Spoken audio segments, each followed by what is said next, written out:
League of Legends, The Lord of the Thousand Year War. This video is purely for entertainment and does not infringe on copyrights or laws. The rights to the novel and image belong to the original author. We do not claim ownership.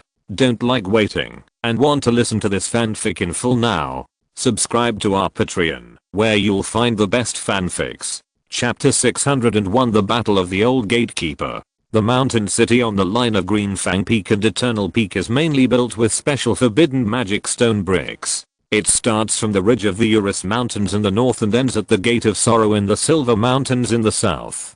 From south to north, there are 3 steel gates and 5 arrow towers, which are connected for more than 80,000 miles. For the Dalmatians, the mountain city barriers east of Greenfang Peak and Eternal Peak are the most indestructible military defense line in the entire Dalmatia. Since the founding of Dalmatia, the Immortal Line has never been invaded and broken by foreign enemies. The high-flying Dalmatia indigo flag is the proudest military symbol of the Dalmatians. Once it is raised, it will never fall. The first experience of every Dalmatia soldier in his military career is to step onto the wall of the Immortal Line of Defense and watch with his own eyes the bright and star-like Milky Way of Dalmatia rushing through the Steel Gate Dam, straight into the endless Nokmachi Plain in the east, and flowing to the territory of Dalmatia's old enemy, the Noxus Empire, Emerald Territory. Every Dalmatian knew that from the beginning. The defense line of Greenfang Peak Eternal Peak was to guard against the warlike neighbors in the east. Every Dalmatian soldier also knew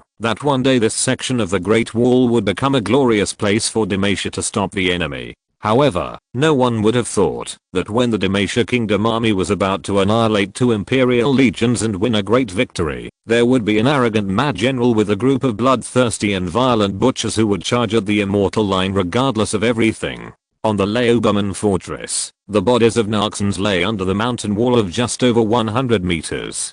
The bodies piled up 2 meters high, and the smell of meat was exuded under the burning kerosene. In the blazing flames, countless Narxans still stepped over the burning bodies and climbed towards the siege ladders like soul-devouring hellish devils.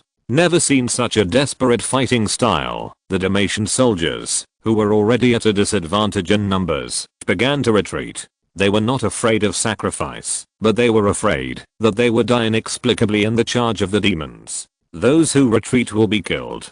Follow me to hold the line. The old gatekeeper Croft drew out the bloody Dalmatia steel sword, kicked the ferocious Narxan soldier off the city wall, and shouted at the top of his lungs, "General, we really can't hold on. If we keep insisting, we will all die here. Zechariah, do you want to be a coward who flees from the battlefield?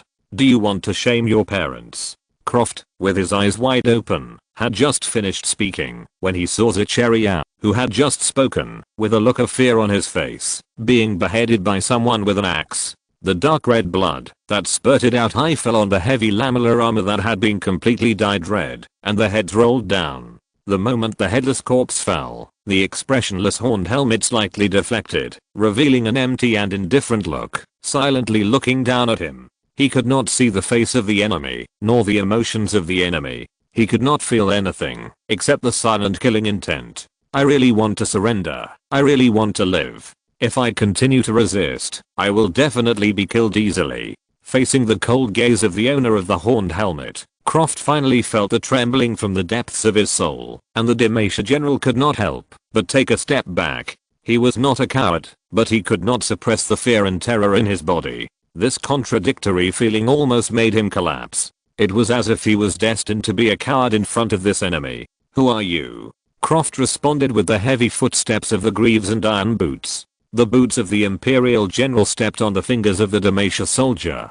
When he raised his right foot again, the 5 fingers of the Dalmatia soldier had been crushed into meat paste with flesh and bones. The double-headed axe was dragged behind him by the newcomer with one hand, and deep marks suddenly appeared on the hard magic forbidden stone bricks, just like its owner.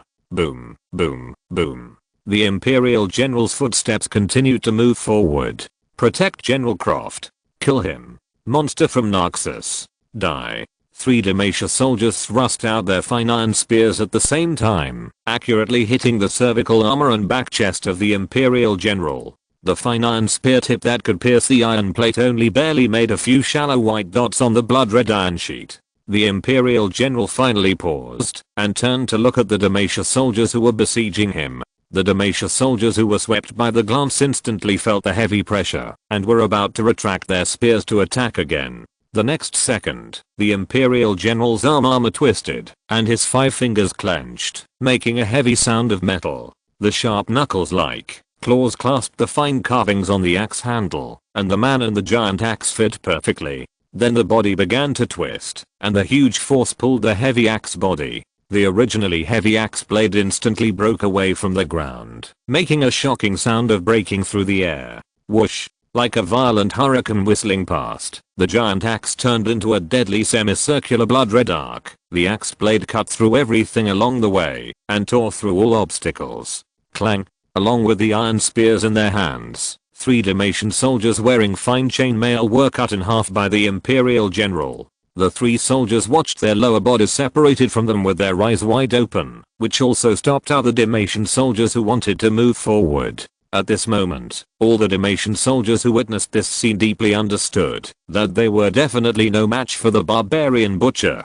Croft, who also witnessed his men being killed instantly without any resistance, took another step back with a chill on his back, and his hands, that had never wavered, finally began to tremble. Within his sight, the defense line of his organization had completely collapsed, and his compatriots were killed in an orderly manner by the Narxans. Even if they surrendered, it was useless. This group of barbarians did not intend to leave any prisoners from the beginning. The main force of the kingdom was participating in the siege in the south. He knew from the beginning that there would be no reinforcement here, but he could not have predicted that even with the advantage of the mountain fortress, he could not stop the Narxans for a moment. Not even for a day. He became a defeated general and stubbornly buried all his compatriots and soldiers who trusted him. A full 2,000 people, just gone. Losing the key mountain fortress of the Old Gate, the defense line of Green Fang Peak Eternal Peak would be open, and the people of Demacia would be slaughtered. General, go quickly. I'll hold him back. Help me take care of mine. Puff. The voice stopped abruptly. 2 heads were chopped off by the axe blade, and another soldier was split in 2 from the head by the vertical axe. The body was already covered with fragments of human organs, and the bloody demon was still slowly approaching him, killing all obstacles along the way. Croft took a last look at the indigo flag of Demacia, held the steel sword tightly with both hands, and launched the last charge of his life. Demacia. Puff. The axe fell. The head rolled to the side, and the fine steel longsword broke into 2 sections from the middle of the sword spine, and lay next to the headless body of the owner. Like other Demacia soldiers, the general of Demacia was no different. The indigo flag was pinched off by the iron hand, and the flagpole and flag fell in a pool of blood, and were trampled under the feet of iron boots. The old gatekeeper fell. In the capital of Demacia, outside the meeting hall outside the palace, a fast horse with foam at the mouth fell to the ground and took its last breath, but the owner of the fast horse did not have the opportunity to see his old friend for the last time. Pulse Jarvan took the urgent secret letter, took a look, and slapped the battle report on the luxurious mahogany table with a sullen face. The solid wood table broke into 2 sections from the middle, and the crystal tea set and silver dinner plates on the table fell off. When Jarvan was angry, the staff and ministers of the kingdom in the meeting hall lowered their heads to avoid arousing the king's anger. Demacia has been established for more than 900 years. The kingdom has countless loyal and brave soldiers to defend the country. From ancient times to the present, we have never suffered such humiliation. One day, in just one day, the kingdom lost the Old Gate and the Greentooth Peak Pass. Within a week, the Narxan army that broke through the pass slaughtered our 5 villages, and a full 30,000 Demacians were killed. That group of bandits is still wreaking havoc in our kingdom's territory, and no grass grows wherever they pass. The enemy has come to the hinterland. What is my Grand Marshal Chris doing? Are you still playing house with those Narxan trash, trapped in the lonely city? The kingdom's staff, who were as silent as a cicada, stared at the tip of their shoes, as if there were some beautiful patterns embroidered on the tip of their shoes. The messenger who delivered the letter even knelt on his knees on the ground, lowered his head, and dared not say a word. A bunch of trash. After a while, Jarvan finally suppressed his anger with difficulty. Having said that, he also knew that what Chris did was actually right. Giving up on annihilating the Narxan Legion at the last minute would cause greater losses. By then, it would be too late to send reinforcement, and the enemies of Lineland would have to flee, and it would be a waste of effort. However, the correct result does not mean the correct process. The result of allowing the enemy to enter the kingdom's territory alone is enough to remove the kingdom's marshal from his position, no matter how great his achievements are. The staff who are good at guessing the king's intentions made appropriate suggestions, allowing the furious king to step down. Your Majesty, although Marshal Chris has made a heinous mistake, it is a taboo to change generals before the battle. The situation in Lineland is not yet determined. Please think twice. Once someone spoke up, other staff and noble ministers also began to join in. Some even suggested that Chris lead the army to make up for his mistakes and encircle and kill the invaders, but no noble minister took the initiative to lead his family soldiers and private army to fight the enemy. What is public and what is private? These fat-headed and big-eared ministers know much more clearly than he does. Looking coldly at the kingdom bureaucrats under his throne, Javanai suddenly remembered what his father, King Red, said to him when he was still a child. Only when you sit on the throne will you understand that most of the ministers who help you manage the kingdom will not consider the lives of the people. They maintain your rule only because you can preserve their families and let them continue to prosper and be rich. Even the great King Dulz, who has the same name as himself, can only rely on himself when the country is in danger. Enough. Hawthorne, from now on, you will be the kingdom's recruiting officer. I give you the right to act at your convenience. In 1 week, you will recruit young and middle-aged citizens of Demacia across the country to form a new army. After 1 week, I will lead the army in person. I will personally wipe out these rats of Naxos. The private soldiers of the nobles are also considered citizens of Demacia. This is equivalent to taking benefits from the hands of the great nobles of Demacia in disguise. In normal times, there will definitely be many ministers who will die to oppose it, but since it is an emergency, the noble ministers present can't say much, and can only swallow this breath silently. His Majesty, the Emperor of Demacia, has already gone to the battlefield, so what's the problem of recruiting a few nobles' private armies? The 4 words "lead the army in person" are enough to shut up all the nobles and make everyone convinced. Your Majesty, obey your order. In the outer city of Lineland, Chris frowned and put down the news from the palace. The good news is that Javanai did not let him lead the army to help. The bad news is that Javanai did not say anything to him, but re-recruited the army in the country and prepared to lead the army in person. Compared with this result, he would rather Javanai wrote him a letter and dismissed him. I'm afraid that after this battle, I should go home to enjoy my old age. Behind Chris, the members of the staff looked at each other with some worry. After all, they and Chris have a relationship of prosperity and decline. If Chris is not valued, the Crown Guard family will be neglected, and they will never have a chance to succeed. Your Majesty's decision this time is indeed something that we should think about. In the history of Demacia, there are not many kings who personally led the army to fight, but every one of them was an extremely ambitious lord. In particular, the deeds of the former King Dulz are a magnificent legend in the history of Demacia. Lord Chris, please forgive me for being frank. This city of Rhineland is like a hard bone that is hard to chew. Every bite is a pain in the teeth, and it is thankless. After a long time of failure to capture it, our soldiers have become very tired of war, while Naxos has become more and more like a soldier of mourning. If we continue to fight and lose more soldiers, I'm afraid that we will not only fail, but also make mistakes. Chris sighed. How could he not know this truth? But as the Supreme Commander, he had no choice from the beginning.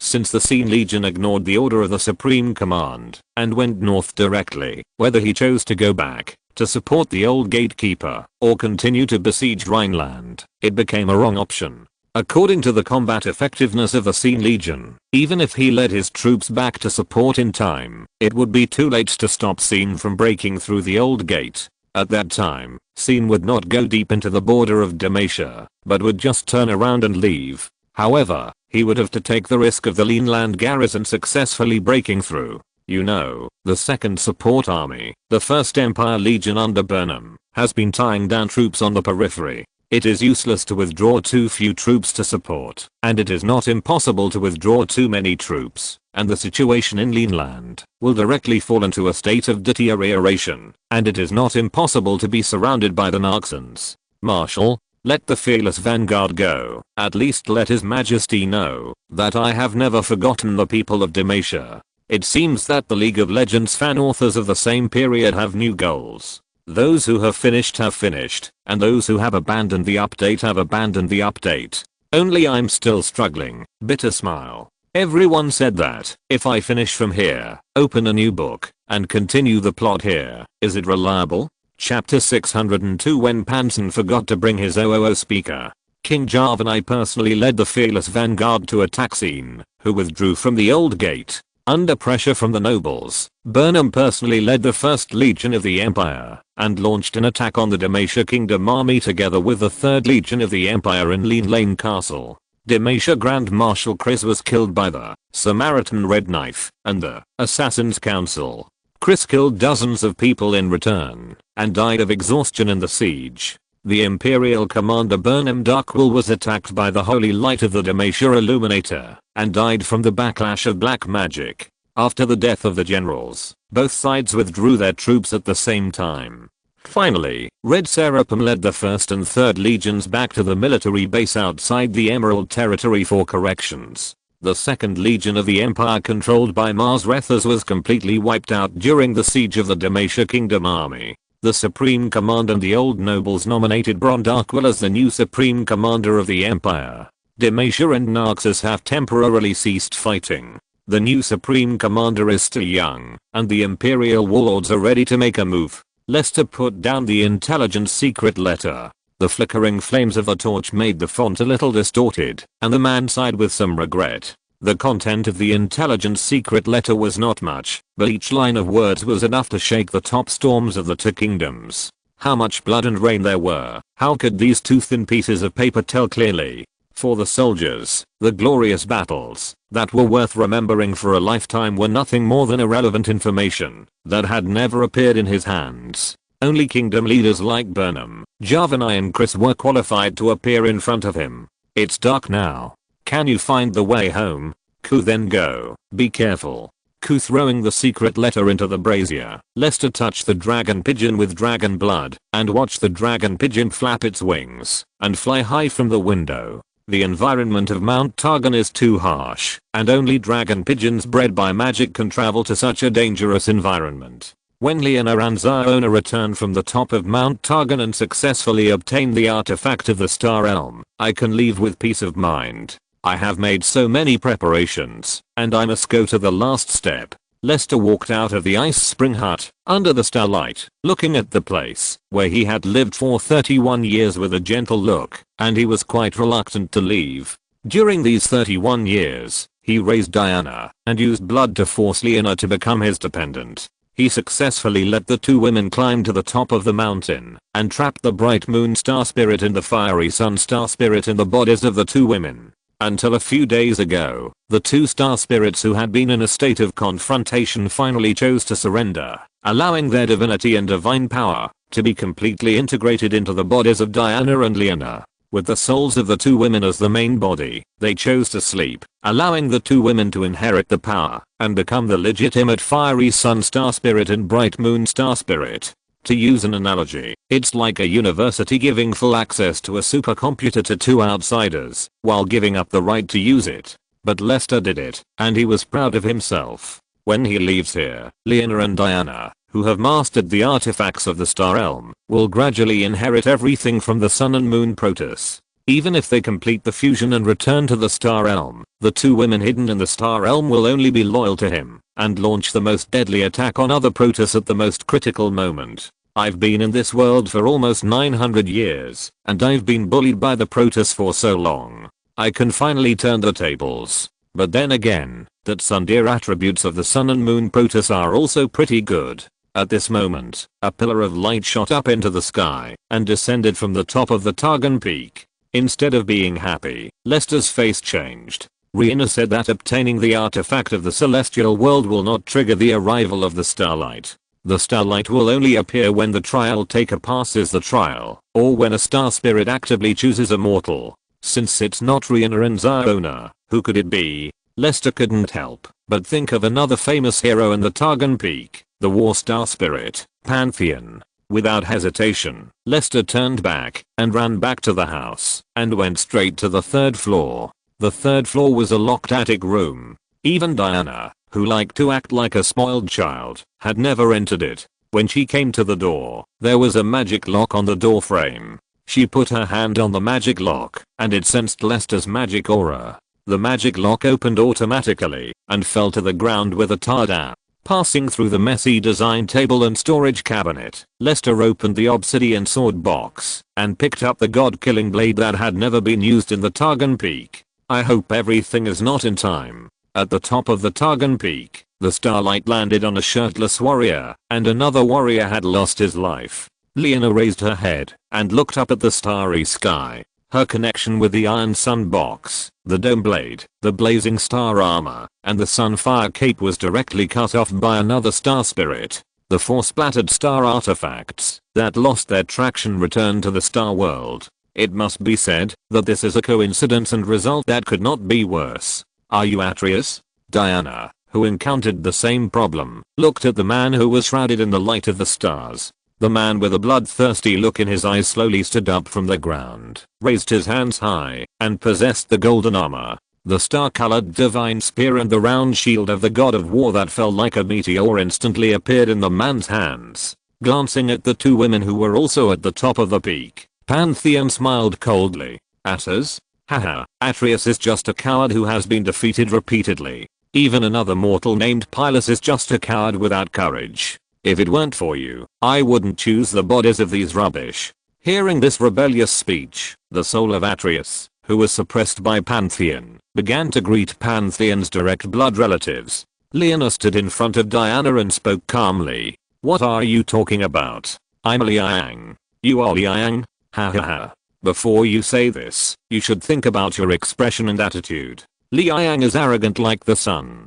Don't pretend to be a mortal. Liang usually only talks to Diu, and has never paid attention to me, let alone taking the initiative to talk to me. So, you are definitely not Liang and Diu. Liana and Diana. The laughter faded, and Pantheon pointed his magic gun at Liana and the others, saying coldly, tell me, how did you usurp the power of the sun and the moon? If you tell me the truth, I might be able to leave you with an intact body, since there was no way to hide it. Diana sneered. If you, the arrogant bastard, are willing to leave me a way out, I can consider telling you the truth. Pantheon smiled disdainfully, as if no one had ever been an old woman. Before Atreus, he had been an old woman for hundreds of years. Do you think you are qualified to bargain with me? No matter who you are, I just need to kill you, and the sun and the moon will be free. I don't have to wait for you to tell the truth. Hearing this, Liana, who never swears, also got angry. Then why are you telling us your asterisk and dash here? Pantheon was a little excited about Liana's vulgar words. HMPH. Do you think I want to talk nonsense with you, a bunch of despicable mortals? I just want to feel the feeling of talking to the sun and the moon. Mortal, you can curse me a few more times? Liana and Diana. What the hell is this war star spirit? At this moment, the two women secretly swore that, if they had the opportunity to return to the Star Realm, they must disguise themselves well, and give these stinking asterisk and a head-on blow at the most critical moment, to let them see how ridiculous their arrogance and stupidity are. No wonder Runeland is full of disasters. With such a group of idiot gods, who can have a good life? Thinking of this, the two women also completely understood, while Lester wanted to calculate the star spirits at all costs. For the sun and moon star spirits who fell into sleep, Liana and Diana just wanted to say, die well. Pantheon wanted Liana to curse a few more times, but Liana was not happy. As the incarnation of the constellation of war, Pantheon, do you dare to get equipment from the two of us, and fight fair and square? You two are fighting 2 against 1, and you still have the nerve to say it's fair and square? If you are willing to fight 1-on-1. Diana was delighted. It's not impossible. Do you think I'm an idiot? Enough of the nonsense. Pantheon patted his shield with a star spear and made a charging gesture. Die. Every time a trialist was selected, the trial road of Mount Targon would become a smooth road, which saved Lester a lot of effort. Lester kept charging up all the way without taking a breath, and only the nagging Artrex gave the man a headache. He found that Artrex's loud voice was much stronger than his strength. Lester, do you know how long you have left me here? 100 years or 500 years? I will cut you into small pieces, chop you up over and over again. Can you please stop being like a resentful woman in the boudoir? You are the most handsome and powerful god warrior after all. If you don't have this little perseverance, how can you become the strongest? You must know that the most gorgeous coat of a hero is loneliness and solitude. Humph, you are lucky to have vision. Let alone anything else. I was the most handsome young man in the Shurima Empire. Boom. Boom. Boom. A roar came from the top of Mount Targon. Lester's face changed, and he increased his speed by 3 times regardless of the cost. It's not enough to chop me to death, Xiaoya. Do you want to chop the Protoss to death? What? There are Protoss bastards? Where are they? Yes, on the top of this mountain, there's a man. Xiaoya, to make up for me ignoring you during this period of time, I will give you the control of my body from now on, and you will control my body to chop the Protoss into pieces, but you have to agree to a few conditions of mine, otherwise I will take my body back and lock you up for another 100 years. Although he was very unhappy about being controlled by Lestat, Artrix knew that he had no other choice. People in the Greats Ward have to bow their heads. HMPH. Go ahead, I'm listening. You must protect my women. Don't let them get hurt, and don't hurt anyone except that Protoss. HMPH, I get it. That's a lot to ask. Then, my body is now in your hands. Lester's body began to be corrupted by the evil energy of the Blade of the Godslayer. After releasing the control of his body, his healthy skin turned dark red, and he was wearing a darkened armor with spikes. His eyes were filled with an evil blood color, and his long, thick black hair turned blood ink and spread over his shoulders in the wind. 2 huge demon wings grew from his shoulder blades. The demon energy exploded, shattering the mountain path under his feet. Countless rubble rolled down, and the entire giant god peak began to tremble, perfectly resisting the erosion of my darkened power, endless life energy, absolute power like a god, and killing skills like life instinct. Ha ha ha. This is the body of God I have always dreamed of. Papaya Star Spirit, I want you to die. Bang. The demon wings flapped and made a sonic boom. The demonized Lester held the god-killing blade in one hand, and his body turned into a blood-colored stream of light and flew towards the top of the peak. At the top of the Targon peak, Liana and Diana fell to the ground with blood spitting out of their mouths. It was only a minute since the start of the battle, and the 2 women were in a state of serious injury. Without any equipment, the 2 could only rely on their unskilled divine power to resist the impact of the Star God Spear. It was difficult to protect themselves, and there was no way to launch any counterattack. Xiona, run. I will hold him here and buy you time. Pantheon, who was 10 meters away, approached slowly and indifferently. Liana helped Diana up and pushed her hard behind her. That was the direction of going down the mountain. Go. I won't go. What will you do if I leave? Staggering back to Liana, Diana hugged the stunned blonde woman.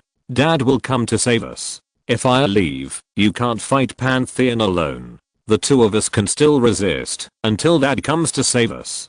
But, 1 alive is better than 2 dead. Pantheon won't give us any chance. I know Lestat is very powerful, but his power has been sealed. How can he be a match for the War Star Spirit?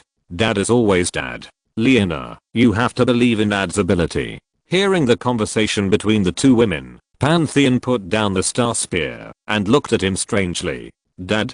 Lestat? I was wondering who it was, but it turned out to be that little mouse who was causing trouble? Ha ha ha ha. I didn't expect that the person that Justice and Twilight had been looking for so long was found by me. After talking for a long time but no one paid attention to him, Pantheon glanced at the 2 women who exuded citrus fragrance and kicked the 2 women who were snuggling together.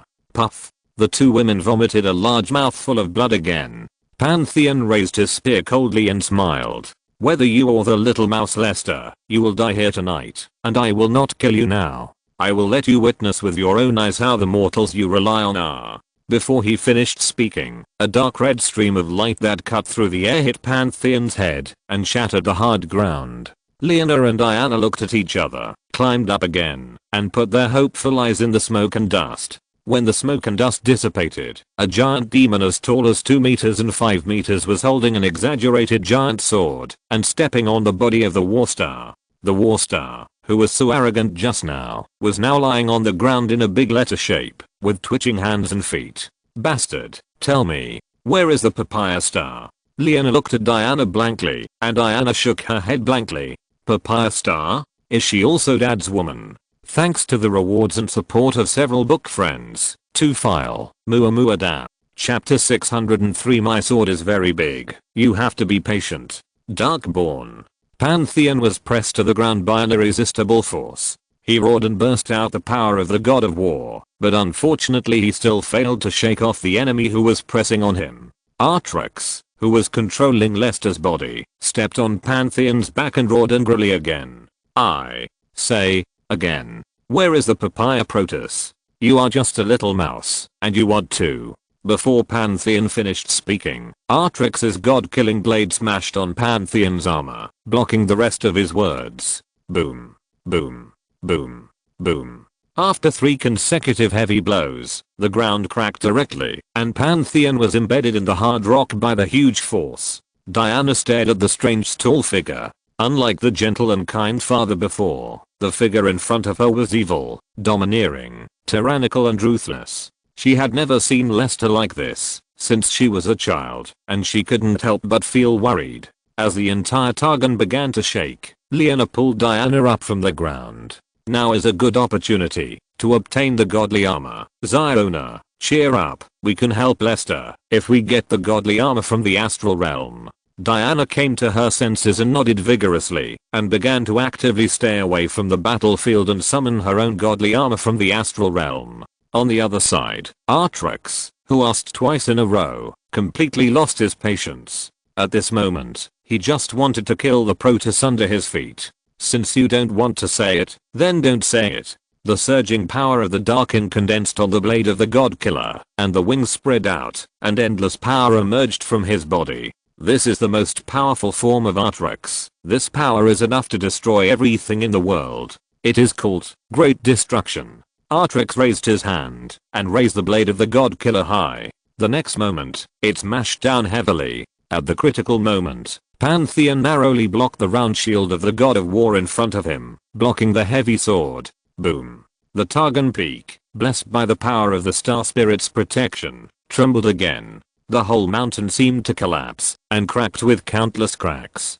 Under the protection of the Aegis, although Pantheon was not seriously injured, he also suffered a heavy impact. Pantheon, who was good at taking advantage of the force, used the shockwave to escape from Artrex's suppression and threw the star spear in his hand without hesitation. When the spear turned into a meteor and stabbed Artrex, Pantheon flew to the sky. He was not afraid of fighting with the Darkin, but he didn't want to smash the Targon Peak that he had managed for 1,000 years. Artrex slapped the spear away with a sword and flapped his wings to fly under the starry sky, killing the enemy in front of him heartily and then threatening the 2 women that Lester valued to make Lester give his body to him. This was Artrex's most perfect plan. When he completely controlled Lester's divine body, he could focus on finding the Twilight Star Spirit and complete the revenge he had longed for 1,000 years. The battle in the sky broke out again. The energy whirlwind caused by the collision of weapons tore through the clouds, making the bright moon more transparent. What happened on the top of Mount Targon? Is someone fighting? Countless Rekka looked up at the top of Mount Targon. Fear and excitement surged in their hearts at the same time. Finally, some fearless Rekka couldn't hold back their excitement and wanted to break through the blockade of the Targon cult to climb the mountain. Unfortunately, the warriors of the Targon cult had already been waiting on the way up the mountain, stopping all the restless people. Priest Liana and Priest Diana are undergoing trials. No one is allowed to go up the mountain. Although full of regrets, the curious Rekka could only stop at the mountainside and watch the aftermath of the divine power surging under the bright moon. What a great power. Kill. Kill. Kill. It's so refreshing. The Wind Darkin was still shouting, and Pantheon found that he was unable to resist the Darkin's attack. He secretly hated himself for having just been injured by Aurelian Sol and had not recovered halfway when he encountered such a difficult Darkin. After hundreds of rounds, Pantheon, who had consumed most of his divine power, turned and ran. He would never allow himself to fail here. He must bring the news of Liang and Diana back to the Star Realm and let other Protoss know. Want to run? Seeing that Pantheon was about to fly back to the Star Realm, Artrix no longer hesitated. While slashing the blade of Godslayer at Pantheon, he activated the Darkin magic that he had prepared long ago. The burning dark red chain spread out and appeared out of thin air around Pantheon. The chains locked Pantheon's limbs and imprisoned Pantheon's divine power to fly back to the Star Realm. He charged towards Pantheon, and Artrix turned into a residual image, perfectly slashing Pantheon's head with the blade of Godslayer. The armor was broken. Under the impact of the huge force, Pantheon completely lost control of his body and turned into a meteor sliding down from the sky. The invincible war spirit fell from the sky on the top of Mount Targon and smashed into the east of Mount Targon. Artrix chased after him. Only Liana and Diana were left on the somewhat messy top of Mount Targon to guide their natal star artifacts to slowly descend. It took about 5 minutes for the two women, who were not very proficient in the use of divine power, to finally summon their own natal artifacts. Diana, with silver hair, was like an elf. She changed into a silver armor, holding a bright moon scimitar, and was blessed by the surrounding moonlight energy. The blonde Liana changed into an indestructible golden heavy armor. In her left hand, she held the holy shield steel sun box that was as dazzling as the sun. The dome blade in her right hand flashed with divine light and exhaled high temperatures that were enough to melt everything. At this moment, the two women have truly mastered the core power of the sun and moon spirits and have become the heirs of the Titan power. The two women looked at each other, and Liana made a prompt decision. Let's go. Go help Lester. Yes. After running a few hundred meters, the two women stopped again. Can you fly?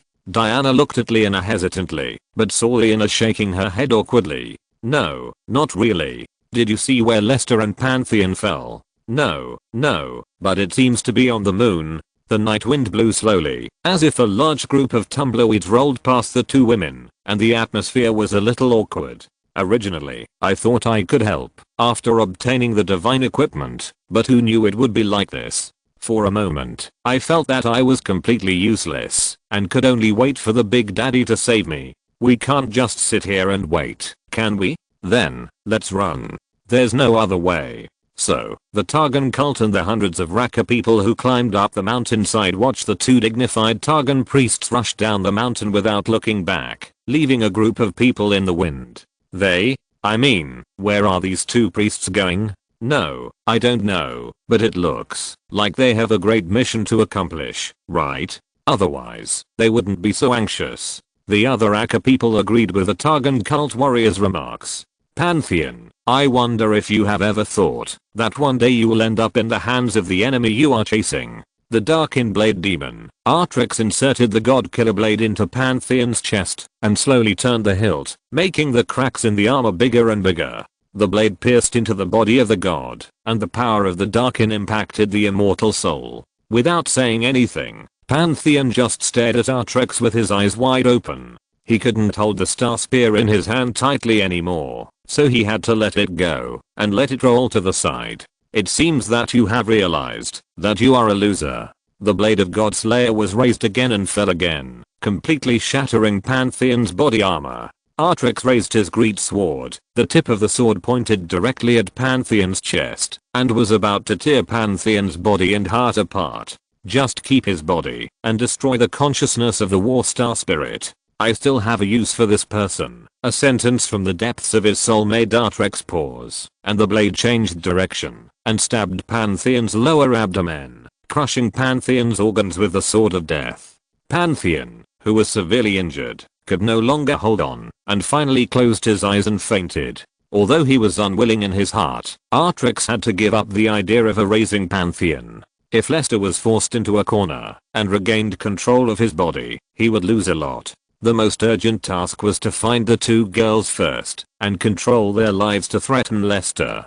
Turning around, Artrix was ready to leave and look for Liana and Diana. Are you satisfied? There's only one loser like this, not enough for me to fight. It's a pity that you failed to protect my women. They were seriously injured. Otherwise, I wouldn't mind you playing with my body again. The irresistible soul squeezed out of his body again, and Artrex roared unwillingly and returned to the blade of the Godslayer. Without the blessing of the blade of the Godslayer, the power of the Darkin retreated, and Lester's body returned to normal. The only problem was that the swollen body tore his clothes to pieces, leaving Lester with nothing but a bad walk under the moonlight. Throwing the blade of the Godslayer on the ground, Lester took a few steps closer to Pantheon, who was closing his eyes, squatted down, and used 2 fingers to pry open Pantheon's tight eyelids. Until this time, Pantheon was still rolling his eyes, as if he was considering how to disguise himself. I know you're awake, Atreus, get up and talk.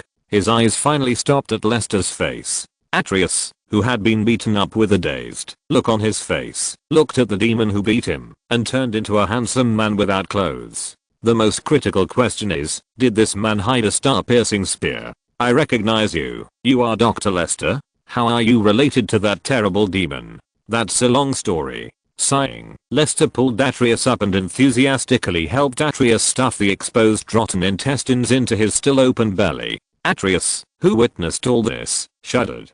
Dr. Lester of the Stars seemed to be much more mysterious and terrifying than he had imagined. Wait, he was injured like this, why wasn't he dead yet? I know you have a lot of questions, Atreus. Don't worry, I will give you answers to all your questions. In the battle just now, the armor of the Warstar Pantheon had been completely destroyed by Artrex, leaving only a small leather skirt still struggling stubbornly. Lester patted Atreus's bare shoulders, took a look at the strong chest that was like a Greek sculpture, comparable to his own, and the man suddenly found that the atmosphere between him and Atreus was a little anxious. Ahem.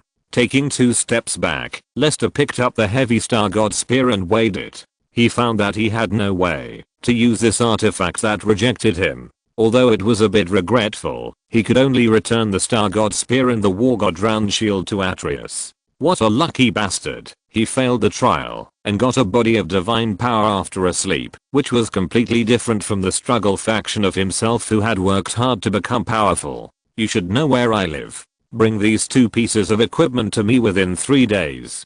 Before you come to see me, you must control the power of Pantheon as much as possible. Of course, if you don't want to believe me, you can also explore by yourself. I will only wait for you for 3 days. After 3 days, I will leave here. Although he didn't know what happened to him, Atreus decided to believe the man in front of him. He always felt that in a sense, Lester in front of him was the same kind of person as himself. I understand, Dr. Lester, but will I really not die like this? I'm a doctor, and I never lie. Your body will heal soon. If you don't believe me, just look. Nodding, in order to help Atreus strengthen his unswerving faith, Lester tore open Atreus's slightly closed belly, took out something that had healed partially from the belly, shook it around, and then stuffed it back in attentively. Yeah, it's almost healed. Why don't you try holding it yourself? You should experience this feeling of vitality. Witnessing the violence happening to him, Atreus, whose legs were shaking, almost fainted. Is this man a devil? Patting Atreus' half-covered belly, Lester smiled kindly. You see, the power of God is so great that a body that is obviously destined to die can be reborn and brought back to life. Unfortunately, the gods will never use such great power on us mortals. These powers are just their arrogance to satisfy their selfish desires and do evil. This is your mission and my meaning. It is never a coincidence that we meet here. After taking a look at the sky, Lester turned around and swayed away. It's getting late. Now is not the time to talk, Atreus. You decide what to choose. Watching the man leave in style, Atreus looked down with a look of longing, and finally noticed the thing that was particularly conspicuous under the moonlight. The man suddenly rubbed his bloodshot eyes, as if he had seen something dirty. Drive Lester is such a weird guy. But I do feel a sense of mission. Picking up the spear and round shield on the ground, which were definitely not ordinary items, Atreus felt that he was at ease. It wouldn't hurt to go see Dr. Lester. Chapter 604 The Day of Fiddler's Return. By the time Sunshine Girl and Moonlight Girl, who were stunted in the bottom lane and ganked by Pantheon alone, found their wild father Lester in the mountains, the sun had already risen. The man carrying a big sword faced the setting moon, with the dawn sunshine behind him. His magnificent silhouette, like a Greek sculpture, was covered with golden gauze, like a real god descending to earth, unrestrained and uninhibited.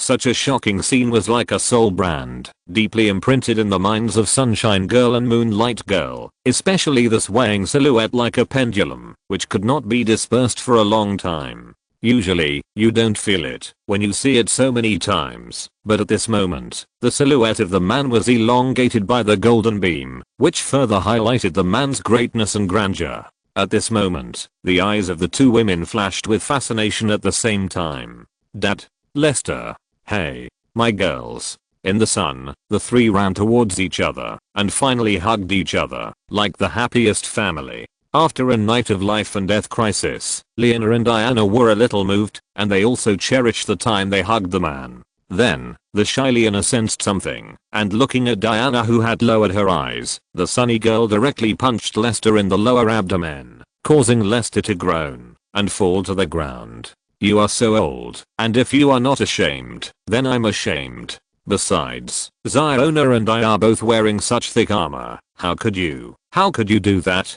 Can't we talk about it at home? Lester stood up and smiled calmly, leaving behind the tool demon Artrex who was starting to get angry again. It's just a mere armor. How can it withstand a blow from the piercing star spear? That's all. But you guys, how do you feel now? Diana blushed and didn't speak, admiring her father's ability to control himself. Only Lena whispered, "It's better than ever before. I seem to feel that only by obtaining the blessing of the artifact can the power of the fiery sun star spirit be truly exerted." Lester looked at Diana who was absent-minded again.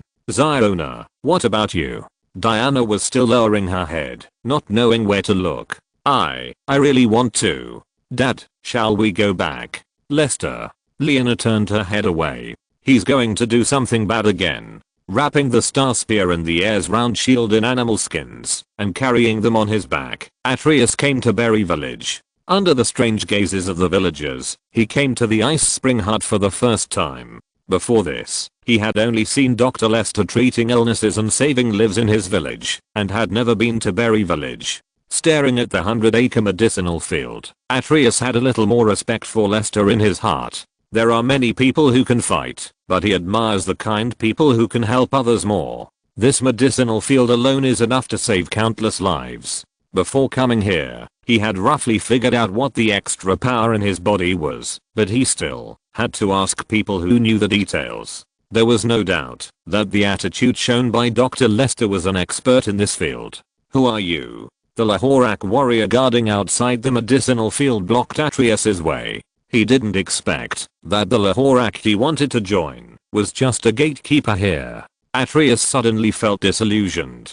But on second thought, letting such a powerful Lahorak guard the gate, Dr. Lester was indeed unfathomable. My name is Atreus, and Dr. Lester asked me to come here to find him. Are you Atreus? After taking a look at the person coming, the Lahorak warrior made way. Go in. Lord Lester is waiting for you inside. After successfully passing through the medicinal field and approaching the hut next to the ice spring, Atreus saw Lester sitting alone in a rocking chair, looking up at the blue sky, holding a teacup in his hand.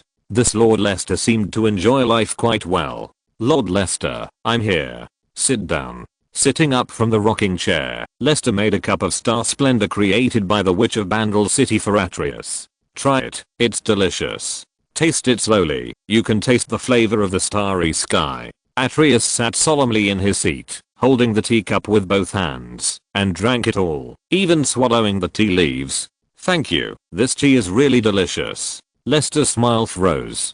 Finally realizing that his way of drinking tea was a bit too vulgar, Atreus scratched his head a little embarrassedly. Dr. Lester, how about you make me another cup? No more. Expressionlessly rejecting Atreus' wasteful request, Lester poured a glass of water for the steel-straight man. Ask, what do you want to know? Carefully taking a sip of white water, Atreus asked under Lester's frowning gaze. I want to know, why did you defeat Pantheon who occupied my body that day with that devilish attitude? Was that devil you? Lester said lightly, not surprised that Atreus would ask such a question. The demon is not me, it's just under my control. You can understand it as my power. Have you heard of the Darkin? I probably heard about it from foreigners. I heard that it is an evil weapon sealed by the gods, which will bring disaster to the world. Nodding, Lester patiently filled the cup. Yes, that great sword is the living weapon of the Darkin Blade demon Artrex.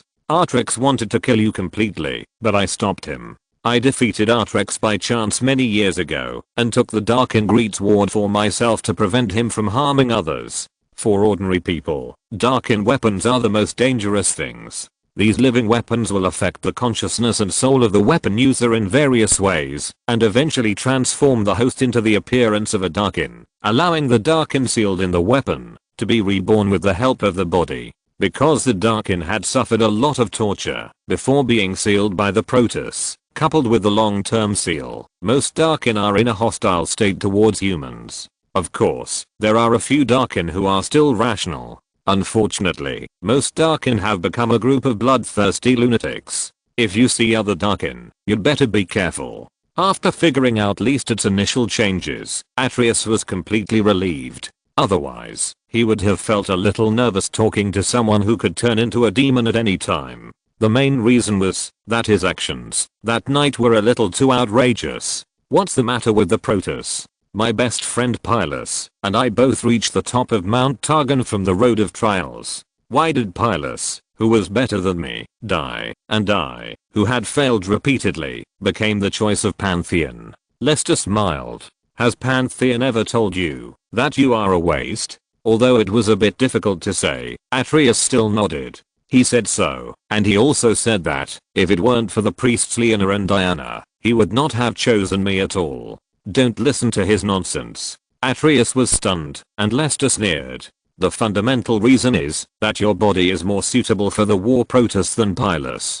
Taking a sip of the Star Splendor, Lester said slowly. The Protoss's criteria for selecting a host are completely different from your own criteria. In your opinion, Pallas is better than you in every way, but in Pantheon's opinion, Pallas is not as adaptable as you. If you can't understand, you can think of you and Pallas as meat on the butcher's chopping board. You want to make yourself valuable and keep getting fatter through training, but the butcher just wants to sell you and Pallas for a good price. From the beginning, you were just an involuntary vessel. After explaining the interests to Atreus and indicating that Leona and Diana were his own people and constantly increasing Atreus's favorability and admiration for him, Lester finally got the question he wanted to hear the most. Sir Lester, why did you choose to help me? Lester stood up from the rocking chair and looked up at the sky. Just as you were so angry after learning the truth about Mount Targon, I'm also a victim of the titans of the astral world. We are the same kind of people, the same kind of warriors who are unwilling to let the high and mighty astral spirits fall into the mortal world. We are destined to stand on the same side, and this is why I help you. Moreover, in addition to the astral spirits, there are many terrible enemies in this world. These disasters will one day sweep the world. Before that day comes, I need more warriors like you to stand on the same side with me, and as mortals, declare the courage and strength of mortals to those extraordinary disasters. Lowering his head, Lester looked solemnly at the stunned Atreus, and stretched out his right hand. Atreus, are you willing to stand by my side? Taking a deep breath, Atreus held Lester's right hand with both hands, and was pulled up. Sir Lester, if all this is for the sake of mortals, then I'm willing. As Atreus's affairs were completed, it was finally time for Lester to leave Mount Targon. Leona and Diana will follow the plan of the Sun Star God and the Moon Star God, guard the Targon cult in the Targon Peak, and master more ways to use the power through mutual learning. Naturally, they cannot go with him. If other star spirits discover and interfere in advance, Leona and Diana will be in danger of their lives in an instant. Although he was very reluctant, Lester still rejected Diana and Leona's idea of accompanying him. As for the problem of thirst for blood, the moment they became complete followers, Leona and Diana no longer needed Lester's blood to maintain their sanity. If you want to go to the Emerald Territory, there will always be a chance in the future. Being held by the two women, Lester freed his hands to rub Leona and Diana's smooth and tender faces. Before you completely master the power of God, wait here obediently. I will write to you regularly, and you can also reply to me through the Dragon Pigeon. I will be in Fightland in the near future, and will not leave for the time being. Unable to continue to keep the man, the two women could only watch Lester leave from the Bandle City portal with the God Killer blade on his back.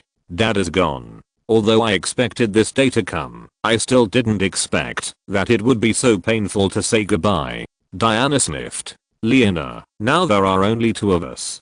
Lena held Diana in her arms and sighed. Then let's protect his ice spring hut and medicine garden together. Ziona, at least we still have each other. Looking up, Diana looked at Lena's comforting eyes with twinkling eyes. Lena, fortunately, I still have you. Me too. With the help of Nora's door magic book, Lester went directly back to the heart of the Emerald Territory, Fidlit. After nearly 900 years of planning and development, Fidlit has become a giant city that surpasses the Immortal Fortress.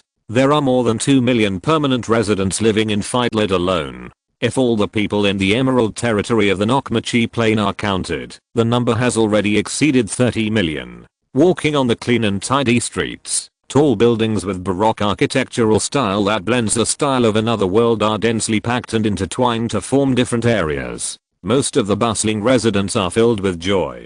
The vast and magnificent floating towers are bound by the elemental laws of the Osgard Weaver and rotate at a constant speed above the city. Considering that Fidlit has many magic tools, the floating towers only greatly weaken the speed of magic flow and element generation, allowing the magic tools to barely reach the user specifications. If a magic attack occurs, the floating towers can increase the interference and directly curb all the flow of magic. After walking through 2 streets, Lester has seen 3 groups of patrolling Fidlit sheriffs. These sheriffs wear black wide-brimmed hats, and the badges on the wide-brimmed hats are the symbolic symbol of the emerald collar. The sheriff is equipped with a civilian version of a 4-shot revolver on his waist, a tank-style horizontal sword and a fine iron longsword on his right hand, and a serious black tight-fitting uniform with long leather boots, which looks very majestic. When designing, Lester referred to the uniforms of Desan. It must be said that even in a different world, Desan's unique aesthetic style can shine. Since the military reform of Emerald Territory, professional soldiers, shadow crossbowmen and black iron guards are only responsible for the safety of the city defense. The public security is composed of the public security militia and retired veterans of each plot. Generally speaking, a retired veteran leads 2 public security militias for fixed point patrols. Unlike the public security militia, the veterans are military 6-shot hand cannons that can fire continuously. Only serving soldiers are qualified to be equipped with continuous rifles. Through continuous research on thermal weapons, Emerald Territory has achieved a level that is at least 100 years ahead of the average level of Runeland.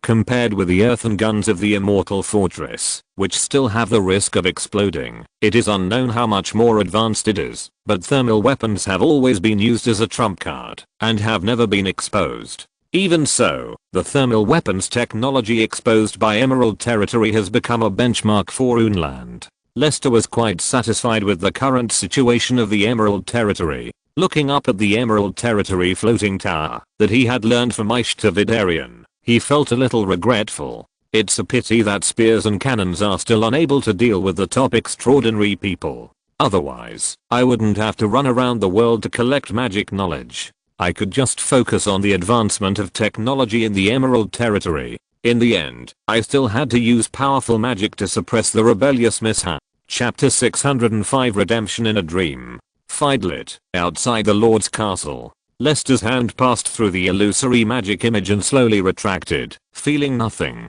Mishap and Hina, who were sealed by Osgard, were in the black cocoon, which was another dimension. Little Rose, tell me what you think. Lester stepped back, rubbed his chin, and looked at LeBlanc's physical clone. LeBlanc was wearing a black dress with rose patterns as usual, with an evil and seductive macup. From my experience, Zyozina is probably being bullied by Zio Mishap. Osgard can seal the 2 of them and strengthen Zyozina, but he can't let Zyozina gain the absolute power to defeat Zio Mishap. Now the 2 of them are fighting in the spiritual world they have built together. When Zio Mishap adapts to Zyozina's confinement and draws Zyozina's star power out of her body, Zyozina will definitely gain all the power at that time, and Zyozina will die. Even if Osgard exhausts his power, he can't continue to trap Zio Mishap. This is why I want you to come and see. as the most important man in their lives. Only you can make them put down their disputes, let Miss Hara recover her memory, and reconcile. Lester sighed softly. You come to arrange it. I can't watch them sisters continue to fight. It was not until the evening that the advance work of unlocking the seal was completely completed. 3,000 elite narcs and black guards surrounded the Lord's castle, and 1,000 black lightning mages set up countless joined magic arrays for imprisonment and suppression, to prevent Lester from failing and letting Kyle escape. At the central tower of Fidlit, as the rotation speed of the elemental weaver Osgood decreased, the rotating floating tower also began to slow down. The originally calm black cocoon shadow gradually solidified and returned to the material realm from another magic space. At the moment, when the divine power fluctuation returned to the material realm, more than half of the arrays set up by Black Lightning suffered irreversible impact and damage, and LeBlanc, who had originally had a gentle face, also frowned. For her, the Angel Sisters were also a big threat. The artifact of the Justice Star Spirit, the Starfire Rune Blade, fell to the ground. He took 2 steps forward, and took the Starfire Rune Blade in his hand. Lester, who opened the arcane eye, looked up and saw that the situation was completely different from when he observed through the magic space. He successfully saw through the essence. The magical black cocoon filled with black hair is exactly what Sinner's wings have transformed into. It is like a willow catkin that is about to burn out in a raging fire. It seems that Sinner's black wings have an absolute upper hand, but in fact, the black wings inside have been eroded by the burning light wings. The fallen angels are struggling to support, while the holy angels are fighting more and more bravely. The struggle between the two gods is just as LeBlanc said. Sinner, who is incomplete in divinity, is no match for Miss Had at all. The elder sister is bullying the younger sister unscrupulously. Standing less than 1 meter away from the wing cocoon, Lester can clearly feel the powerful energy coming at him. However, the scene in front of him is obviously a disaster that is enough to destroy the entire Fidlit, but Lester suddenly recalled the time when the two sisters were still young more than 800 years ago. At that time, he often saw the two sisters quarreling. It seems that from that time on, he became an angel reliever. You promised me that you wouldn't quarrel anymore, but you just didn't listen. 1 step, 2 steps, the man approached the cocoon of wings. As if sensing the man's arrival, Hinner's black wings slowly opened a small opening, allowing Lester to walk in without lowering his head. Deeper inside the black wings, the white wings also began to tremble, as if trying to make way, but still struggling alone, looking very arrogant. Without hesitation, Lester continued to move forward, passed through Hinner's obedient black wings, put his hands on the trembling white wings, and gently stroked them. Bad boy, you don't listen, so you won't have pink berries to eat. Finally, the white wings also opened a hole, and the wings behind him closed again. Lester walked to the deepest part of the light. Putting down the spark blade in his hand, the man opened his arms, and hugged the two angels who were hugging each other. Dong dong. Dong dong. The moment he touched the angels, his consciousness and soul seemed to be instantly pulled away. Lester's eyes went black, and when his vision recovered, he was in a green pastoral field. In the clear sky, the bright sunshine sprinkled on the ground. In front of him was a small village with a population of just over 100. The poorly equipped black iron guards were helping the woodcutters carry wood under the command of the immature Margaret. Morris, still with a dead look on his face, stood alone on the wooden sentry tower outside the village, looking at the north with hatred. The young-looking Absol ran around, with a serious face, doing what he could. Hector sat alone by the river with a smile on his face, smiling silently at the clear river, as if trying to make himself serious. Familiar faces appeared in his sight, and the corners of the man's eyes were a little sour, and more of panic. He didn't expect that he would meet old friends again under such circumstances. It was these faces that had become somewhat unfamiliar that followed him to establish the Emerald Territory, but he seemed to have forgotten the existence of these people. This is the Nokmachi Plains 900 years ago. I seem to have forgotten many things about that time. What is going on? After wiping his eyes, Lester wanted to say hello to Morris, but Morris refused to say a word. Instead, he picked up the extremely scarce crossbow in his hand and pointed it at himself. Lester still remembered that he had given this crossbow specifically to Morris. In order to get the equipment for this batch of shadow crossbowmen, he owed a big debt to the Immortal Fortress. The man sighed and could only walk into the village under Morris's lifeless gaze. Foreigner. Who are you? Who allowed you to walk in without paying attention to others? Margaret finally noticed the intruder who broke into the village. The girl pulled out the Narxan sword left to her by her father and stared at Lester coldly. This is the Emerald Territory of Narxus, the territory of Lord Lester. Tell me why you are here. Otherwise, don't blame me for being polite to you.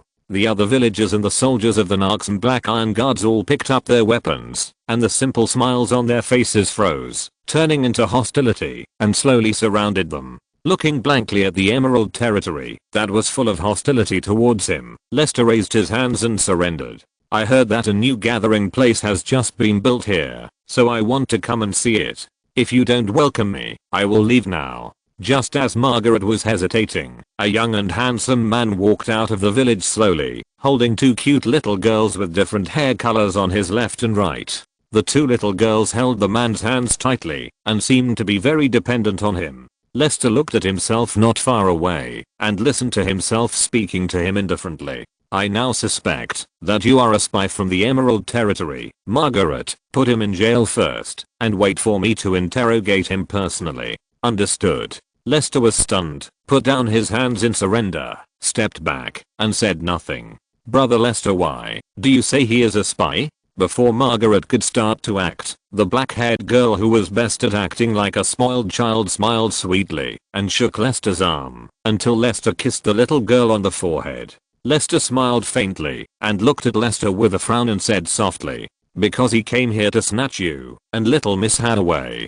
Hina, Mishap, do you want to be with your brother forever or leave with that stranger? I want to grow up with my sister and become Lester's bride together. We will be together forever. This is what we agreed. I don't want to go with him. The blonde Mishap took 2 steps back, hid behind Lester, and looked at Lester with hostility. Lester smiled with difficulty, stung by Mishap's eyes. I'm sorry, I didn't keep my promise. Hearing this, Mishap completely retracted her little head behind Lester, and Margaret, who was in a fighting posture, said coldly, Spy, do you want to surrender, or do you want to suffer? Lester looked at Margaret gently and said softly, My Iron Pearl, don't you remember me? Shut up. Who is your Iron Pearl? Margaret's eyebrows were raised, and she was murderous. I will only follow Lord Lester in my life. If you keep talking nonsense there, don't blame me for cutting off your tongue. What should I do? Resist? Submit? Speaking of which, what is all this? Who is the other Lester? Is it the self imagined by Mishap and Hina? Are the Mishap and Hina in front of him the consciousness of the angel's true body? Lester suddenly felt a little confused. It seems that you are not going to obey. Seeing that the intruder who had just teased her was looking at an unknown direction with an arrogant look, Margaret decided to kill him, but unfortunately due to the order of Lester just now, she could only subdue the man in front of her first. Where are you looking at? I'm looking at my heart. Fortunately, I didn't come here in vain in the past 900 years. If I admit defeat here, I would be really sorry to you. A sword slashed at him, and Lester dodged it and avoided Margaret's attack. His shaken eyes regained their calmness, and Lester grasped Margaret's right hand holding the sword, as unshakable as an iron clamp. Your swordsmanship seems to be taught by me. You treat your teacher and man like this. It seems that you are very confident in your own strength. With a squeeze of his wrist, Margaret's iron sword was taken by Lester. His right foot touched Margaret's knee, and his left hand pushed her shoulder, and Margaret fell to the ground in embarrassment. Your father left you a weapon. You must cherish it, and don't let others take it away casually. It's really hard to find someone you can rely on in this world. He gently picked up Margaret in a princess hug, and after a light kiss on the cheek, Lester let go of the girl who looked incredulous, and put the long sword back into the girl's hand. If we meet again, my Iron Pearl, would you like this more direct and domineering way? Like a standing groundhog, Margaret stared blankly at the man who continued to move forward in a chic manner, her limbs stiff and unable to move. Swish! The crossbow arrow flew from behind to the back of Lester's head. Without looking back, Lester just wanted to take a half step to the left, and the crossbow arrow flew past his right ear and stuck deeply into the ground. Pulling the crossbow arrow from the ground, Lester turned around and looked at Morris, who was restringing the crossbow. I specially adjusted the sight of your crossbow to make you understand that no matter how good the weapon is in the hands of a loser, it is not as good as a bamboo stick. Whether the weapon can exert its full power depends on the individual. In battle, talent is the most important factor. You did a really good job, Morris. I'm proud of you. Thank you. Although you are not a good person, your words are very useful to me. Putting down the crossbow in his hand that he had adjusted countless times, Morris stopped attacking. What about me? Do you know me too? Tell me, why am I laughing? With a weird smile, Hector stopped in front of Lester. Lester didn't stop, but walked up to Hector and gave him a hug.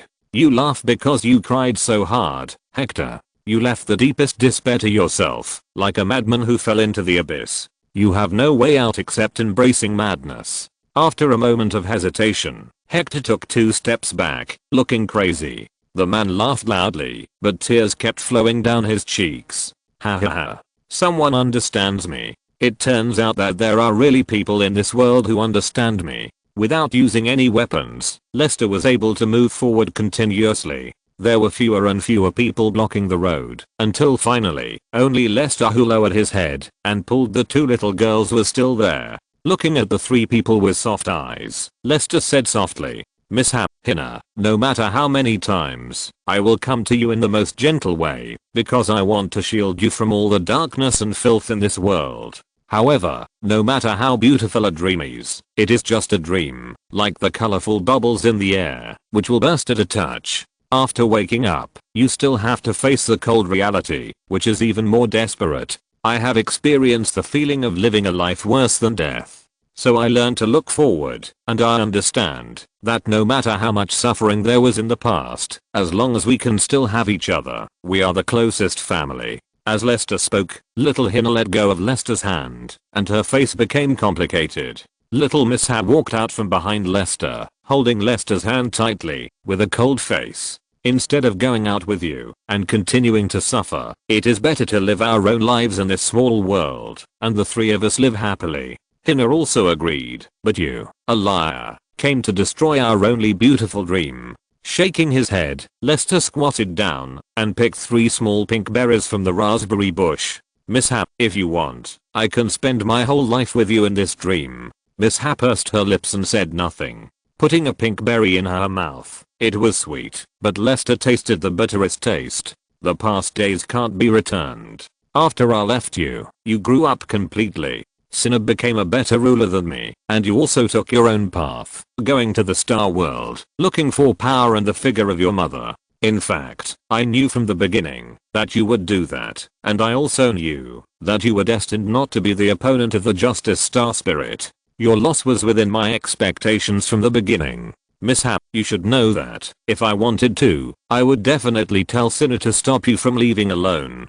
Do you know why I didn't stop you? After a moment of silence, Miss asked. Why, you didn't stop me. Instead, you let me be influenced by the Justice Star Spirit and let me forget the most precious thing in my life. Lester sat on the ground, put the small pink berry in the palm of his hand, and said softly, because I know that, even if you walk into the fog, as long as you hear my voice, you will come back. Miss let go of her hand, and Lester flew away with the wind. Hannah smiled lightly, took her sister's hand, trotted towards Lester, who was sitting on the ground, sat on her left leg, took the first pink berry, and ate it happily. I said Brother Lester would come to save us. Miss snorted coldly, sat on her right leg, picked up the second pink berry, and put it in her mouth. You came so late. Seeing how he was determined to eat us, aren't you angry? I'm not angry. Sister is back. It's great. As if he really went back to 900 years ago, Lester hugged Miss and Hannah and lay down on the grass. My little angels, welcome home. Chapter 606 Intelligence of the Star Elm. The people from Emerald Territory who were watching on the side had dispersed, each doing their own thing, just like real people. It was rare to put aside his worries and troubles, and Lester enjoyed a moment of peace in the fantasy of Hannah and Miss. By the way, what is this world all about? It's just like the real thing. Lying on the grass, Lester looked relaxed. In his left arm was a young version of Morgana, and in his right arm was a young version of Kyle. He could be said to have enjoyed the best of both worlds. Of course, this is the spiritual world that my sister and I created with divine power. At the beginning, this world was a chaos. At that time, my sister had not yet recovered her memory. It took me a long time to make her recall the past. After that, my sister was on the verge of losing control. I thought hard and finally found a way to stabilize her emotions. That is, to create a spiritual world with you together with my sister. This is the origin of that fake. You don't know how heartbroken I was when that fake was holding you. Miss Ha snorted, rolling her eyes at Lester. Just to make you, a heartless man, feel heartbroken. Fake. That is a spiritual entity created by our two sisters with divine power. If you come too late, Hina and I will forget you, fall in love with the fake, become his bride, and sink into this world. Of course, our bodies in real life will also be taken over by our mother and become her incarnation in the world. Hearing this, Lester's face turned dark. Good guy, I thought everything was under the control of these two little guys, but I didn't expect that grass almost grew on my head. As a pure love god of war, how could he tolerate such an offline? The Minotaur must die. All buds must be strangled as soon as possible. The instigator. Lester raised his unfriendly eyelids and looked at the two little girls. Seeing that Lester seemed to have changed, Hina and Miss Ha looked at each other, screamed and fled at the same time. Sister. It's all your fault for not telling the truth. Brother Lester is angry. Hey, I won't tell the truth if you can't catch up with me. 5 minutes later, Miss Ha and Hina lay on the grass with their red buttocks covered. They were not hurt mentally, but the pain was real. There was really no way to do anything weird to two children who were already over the age limit, but were small in stature. Lester could only criticize them with the majesty of an adult. It turned out that you two directed and acted in the fabricated characters. Wouldn't it be better to say so earlier? It was not until the sun set and they spent a quiet night that the three of them left the spiritual world. Hey, little Hina, little Miss Ha and passers-by are back. Why don't you pay your respects to the Lord of the Emerald Territory? LeBlanc sat on the main seat with her legs crossed, holding a cup in one hand to taste the Voltiki blood rose and stroking and playing with the ring that symbolized power with the other hand. Hina gritted her teeth. Lester smiled apologetically and Miss Ha stood aside with a funny look, picking up the melon and preparing to watch the show. It's already this late and you're still eating melon here? Here you go. Taking the melon that Miss Ha had taken a bite of from her hand, Lester took another bite of the broken edge while Miss Ha stared blankly at him. Oh, it's so sweet. Is this melon a little too cheap and immature? Miss Ha rolled her eyes and snatched the melon back. Lester smiled and said nothing.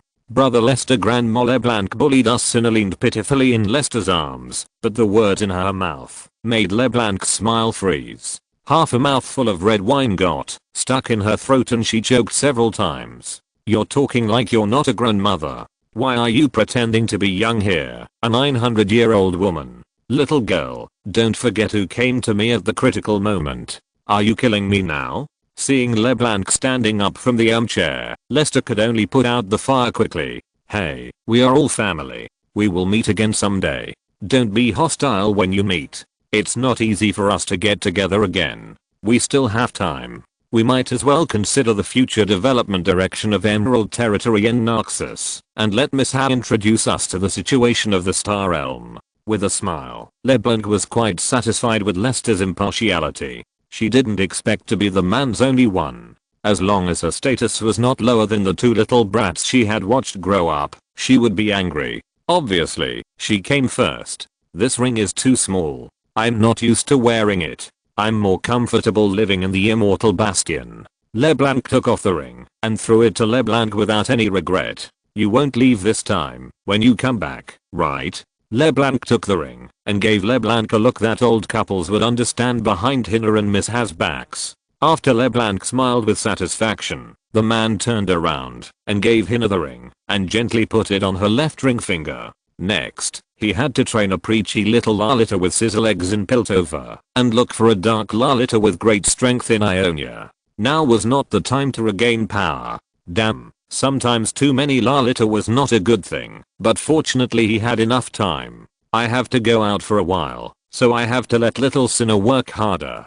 I can live without Emerald, but I can't live without Sinner. She rubbed her head against Lester's arms shyly. Sinner didn't say anything, but just hugged Lester quietly, enjoying the brief warmth. Miss Ha was stunned, and the melon in her mouth didn't smell good anymore. It seemed like she was the extra passerby. There were no preferential treatment activities for the returning characters who hadn't been online for hundreds of chapters. Just when Miss Ha was about to use the melon to show her presence, Lester just hugged the neglected blonde beauty in his arms and prevented a tragedy from the melon in time. Miss Ha, you, as an elder sister, should take care of your younger sister. I feel relieved that you are in charge. Silently giving Lester a thumbs up in her heart, LeBlanc, who was thoughtful, began to absorb the idea of balance from the man. The three of them had a welcome party. Lester recalled little Loy and Shia Silvermoon, who no longer needed to be disguised. Together with the awakened Genna, the 8 of them enjoyed a hot spring mixed bath together.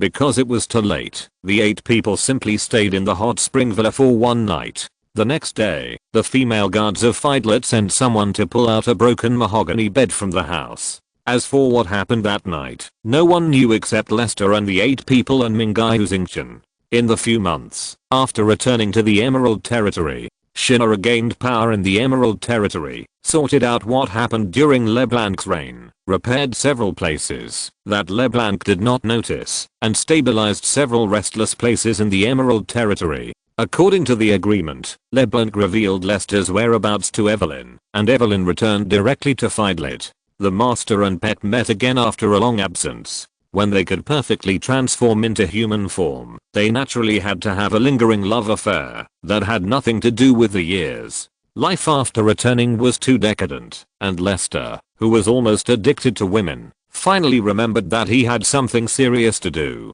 He found Miss Ha and asked about the situation in the astral world.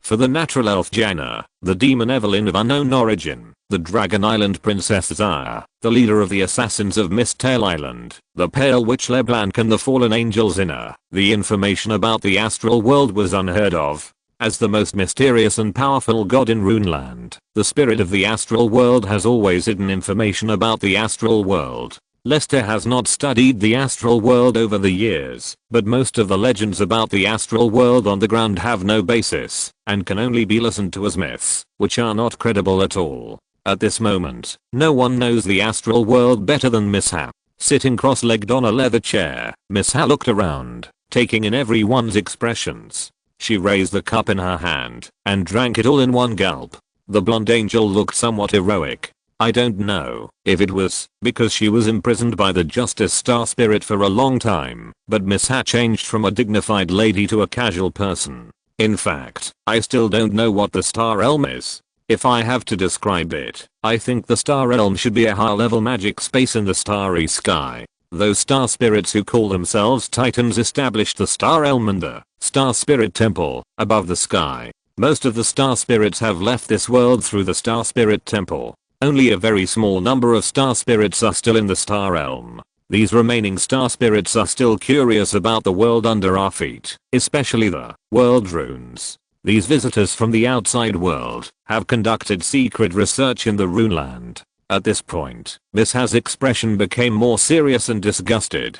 To them, the creatures of Runeland are just toys in their hands. If they are not interested, it's fine. If they play with them, they will inevitably end up torn apart. Unfortunately, I retain my personal consciousness for too short a time, and I don't have more time to explore the star world. Miss Ha waited until everyone had almost absorbed her words before continuing. As for what the star spirit giant god is, I can only talk about my guess now. They come from the depths of the starry sky. The reason for their birth is unknown, but it should be related to the constellations. They have different abilities and personalities. There are many of them. They seem to be some kind of powerful star race. There are also many disputes among them. Some of the fallen star spirits died at the hands of their companions. I don't know how they died. Taking advantage of Miss Ha's pause, Lester asked a question. Since there are races in the starry sky, there must be extraordinary beings of equal power. In addition to the star spirits, are there other extraordinary beings? Or is there anything in the starry sky that even the star spirits are afraid of? Nodding, Miss Ha confirmed Lester's thoughts. There are indeed some enemies that even the Protoss are afraid of. When I just arrived at the Star Realm, I heard that the war outside the Star Realm has never stopped. Void energy, dark creatures, star beasts, and alien creatures are all enemies of the Protoss. In order to deal with these enemies that can cause harm to the Protoss, the Star Realm has long established a complete war system. The mortals living in the Star Realm are all extraordinary people, and they are also the main force to fight against low-level threats. Each one placed in the Runeland is a top-level existence at the level of a great wizard. Even more powerful are the high-level servants cultivated by different Protoss. These servants are carefully cultivated by the Protoss through spending a lot of time. The extraordinary people in the Star Realm may rebel against the Protoss, but the servants of the Star Realm will not have any possibility of rebellion at all. They have become the most loyal war machines of the Protoss from the moment they were born. On top of this, the Protoss will send the chosen ones endowed with divine power to fight the most troublesome enemies, or directly use the Star Dragon to remove them. Except for the belligerent war Protoss pantheon, few Protoss will take the initiative to participate in external wars. Mishap, during those years you were in the Star Realm, you should have been one of the chosen ones, right? Yes, my consciousness was in chaos, and most of the time it was the righteous star spirits who controlled my consciousness and fought in the universe. Lester sighed, tapping the table rhythmically with his right hand. Under Miss Ha's narration, the background and strength of the star spirits over tens of thousands of years could finally be seen. The extraordinary people in the Star Realm can match the top powerhouses in Runeland, and the servants of God are between below demigods and above extraordinary people. In this way, Simond, who almost killed himself, should belong to the level of servants of God. As for the chosen ones like Miss Ha and Morgana who can perfectly bear the power of the Star Realm, their strength is definitely at the level of demigods. The most critical problem is that there are so many Protoss. It is impossible to be hostile to every Protoss. Killing them all is no different from going against the universe itself. What's more, there are other enemies in the universe. These enemies are hostile to the Protoss, and they are not necessarily friendly to Runeland.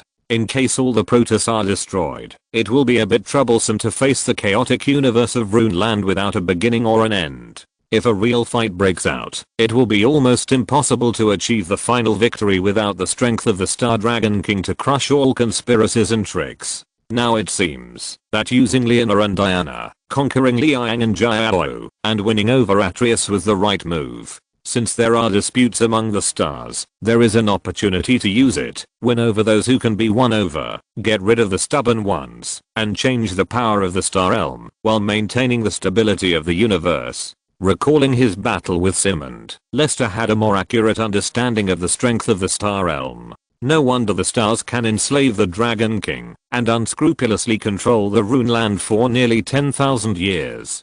In a sense, these immortal constellation wills are the existence of gods who have landed on the ground. As long as the stars of the same age as the sun, moon, and stars are not hopelessly stupid, they can rely on a long time to grow themselves to the level of true body. As for the existence of the creator god level of the star-casting Dragon King or Iron Soul, it is beyond Lester's understanding, and he is not easy to evaluate. Maybe when he can cross the universe in the flesh, he can talk to the Dragon King in person. Right now, the most important thing is to obtain enough rune fragments and grow to the level where you can rival the Protoss. If you're listening to this novel on a channel other than Fanfic World, it means they downloaded and uploaded it without effort. We cordially invite you to visit our channel, Mundo Fanfic Novelos. There you'll find the original version of this story and you can explore many other novels of various genres. We're waiting for you to immerse yourself in a world of incredible novels.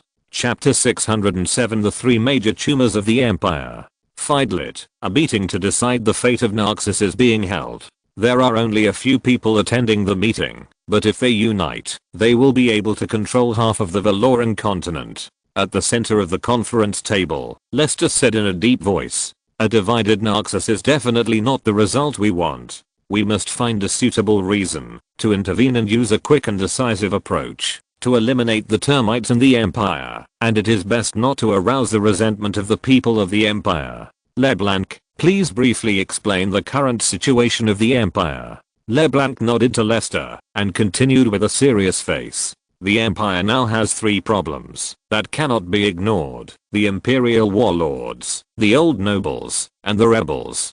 Compared with these 3 problems, the Dalmatians are not a problem. With the Emerald Territory as a barrier, the Dalmatians have no way to cause any damage to the Immortal Fortress. Let's talk about the problem of the Imperial Warlords first. With General Timothus of Fort Callisto and General Jerry Ford of Vaux City as the core forces, the 5 warlords in the south have secretly united together.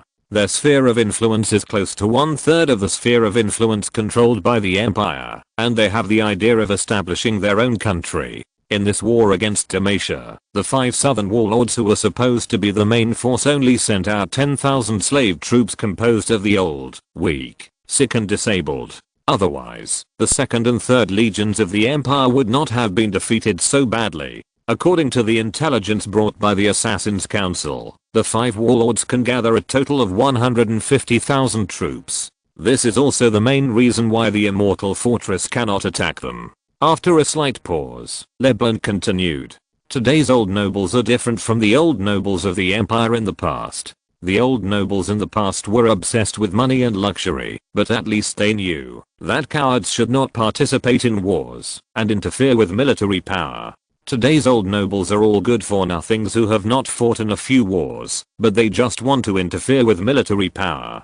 Thanks to the blood and zest of Vladimir, this group of imperial pustules whose bodies have been transformed by blood magic have gained a long life. Although they are far inferior to Burnham, they have at least 50 years more life than normal. If they can contribute enough artworks to be appreciated by Vladimir, these pustules can further obtain physical transformation and extend their lifespan to 100 years. Relying on their own influence, they colluded with the blood wizards of the Scarlet Society and continuously placed middle and senior officers in the Imperial Legions. These middle and senior officers made no contribution to the war, but they were very good at exploiting the citizens of the Empire and grabbing the wealth of the Empire. This group of termites controlled many orphanages in the Empire. Those children who lost all their relatives in the war and no one was willing to adopt them became their prey.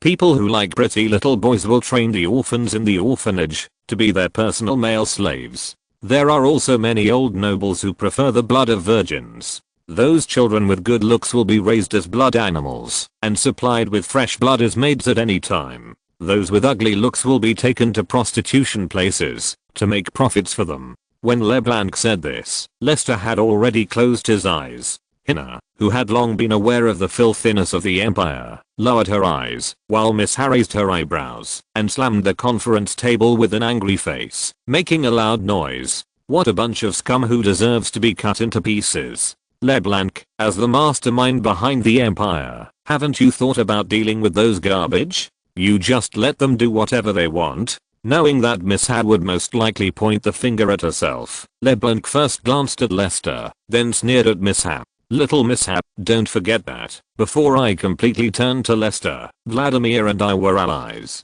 Half of the family forces of the old nobles are in collusion with the Scarlet Society. How could I turn against my partners for those orphans without fathers and mothers? I have seen a lot of tragedies. In the Dark Ages, when Usul was still alive, cannibalism and killing people to fill hunger were common things. Even Rox's ancestors ate people when they were the hungriest. Compared with that barbaric and cruel era, what are those orphans who have food to eat and clothes to wear now? They can neither be used by me, nor are they a burden to the empire. They naturally cannot have a healthy body if they are not well fed. Such people are cannon fodder on the battlefield. On the contrary, it may be a better life for them to be raised as blood animals by those old nobles. What's more, it's not that I haven't punished those pustules. There was a time when some people were not satisfied with the orphanage and reached out to the children and the civilian area. Naturally, I couldn't tolerate this situation. In this case, I used the family controlled by the Black Rose to eliminate those pustules and cut off the paws that crossed the line. Vladimir had nothing to say about this. Otherwise, do you think those pustules would only mess around with the orphanage? Miss Ha snorted angrily and said nothing. She knew that LeBlanc was telling the truth. The Pale Witch was not a kind person. Doing this for those children was already considered kind. But having said that, she was still angry and couldn't swallow this breath. She wished she could fly to the Immortal Fortress right now and burn the Empire termites with fire. With a sigh, Lester opened his eyes and comforted him. "Mishap, relax a little. Those scum will pay for what they have done. When we take control of Naxos, I will never let those poor children continue to suffer. We are sitting here for this, right? Lester, I will purify those filthy filth with my own hands." Miss Has golden eyes stared at Lester. Lester saw the angel's determination and nodded. "As you wish, I will hand them over to you." After getting Lester's promise, Miss Ha calmed down her anger. Lester looked at LeBlanc again. "LeBlanc, please continue." LeBlanc regained her composure and continued.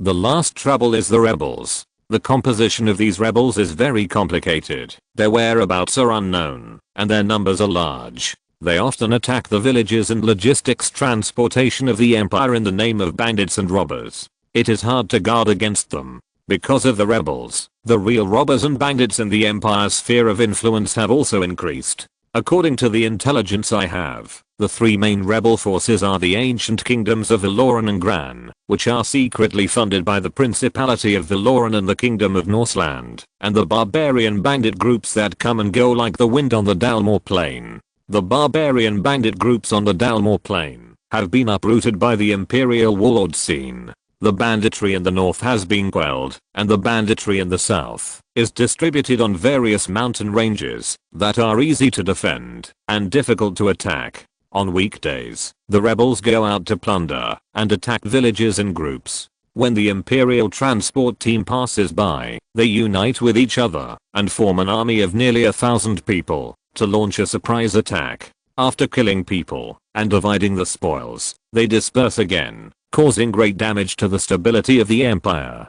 There are natural caves and dangerous mountain roads everywhere in the mountains. It is difficult for the Imperial soldiers to find their traces. Even if they launch an attack, they cannot gain a numerical advantage in the battle on the dangerous roads. Instead, the rebels will take advantage of it. I have never been disappointed with Scene. Instead of letting Scene continue to fight the Dalmatians with his tired army, it is better to let Scene deal with the rebels. I don't want such a capable and battle-hardened Imperial general to die on the battlefield. Knowing what Lester meant, LeBlanc smiled. I can let Brondark give Scene an order to withdraw his troops and suppress the bandits. As for whether Scene will listen to it, I don't know. If he doesn't listen, I will have to go there in person. Standing up from his seat, Lester's face sank, and he was extremely powerful. Others also stood up.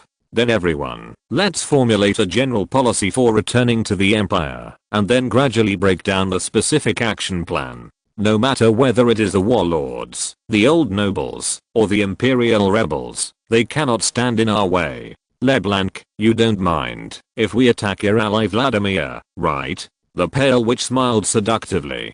Dear, you should say old ally. As your little rose, I don't mind giving my old ally a final push and sending him off. The sky has darkened. In the western part of the Nokmachi Plain, on the battlefield of the Eternal Peak Greentooth Peak, Scene, who was stationed halfway up the mountain, received a military order from the Imperial Supreme Command.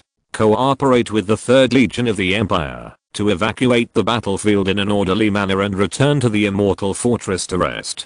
Next to the torch, Scene silently handed the secret order to Jija. Jija took a look in the light of the fire, and then swept his eyes to the low-spirited Legion soldiers in the tent. Under Scene's leadership, the Legion did fight bravely and was invincible, but it was unable to experience hard battles one after another. Obviously, the Dalmatians were winning all the time, but the number of Dalmatians was increasing, and the troops were becoming more and more elite. With the support of the Dragon Bad Knights and the Fearless Vanguard, the Legion could no longer continue to achieve greater victories, and could only retreat again and again. If they took a wrong step, they would be doomed. The enemy was increasing, but they could not get any more soldiers. The logistical supplies of the Emerald Leader alone could not maintain morale. Knowing that the battle situation had reached the most dangerous time and the troops could not continue to fight, Jija said softly, General Scene, our Legion soldiers are very tired now, and the casualties are close to 20%.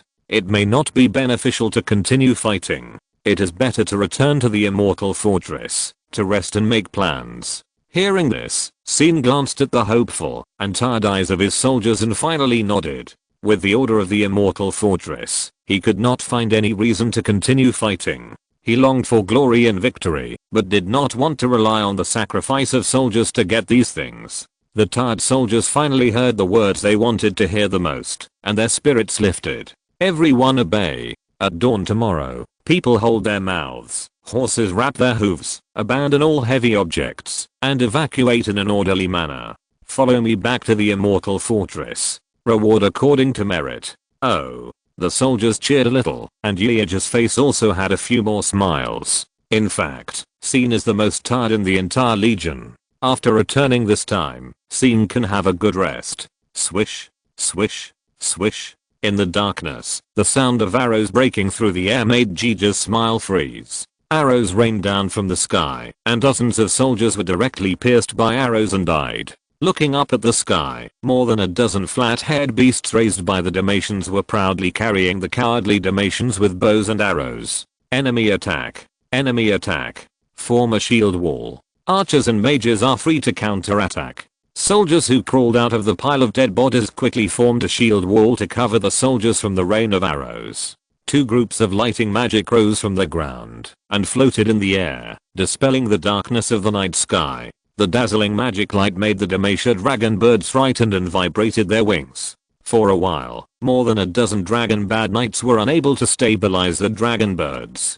Counterattack. The officer's roar resounded through the sky. The crossbowman pulled the trigger, and the taut crossbow arm suddenly straightened. Hundreds of barbed crossbow arrows formed a scattered rain of arrows, and covered the sky where the dragon bird knights were. Several screams of humans and animals rang out. 3 dragon bird knights who died directly fell to the ground. Another unlucky dragon bad with a pierced head fell to the ground and turned into a ball of meat. Retreat. Retreat. The captain of the Demacia dragon bad knights issued a retreat order. The other dragon bad knights did not hesitate to control the somewhat uneasy dragon birds under their crotch to fly higher and avoid the second wave of arrows. This attack was meant to hurt the morale of the Narxans. It was unrealistic to rely on the bows and arrows in hand to kill as many enemies as possible, especially when the overall situation had been decided. Javanai, who led the expedition in person, arrived soon. The Demacia Kingdom army responsible for containing the 1st and 3rd legions of the Empire had all headed north. As long as they could hold off the Narxan bastards for a dozen minutes, the two armies would surround this place with nearly 40,000 Demacia soldiers and easily strangle the less than 10,000 Imperial legions. Tonight, no living creature can leave the Silver Mountains. This is the anger of the Dalmatians and the revenge of the Dalmatians. With a sneer, the dragon bad knight bent his bow again and shot an arrow, saying loudly, "You bastards of Narxus who dare to slaughter my people of Demacia. You can't escape. His Majesty will lead the army to surround this place soon. This day next year will be the anniversary of your death." The voice from the sky made the morale of the Scene Legion drop to the freezing point. Thinking of the trackers who never left the sky, no one would doubt the words of the dragon bad knight. "It's over. We are finished. We will all die here. Surrender." A collapsed soldier did not see that there was a burly and tall figure standing behind him. The double-headed axe chopped down, and a big head rolled to the ground. 2 seconds later, the headless body fell to the ground. Looking at the soldier's fearful and desperate eyes, Scene put down the black cleaver in his hand and said coldly, "If anyone disrupts the morale of the army again, this will be the end. It's over. If we want to survive, we have to fight to the death. With Javan leading the army in person, it's our chance to kill the enemy leader. Follow me into the enemy camp and kill Javan, and the Dalmatians will retreat." Behind Cyan, Yeager also shouted, "The mountain road is long, the night is dark and the wind is strong. The enemy has dragon knights, and we have no way to escape. We might as well follow General Cyan and fight to the death. Maybe we can get a chance to survive." Chapter 608, Thane's army vs. Demacia's army. The army, like a silver tide, slowly approached the mountains. The clashing sound of armor and weapons scared away the birds on the treetops. Even the moonlight could not attract the attention of the silver ocean on the ground. A dragon bird knight hovering in the sky leaped over the army and went straight into the center of the army. "Your Majesty, the Thane army is on that hillside." The dragon bird knight who returned to the main army to report the news landed directly next to Javanai's warhorse and pointed to the nearby Silver Mountains. "These Narksan bastards are still talking nonsense and offending your Majesty. They are really unforgivable." Sitting on the back of a pure-blooded Demacia warhorse, the 1.81 meter tall Javanai was wearing Demacia's mithril armor, a crown on his head, and his eyes were like cold moons. The guards behind him carried the Omen of Randuin and the halberd of Atima for Javanai, ready to defend the Supreme Emperor of Demacia with their lives. "Oh, what nonsense did those Narksan say? You can tell me." After getting the Emperor's approval, the Dragon Bird Knight knelt on the ground and said in a deep voice, "They said they wanted to chop off your head. How dare you?" The guard shouted and drew his mithril sword, but Javanai waved his hand and glared at the outspoken Dragon Bird Knight, so he had to give up. Looking around at his invincible army, Javanai smiled calmly. "I have soldiers who are good at fighting and generals who are loyal to their country. My ancestor, King Dulce, was invincible on the battlefield. Now that Demacia is strong, why should we fear the enemy's provocation?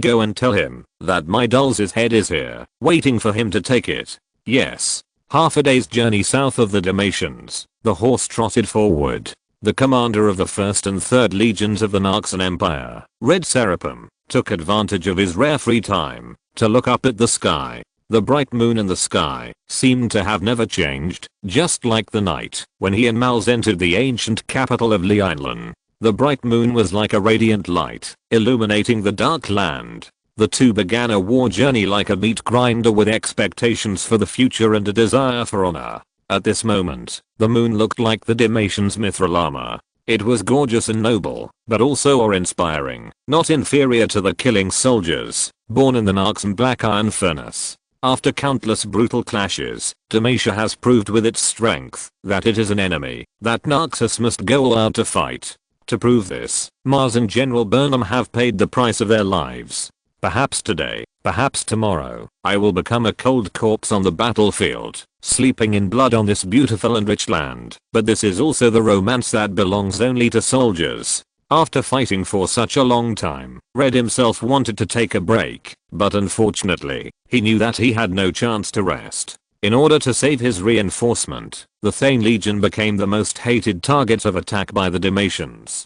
For this reason, the Demacia Kingdom army turned north. After learning the whereabouts of the Demacians, Red only thought for a minute to understand the Demacians' action plan and issued a follow-up order. He would never allow himself to escape this battle and become a coward of Narxus. Betting on the honor of the Serapim family, the beliefs of the Larxi clan, and his own life, tonight, he must fight to the death with Javanai in the Silver Mountains. Order. Speed up the march. We must not let our compatriots fight alone. Yes. Scene did not care about Emperor Javan's response. At this point, any trash talk is meaningless except for a real fight. The meaning of this war is not complicated. He wants to kill Emperor Javan before he dies, and Emperor Javan wants to kill him to avenge the Demacia people. Only one of them can survive, that's all. Observing the military situation at the foot of the mountain, Scene quickly found the central army banner of the Emperor of Demacia.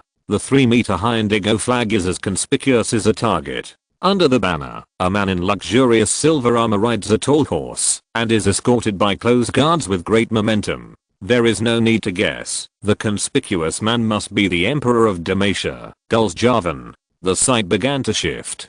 The Demacians formed a long snake formation, pressing down from the end of the horizon like a tide. There were at least 30,000 people. Archers were in front, spearmen and shieldmen were in the back, and the mithril heavy infantry of the fearless vanguard was divided into two phalanxes, one on the left and one on the right, blocking the attack route closest to Javan. The silver heavy infantry held great swords, and their steps were like frost iron hitting the ice, with awe-inspiring momentum. In a large-scale war, even the soldiers of the fearless vanguard could not maintain the shield formation method they trained, and could only be used as elite infantry. There were thousands of light cavalry, and about 200 dragon bird riders on both wings of the army formation, ready to launch a destructive charge at any time. The Mithril armor-piercing arrows were ready to be fired, waiting to tear apart the line they had arranged. Looking back at the low morale of the Seen Legion, Seen smiled rarely, and then sighed. In addition to the more than 10,000 kingdom troops and nearly 1,000 fearless vanguards, the Demacia army was full of newly recruited soldiers. If the Demacians did not have more than 20,000 new recruits who had not seen blood, this battle would not have to be fought at all. With less than 9,000 people against more than 40,000 people, they would definitely lose. The only advantage of our side is the terrain. The three sides of the mountainside are cliffs, and only one side is a steep slope with steep terrain. After being repaired by the army mage with earth element magic, only two gaps were left, one open and one dark. Open and dark sealed. The open area can only stand about 1,000 people, and the Demacians' numerical advantage cannot be brought into play. As long as I'm strong enough, this battle can still be fought. Retracting his gaze, Jija on the side noticed the complicated expression of his best friend, and couldn't help asking, "Scion, what are you laughing at? What are you sighing about?" Turning back, Seen stared into Jija's eyes with a gentle look. "I laugh at the fact that the Demacians will surely mourn after this battle.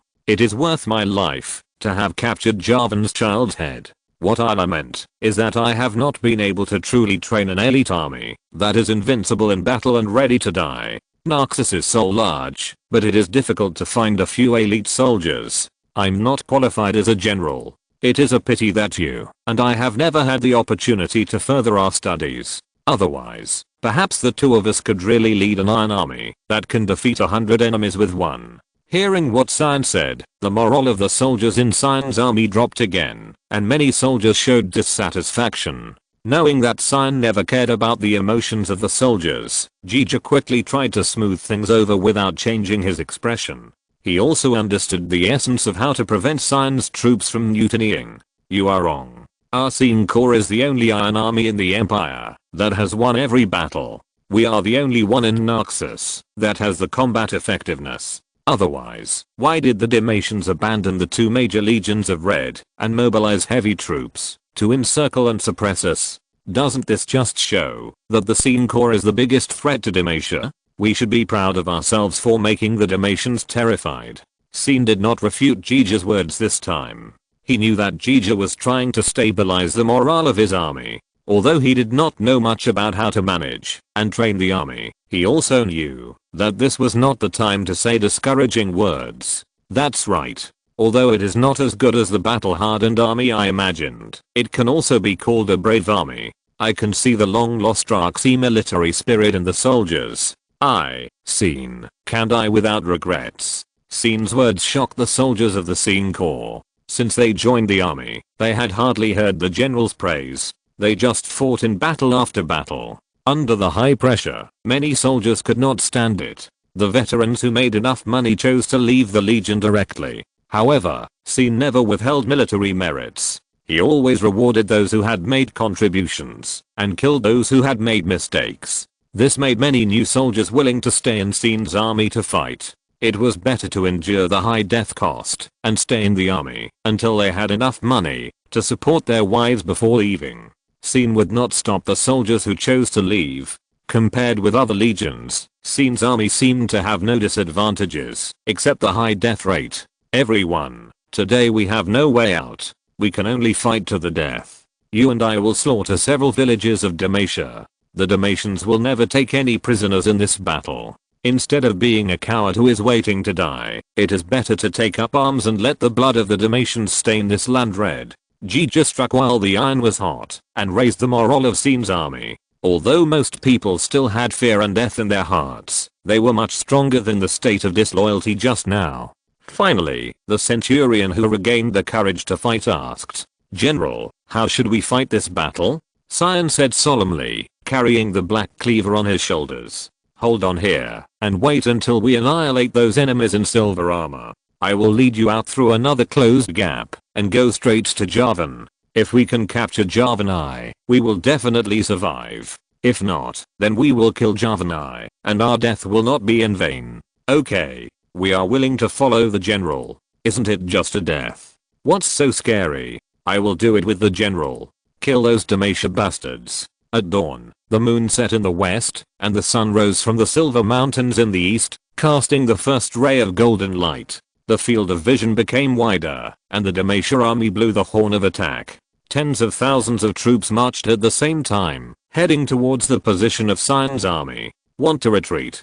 Order, ranged infantry to rain arrows on the enemy. The 5th and 6th phalanxes quickly press forward, and the rest of the phalanxes advance slowly. Yes. After receiving the order from Javanai, the messenger quickly conveyed the battle order to the Demacia general. Woo woo woo, the horn made a desolate and rough sound, and about 5,000 ranged archers kept approaching against the rain of arrows flying from the mountainside, until they were almost in the shooting range of the horn bows. Shoot! The Demacia archers, who had been holding back their anger for a long time, bent their bows, and put arrows on them, and the bows were like full moons. Shoot! With an order, the extremely tight bowstrings were loosened, and 5,000 arrows were scattered on the mountainside like a moving black rain curtain. Because of the terrain, only the first 1,000 arrows successfully flew onto the mountainside. The soldiers of the Thane Legion, who had already formed a shield wall, hid behind the black iron square shields in a scale-like manner, and did not waver even when the arrows hit the shield surface.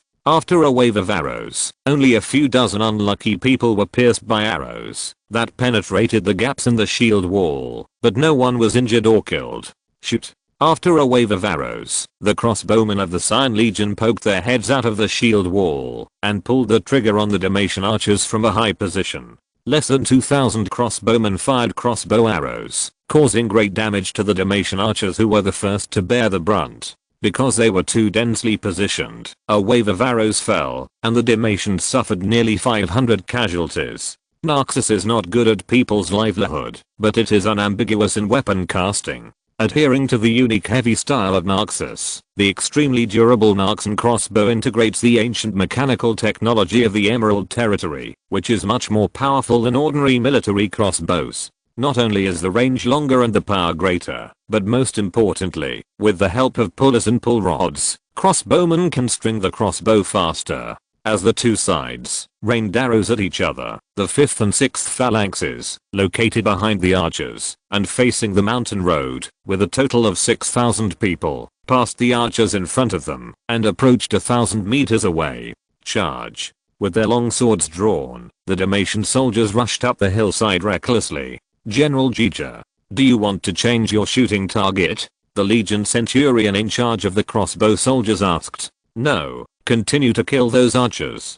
Gija ordered calmly. We are not afraid of engaging the enemy, since we have an advantageous terrain. The only thing we need to worry about is the Demacian archers. Kill as many of them as possible before the crossbow arrows run out. Yes. The arrows of the Imperial crossbowmen passed over the Demacian soldiers who were charging in front, and continued to fly towards the approaching Demacian archers. Because their compatriots also entered the range of the arrows, in order to avoid accidental injuries, the Demacian archers had to stop shooting. As one side gained strength, while the other lost, the Demacian archers paid a painful price. Unable to shoot arrows at their compatriots' backs, the archers could only accept the order to retreat and leave the attack range of the Imperial crossbowmen. Javanai sighed, looking seriously at the military situation 2 kilometers away with the Golden Monarchula telescope, produced in the Emerald Territory. Those Naxan barbarians are extremely warlike and aggressive, there is nothing to say, but the weapons they created are so sophisticated. We must also focus on studying the craftsmanship of crossbows when we go back this time. The training process of archers is too complicated, and it is not as convenient as crossbows. Your Majesty is right. Stop shooting. The Imperial crossbowmen retreated 2 steps to make way for the legionnaires led by Sion. Wearing a heavy helmet with horns and a magic steel armor, Sion carried the black cleaver and stepped forward with iron boots to the crowd, like a demon from hell. We will stay here, Demacians. Kill as many as you come. Chapter 609, a desperate fight for reinforcement. Dawn fell. Javanai held up a telescope, his eyes full of bloodshot. The heart of the Demacia Emperor was heavy, as if bleeding. 1 phalanx, 2 phalanxes, 3 phalanxes, 4 phalanxes. Tens of thousands of soldiers rushed to the slope like a tide, but it was as if they had hit an indestructible reef. Without exception, they all collapsed. The 1,000-meter long steep slope and tens of thousands of broken corpses became obstacles to progress. 3 days and 2 nights passed, and except for the truce in the middle of the night, this meat grinder has never stopped. The tall figure in the telescope, like the Hellblood demon, was still waving the double-headed blood axe in his hand at the place where the two armies were fighting, killing the Demacia soldiers tirelessly, with a posture of becoming more and more courageous. The enemy general alone took away the lives of thousands of Demacians. Whether it was a joint attack, encirclement, and suppression, or a rain of arrows, or a duel, no Demacia soldier could withstand an axe. Although the Narxan barbarians had suffered more than half of their casualties, they still had the spirit to fight to the death, and would not surrender at all. This was a peerless Tiger King leading a group of Wolf Kings to fight against his own legion. Apart from invincible, Javanai could not find another word to describe the Imperial general. The new recruits who had just joined the army for less than a year had never experienced such a bloody and cruel battlefield. Their superiors died in battle, and there were no living friendly soldiers in sight. From beginning to end, they had only one way to flee, and they had no courage to fight at all. Javanai had no temper at all in this situation. The enemy was too terrible, especially the Imperial general named Sion. In just one day, he had become a psychological shadow for the Demacia Kingdom army. The telescope began to deviate, and finally stopped at the silver shining mithril plate armor at the bottom of the hill. Now the morale of the legion was low, and only the fearless vanguard could change this situation. As long as the devil was killed, the Narxans would be defeated. After 3 days and 3 nights of exhaustion, even an Iron Man could be melted into water. He did not believe that under such circumstances, Sion could continue to fight head-on with his most powerful elite legion. Brave and fearless. Never retreat until death. Steel swords are unbroken. Glorious city. Demacia. United as one. Everyone, follow me to kill. Inheriting the will of the former fearless Vanguard Legion commander Chris's most trusted subordinate, the sword captain of the 1st Shield Formation, and now the fearless Vanguard Legion commander Hezled roared. Before this, he had asked the Emperor for battle countless times, but was ordered to stay put. He could only watch his compatriots charge forward with courage, but were defeated by the Imperial soldiers like dogs who had lost their homes, leaving a pile of corpses, and fleeing back in panic. Whether it was dignity or life, everything in Demacia was being trampled by the Narxans on the hillside. He understood that, in order to preserve the strength of the fearless vanguard, His Majesty deliberately used the kingdom army to consume the energy of the Narxans, just to wait for the enemy to be exhausted, and use the fearless vanguard as a sharp knife to cut off the mess. He understood, but he did not agree. But he was a soldier, and had to obey orders. Only at this moment could he vent his anger on the enemy with the mithril sword, using the most ancient way. The Scarlet Iron Tower stood on the sea of corpses and blood. Hezled gritted his teeth and accelerated his charge. Closer, closer. He wanted to kill the enemy who brought humiliation and pain to Demacia with his own hands. No. Narxans are coming from behind. Your Majesty is in danger. The dragon Bad Knight in the sky brought unacceptable bad news. What?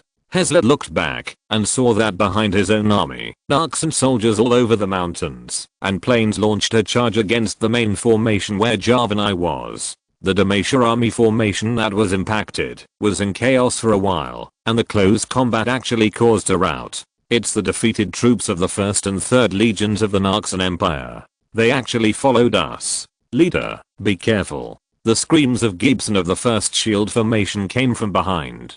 Hezled turned around and saw that Gibson, a colleague of the 1st Shield Formation who had stopped the Imperial General for him, had been split in half by the giant axe, along with his shield. Facing the bloodthirsty eyes of the Imperial General, the man's eyes were about to burst, and he swung his sword forward. The zither-shaped large shield reinforced with mithril could not block the black double-headed axe. Kill them, chop off their heads, and leave no one alive. The repeated voice in his mind made Sion's consciousness more chaotic. Only the pleasure and power brought by every kill, every slash, and every destruction of the enemy allowed Sion to barely maintain his desire to kill. Now, he has found a new goal. As long as he defeats the most proud fearless vanguard of the Demacians, he can lead the remaining soldiers to rush all the way, kill into the central army tent of Emperor Javan, and chop off the head of the Demacia Emperor. The Black Reaper turned into a blood-red axe shadow, slashing down from top to bottom, and collided head-on with the mithril sword. Clang! The collision of magic steel and mithril made a harsh sound, and many soldiers heard the collision sound that pierced their cochlears. Crack! The stalemate did not last too long. The mithril sword that Hezlet had high hopes for broke with a sound. The Legion leader of the Demacia Fearless Vanguard could only watch the axe blade slashing down along his face, and then the world fell into absolute silence. Pulling the black cutter out of the rotten skull, Sion directly chopped the second axe. The mithril helmet with half of the rotten head rolled to the side, and was held in Sion's hand. The clear mind brought by killing a strong enemy made Sion roar provocatively for the first time on the battlefield. Coward of Demacia, is this the soldier you have high hopes for? Ha ha ha. Seeing the head of his superior being held in the hands of the enemy, the soldiers of the Fearless Vanguard were instantly furious. Leader, let's kill this Narxan barbarian together. Immediately, more than a dozen Fearless Vanguard soldiers left the enemy in front of them and rushed towards Sion like crazy. At this point in the war, any tactics and formations have long lost their meaning. Whether it is the soldiers of Demacia or Narxus, the only thing to do is to kill every enemy they see while saving themselves. When Sion attracted the attention of most of the Fearless Vanguard soldiers, the Sion Legion, which was severely damaged by the Fearless Vanguard, finally got a chance to breathe. Jija, whose armor was already tattered, took advantage of the situation to launch a counterattack and led the Legion soldiers to kill several Fearless Vanguard sword and shield soldiers. On the other side, Sion threw the head in his hand at the person who came. While the person wanted to hold the head, Sion unceremoniously used an axe to split the indestructible mithril armor, giving the Fearless Vanguard soldiers a fatal blow. His evil axe is too sharp. Our armor can't defend against it. Don't take his attack head on. A soldier from the Fearless Vanguard reminded loudly, and the others agreed. Many sword and shield infantrymen threw away their heavy shields and used only the mithril sword to restrain Sion.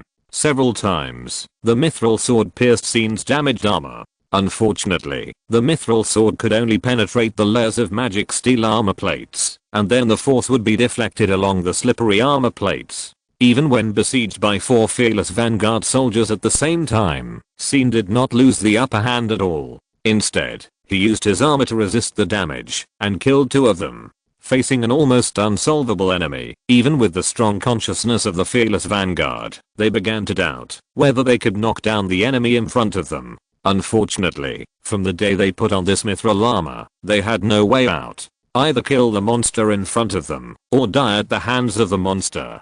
They never had the choice of escaping from the battlefield. This is the mission of a soldier. Red Seraphim threw away the steel weapon with a bent blade in his hand, picked up another Narxan longsword, and continued to move forward, stabbing the Demacian's chest with a knife, bringing out a handful of blood. The leader of the Legion was surrounded by more than a dozen Imperial assassins and Samurai Red Blade warriors. The killers who had killed Chris were now injured and exhausted. When the assassins and killers were exposed to the sun, they had lost the protection of the shadow. Even a sharp arrow was enough to take the killer's life. The killers who were only wearing light armor could only avoid the simple and rough attacks of the Demacian soldiers as much as possible, and find a critical opportunity to fight back with the weapons in their hands. The restrained battle caused heavy losses to the killers surrounding Red, but no one chose to retreat. There are still many enemies. After continuous battles, even the 1st Legion and the 3rd Legion combined only have more than 10,000 people. But all Narxan soldiers know that there is no room for retreat in this battle. The last time, it was the Sion Legion that saved them. Now is their chance to save the Sion Legion. Even if such a rescue is likely to be annihilated, even if they have never communicated with the Sion Legion, at this moment, the soldiers of the Sion Legion across the Demacia army and the Sion Legion look at each other, and they can understand what makes them willing to fight here. That is the immortal military soul of Narxus, the glory of Larxxi, the passion for victory, and the dignity forged by iron and blood. At this moment, the officers of the old nobility also forgot their noble status, and like fanatical believers, they threw themselves into this battle without any retreat, and could die at any time. Everyone followed behind Red, and gathered under the flag of Narxus. General Sion is right. There are no cowards who retreat in Narxus. Even if we all die here today, our descendants will remember our achievements. Follow me. Javanai looked coldly at the remnants of the Narksan army behind the army, sneered, and took the Omen of Randuin and the halberd of Atama from the hands of his personal guards. The Emperor of Demacia put down his mithril visor and ordered the cavalry and dragon bird riders who were ready to go to encircle them. Pass my order. No prisoners will be taken in this battle. The Demacia army, which was stuck by the Narksan Empire Legion, was already in chaos. Everyone was in a mess, shoulder to shoulder, swarming forward and waving their weapons. Further back, the 4 phalanxes of Demacia that could still maintain their formation changed their rear teams to the front teams, turned together, and pressed head-on against the Narksan army and the melee like a burden. The dragon bad knights bent their bows and drew their arrows, harassing and attacking the officers of the Narksan Legion. Javanai followed the cavalry with his personal guards riding pure-blood war horses, bypassing the chaotic battlefield and coming to the back of the Narksan Legion. Woo woo woo, the heavy charge horn blew, and Javanai, wearing a mithril armor, rode his armored warhorse into the battlefield in the golden light of the sun. The Emperor of Demacia killed the first enemy with the halberd of Atama. As he expected, the morale of the Narksan soldiers who were attacked from all sides plummeted. The formation began to become chaotic, and the casualties increased. He knew that in a few minutes, this remnant of Narksan soldiers who overestimated their own strength would become a pile of corpses, which would become his own achievement. The balance of victory fell heavily to the side of the Demacians in an instant. When the whole army was about to collapse, and each was fighting for itself, Red also seized the opportunity to turn defeat into victory. That's the Emperor of Demacia. Follow me to kill him. Demacia will collapse without a fight. The generals Raw made all the surviving Narksan soldiers look at Javanai except for the Narksan soldiers, who couldn't get away. All the Narksan soldiers rushed to Javanai. Your courage is commendable. Seeing that the Narksan soldiers were about to counter-attack him, Javanai gave the order for the cavalry to retreat without hesitation. The horses' legs that came and went quickly carried the knights away from the encirclement of the Narksan soldiers. A charge took away hundreds of lives, but only less than a few dozen knights died on the road of the charge. When the Narksan soldiers focused their attention on the front again, Javanai used the same trick again, and led the cavalry to charge again. Encircle and kill his warhorse. Scream. This time, Javanai deliberately came in front of the Imperial General, and the armored warhorse rushed into the crowd like a heavy tank, crushing the heart of the fallen man with the horse's hooves, and the Atama halberd easily pierced the lower abdomen of the Imperial General. Red let go of the long sword in his hand, and tremblingly held the halberd with both hands. That pierced through his armor, and pierced his lower abdomen. He opened his mouth, as if he wanted to say something, but he could only spit out blood. Red couldn't say anything, just stared at the Emperor of Demacia. Javanai, who was looking down at him, sneered. Red Serapim, you are a brave general, but not very smart. Your Majesty, be careful. 5 Narksan soldiers holding long spears rushed towards Javanai at the same time. Javanai frowned and pulled the spear hard, but found that he couldn't pull it back at all. Red on the horse held the spear tightly like an iron statue. If he wanted to pull back the weapon, he had to pull the whole person to move. No matter how strong Javanai was, he couldn't drag a man wearing heavy armor and weighing 300 kilograms on horseback. Damn barbarians. Seeing the 5 Narksan soldiers approaching, Javanai did not want to let go of the halberd of Atama in humiliation, so he could only raise the Omen of Randuin to block himself. Puff. The first few spears stabbed on the shield without any effect. The next few Narksan soldiers could only turn their spears around and stab the long spears through the gaps in the helmets of their horses, and then they were killed on the spot by the guards who followed closely behind. Amid the horses' screams, Javanai, wearing heavy mithril armor, fell to the ground and had to let go of the halberd of Atama. Seeing Javanai fall to the ground, Red fell forward, and the Imperial General, whose body was supported by the long spear, faced the direction of the immortal bastion and slowly closed his eyes. Chapter 610 Imperial General. At some point, a thick fog appeared on the hillside, covering the battle between the fearless vanguard and the Narksans. No soldier knew what the battle was like, so they could only discuss it. Is that Narksan monster dead? Should be dead. After all, he is the fearless vanguard, the elite of the kingdom, that your majesty relies on the most. Each of them is a warrior picked from thousands of miles away. There are a total of 8 companies fighting with the army this time. How could they lose? What about your majesty? They are destroying the remnant of the army. In the end, we Damatians won this battle. It was a difficult process, but we proved that the Noxans are not invincible. As the soldiers looked at them with hope, the sound of rocks collapsing came from the thick fog. What's that sound? The mountain collapsed. That's a monster. The monster general of Naxos rushed out. Where are the fearless vanguards? What should we do? Stop them. At this moment, no one could answer the soldiers. Only the general of Damacia shouted orders at the top of his lungs, asking the soldiers to stop the charge of the imperial generals. However, after a few shouts, most soldiers deliberately slowed down their pace to keep themselves further away from the monsters. Even the most powerful fearless vanguard of Damacia was killed by the Naxans. What else could they do? The cowardly mood made the morale of the Damatian soldiers drop to the freezing point. The retreating Damatian soldiers gave the Cyan Legion the best opportunity to break through the encirclement. It was not until a minute later that the fearless vanguard soldiers who found a way out of the thick fog ran out. They are trying to assassinate His Majesty. Stop them. So the fearless vanguards are not dead. They are just trapped by the enemy's evil magic? Why are you still standing there? We must not let the Noxans hurt His Majesty. The frontline soldiers of Damacia, who finally began to encircle the enemy, discovered that the Cyan Legion, which was less than 3,000 strong, had broken through their encirclement and crashed into the long-range troops like an iron fist, slaughtering the archers cruelly like a tiger into a flock of sheep. Seeing that their companions could not resist the enemy for a moment, the Damacia archers standing at the back hurriedly threw away the Damacia bows that only had time to fire a round of arrows. The archers drew the long swords at their waists and retreated desperately. In less than a few dozen seconds, the defense line formed by the long-range troops had been broken through, and the pursuers behind them were in a state of shortage. For a time, the Cyan Legion soldiers, who were strengthened by the magic of the accompanying mages, were like entering an empty land, breaking through the defense line established by Damacia. The battle flag beside Javanai, who was cleaning up the mess, was as eye-catching as a lighthouse in the harbor at night. Cyan stopped and turned around. Follow me, General. The Emperor of Damacia is riding a horse. How can we catch up with them with just our legs? It's better to stop and flee to the forest over there. Maybe there is still a glimmer of hope.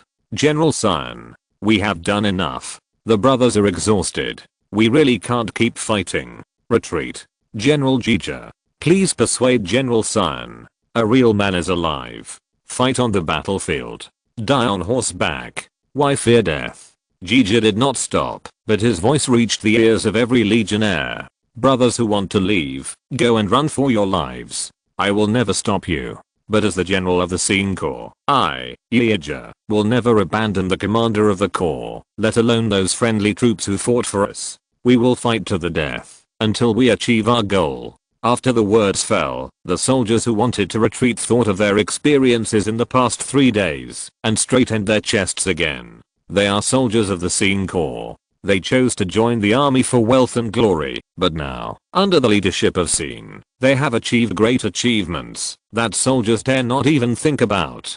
General Yeager is right. Since its establishment, the Scene Corps has been responsible for spreading the martial spirit of Texas. They have taken 999 steps. Now they are only one step away from making the Scene Corps famous in the world and awakening more successes of the glory of Loke with their unyielding fighting spirit. If I can be famous for thousands of years, after sacrificing my body, why should I fear death? In this way, in the silent charge, there was no other sound, except the heavy breathing. Your Majesty, the group of barbarians who were entrenched in the mountains have rushed out, and are moving towards us. The voice of the dragon Bad Knight was as ethereal as the wind and clouds, and the news he brought was like a sarcastic slap in his face. They still dare? How dare they? Javanai silently stroked his breathless beloved horse, his heart filled with anger. Regardless of whether they had the upper hand or not, these Noxan barbarians refused to die obediently, and refused to be his great achievements. Every time they moved forward, their feet would be pierced by the long spikes under their feet, and every time they punched, they would bleed. How could they make themselves as famous as the previous King Dulce? Although they would win this battle, Demacia paid such a painful price. What was the meaning of such a victory? How would the people of Demacia view themselves as dolls? An incompetent king who attacked the remnants of the barbarian army with 3 times the number of troops, surrounded them, suffered more than half of the casualties, and won a bloody battle? Recalling the heroic stories his father told him when he was young, recalling the expectation in his father's eyes before he died, recalling the night when the Narxan barbarians entered the country and slaughtered the village, Dulce Javan stood up, straightened his back again, and changed to the warhorse of his personal guard. He is Dulce Javan, destined to become a Demacia hero like the previous King Dulce. He wants to personally crush the enemies who stand in his way and pierce the head of the invincible Imperial General with the halberd of Atama. Only in this way will the victory of this battle have enough meaning. This is the original intention of the Emperor's personal expedition. How can an Imperial barbarian who has been exhausted from hundreds of battles compete with the great king guarded by the army? Just wait until the barbarians are exhausted, and then you can go forward and take their heads off to achieve this great feat. Your Majesty, the barbarians from the Empire are coming. For safety, Your Majesty should. With loyal soldiers like you, what do I have to fear? Javan, I said coldly, standing in front of him with his spear in hand. I'm right here. I want to see whether the soldiers of Demacia are stronger or the barbarians of Naxos are stronger. Once the king's words were spoken, there was no room for maneuver. The soldiers of Demacia stopped persuading him and began to mobilize soldiers to encircle and suppress the counter-attacking enemies. If this group of remnants really hurt the Emperor, they would not have to live, and they would be cursed to death by the people of Demacia when they return home. Like mud flowing into the sea, under the siege of the Demacia soldiers, the Thane Legion encountered unprecedented strong resistance. Unlike the kingdom's soldiers, who were not very motivated before, the soldiers guarding the Demacia Emperor were very moral and were willing to fight to the death to protect the Emperor. From early morning to dusk, the blood-stained clouds in the sky, the setting sun was like blood. There were fewer and fewer people around Sion. Every step forward required killing a dozen crazy Demacia soldiers. 3,000 people were soon killed or wounded, leaving only less than 100 Legion guards. The Legion guards were carefully selected Imperial warriors from Sion's Legion. Both armor and weapons were made by master blacksmiths in the Black Iron Furnace. Only armor and swords forged with black iron could withstand such high-intensity combat. Even so, the guards had reached the end of their life. Standing at the forefront of the Legion from beginning to end, Sion had always faced the strongest pressure. In the battle with the fearless vanguard, the magic steel armor was slightly damaged. This time, it was besieged by Demacia soldiers. In countless attacks, the damaged armor slowly cracked and fell to the ground. Puff! The body was finally pierced by the spear for the first time. With his left hand, Sion pressed the spear that pierced his lower abdomen, preventing it from advancing an inch. With his right hand, he swung the black cleaver and cut off the head of the Demacian soldier. The Emperor of Demacia was riding a tall horse, looking at him indifferently from 100 meters away. Sion took off the broken bucket helmet that had begun to block his vision and threw it on the ground. It was more terrifying than wearing a hideous bucket helmet. After seeing Sion's face, the Demacian soldiers all took 3 steps back, and no one dared to step forward. With a contemptuous smile, Sion raised his eyes and jumped over these cowardly rats, looking at the Emperor of Demacia from a distance, but the distance of 100 meters seemed as close as a world away. Pulling out the bloody spear and throwing it on the ground, Sion looked back again. All he could see were Demacians.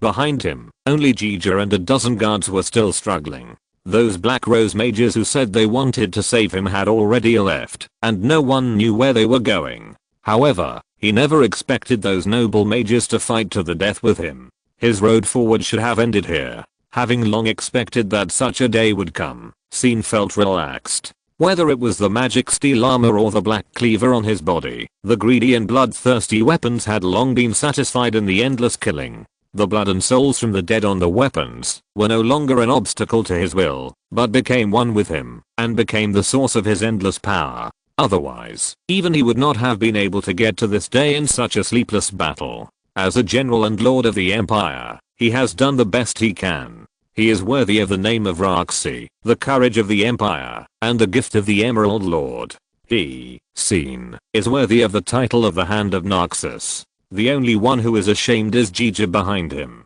As a lord, he has never given Jija any extra treatment, but Jija has always chosen to follow him and silently become his right-hand man. Now that the legion is exhausted, Jija and himself died on the battlefield, which might disappoint Jija's wife and children. That's what Cyan thought at first, until his eyes met with Jija's, and Cyan felt relieved and completely let go of the burden in his heart. It turned out that from the beginning, his best friend was ready to die. It's enough to have such a friend in life. Cyan turned around and laughed at Javanai. Javan, I'm here.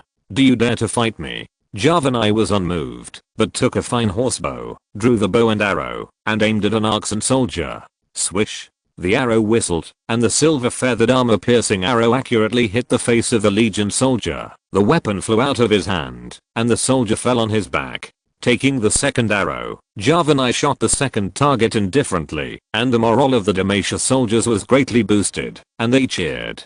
For a moment, even the soldiers who were afraid of Cyan and dared not step forward regained their courage. Your Majesty is brave. The Demacia soldiers began to surround and kill again. Cyan roared and spun the axe handle. The axe blade turned into a black crescent and flashed by. The 5 besieging Demacia soldiers were actually cut in two. The shocking scene shattered the courage of the Demacia soldiers again. Facing Cyan alone, hundreds of Demacia soldiers actually retreated together. Frowning, not ready to give Cyan any chance to breathe, Javanai gave the order. Shoot. A rain of arrows attacked, and the Legion guards were wiped out. Cyan blocked the black cleaver in front of him, ready to use his armor to block the rain of arrows, but heard Jija's voice behind him. Pretend to be weak and kill with one strike. Scene, this is your only chance. Let's be brothers in the next life. After the rain of arrows passed, Scene turned his head and looked behind him. Jija, who used his body to block the rain of arrows for him, still had expectations for him. The man stood on the ground with his hands on the sword. The man with thousands of holes stood firm, but he could no longer say even a word. His nose was sour, and Scene knelt on one knee on the ground, holding his lower abdomen and lowering his head.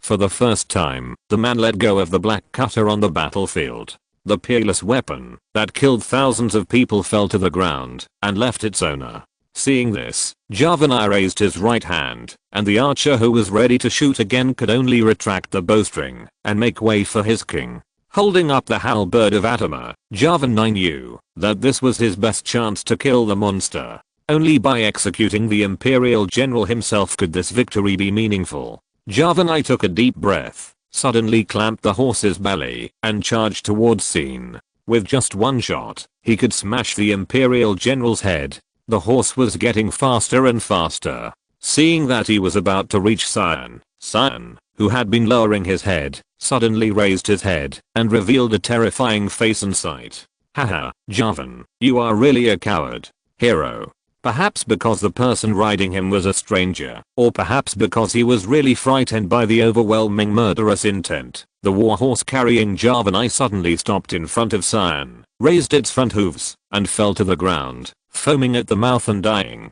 Javanai was caught off guard and lost his balance. He fell to the ground with the warhorse, and the halberd of Atama and the omen of Randuin fell to the ground. Everything was silent. The Demacia soldiers present would never have thought that the king of Demacia would fall into such a dangerous situation in the blink of an eye. The tall figure stood up again, and the Imperial General walked in front of the Emperor with heavy steps, but the Emperor suddenly jumped up from the ground and stabbed the Imperial General's chin with the crown on his head. The sharp crown pierced the throat of the Imperial General. Blood gushed out, but the Imperial General smiled coldly and grabbed the throat of the owner of the crown with both hands, tightly clamping it like an iron clamp. Hurry up and save me, Your Majesty. The heavy calls of the soldiers were in his ears.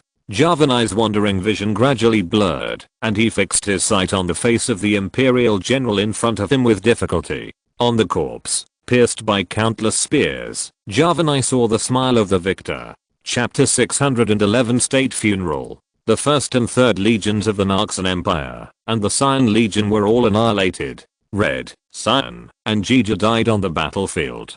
Facing an enemy 3 times his size, Cyan fought to the death and personally strangled the Emperor of Demacia, Dulce Javan, among thousands of troops. He died from being pierced through the heart by thousands of spears. The hand of Narcissus is worthy of its reputation. It's a pity that a great general was lost.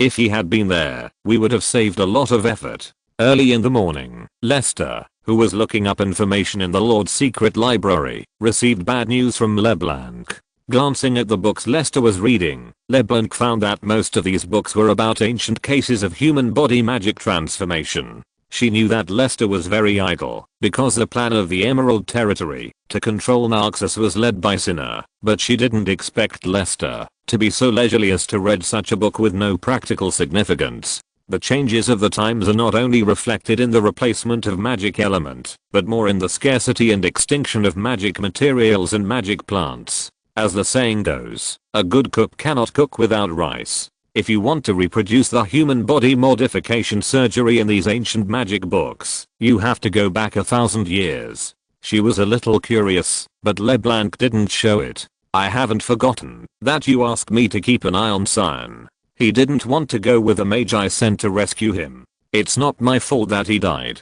With a sigh, Lester was a little melancholy that he couldn't meet the hero Cyan in person. I know. I certainly won't blame you. In fact, if Cyan really abandoned his men for survival, I would look down on him. This might be fate. By the way, how are the Demacians placing Cyan's body now? The Demacians really want to know how a person can gain Cyan's strength.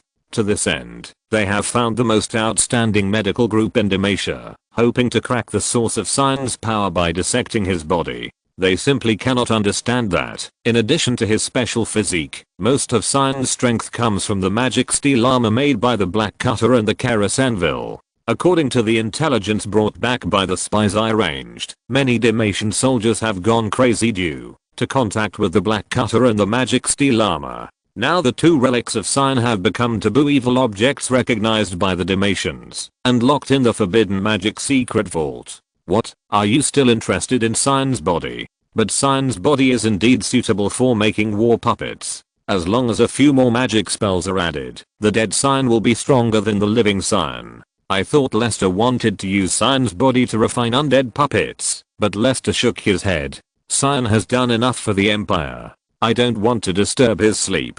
But Cyan cannot be a research material for the Demacia people. He should be buried in the immortal bastion with honor for future generations to admire. Oh, what do you want to do? Looking at Lester with interest, LeBlanc sat directly in the man's arms and hugged his neck. How are you going to bring Cyan's body back? Pinching LeBlanc's delicate chin, Lester smiled coldly. Although the 3 major legions of the Empire have been annihilated, Demacia is now seriously injured. In addition, the young Emperor Javan II has just ascended the throne, and people's hearts are unsettled.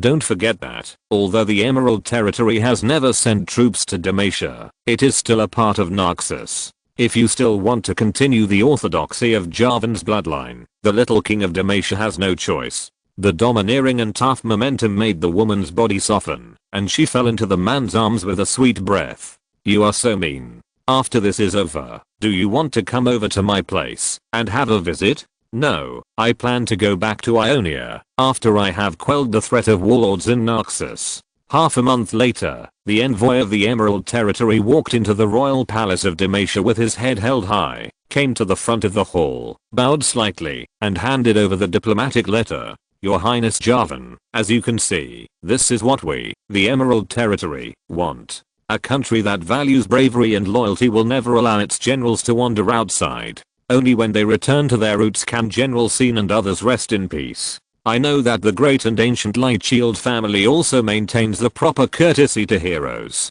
The dead are the greatest. On the battlefield, the winners are determined by real swords and real swords. It is somewhat despicable to humiliate the corpse after death. The Demon Lord has always admired the Lightshield family's respect for heroes. Demacia also has a monument to commemorate heroes. I think your majesty should understand us. If one day, the great general of Demacia dies on the territory of Narcissus, we will also send the hero out of the country with courtesy. Listening to the envoys talking at the bottom of the steps, the underage Javan II, dressed in white, had a stern face and said nothing. Damn it. With just a piece of paper, he wanted to hand over the murderer who killed his father. He refused to kneel down in front of him. The Narxan barbarian in front of him did not take him and the kingdom seriously. The unspeakable shame made Javan II want to ask the guards to beat the rude man out of the palace. However, his remaining rationality warned the young emperor that, although the dog in front of him was arrogant, he had the confidence to be arrogant. The behemoth behind the messenger could turn a piece of paper into a large army at any time. By then, it might not be a matter that could be solved by sending away a few corpses and a few evil weapons. If the country is really lost, and the Eastern Defense Line falls into the hands of the Emerald Territory, the Lightshield family may face an unbearable crisis. In the end, the world still respects the strong.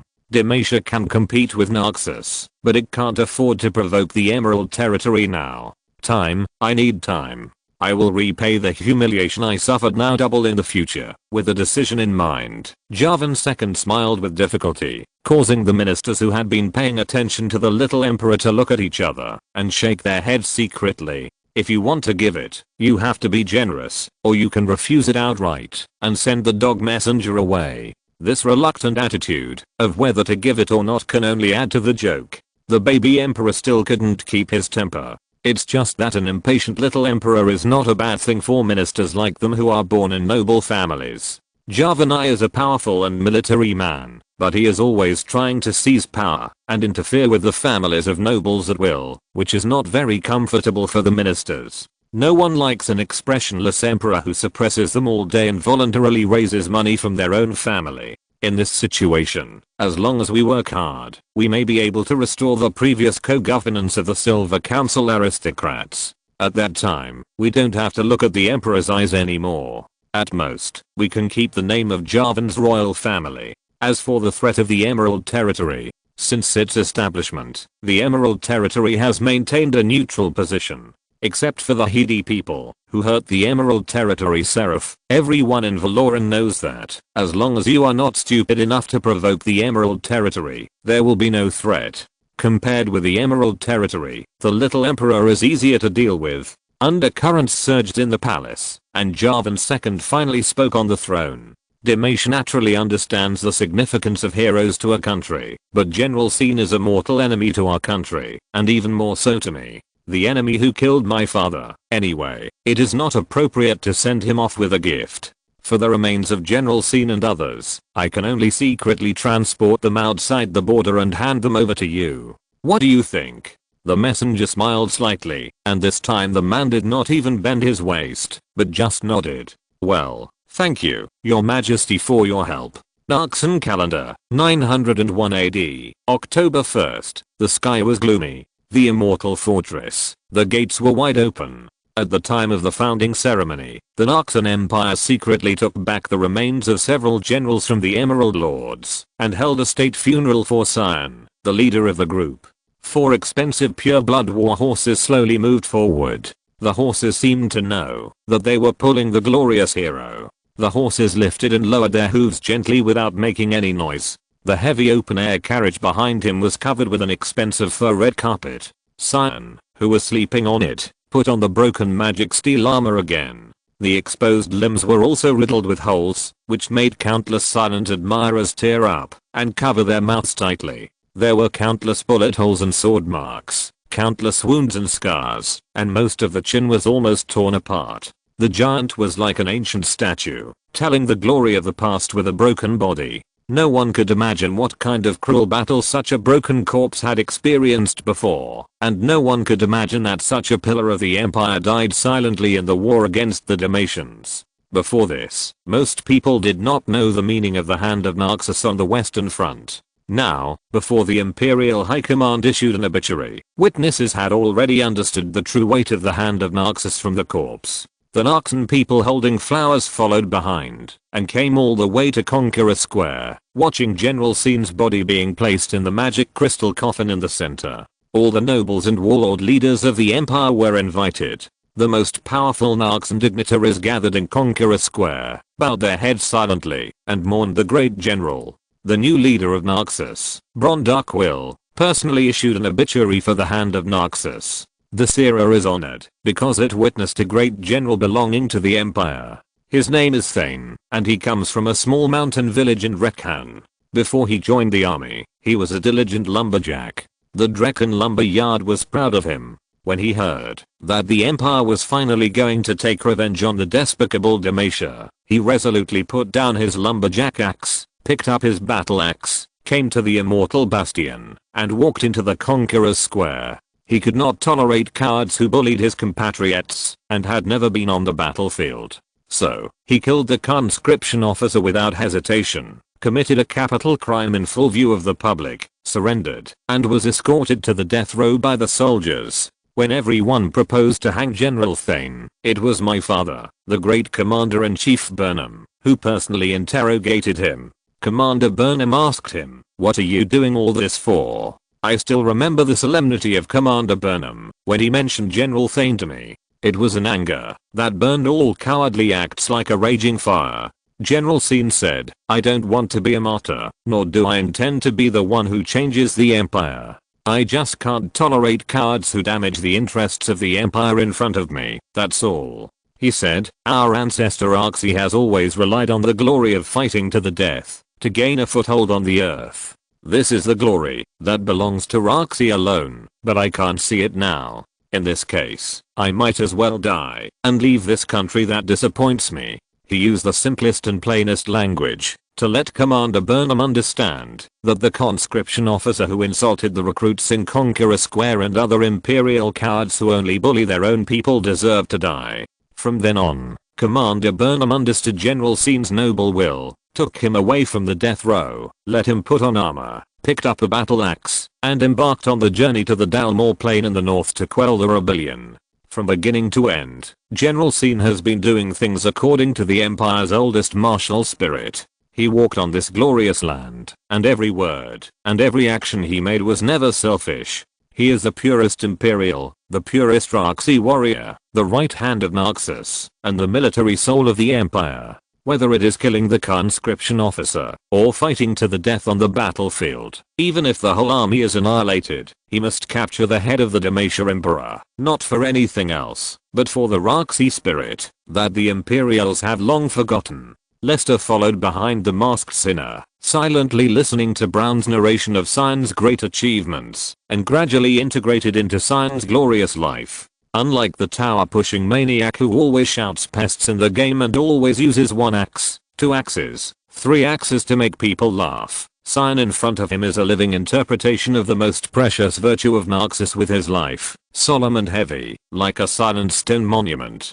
Lester understood that the name Cyan was not ridiculous. Every time he swung the axe, he was determined to die. From the moment he stepped onto the battlefield, Cyan would only move forward and fight all the way until the moment of his life came. This virtue is heavier than gold, brighter than crystal, and as pure and transparent as ice, without any impurities. This kind of virtue is a precious quality, whether in the previous world or this world. It can make a person sublime and become a great figure respected by others from a mortal. There is no doubt that Cyan is such a person. In fact, in the great country of Naxos, there are many pure warriors like Cyan. Unlike Demacia, which is a moral standard of modern society, although Naxos is barbaric, cold, and always likes to start wars and invade others, the struggle for survival has never stopped since the birth of mankind.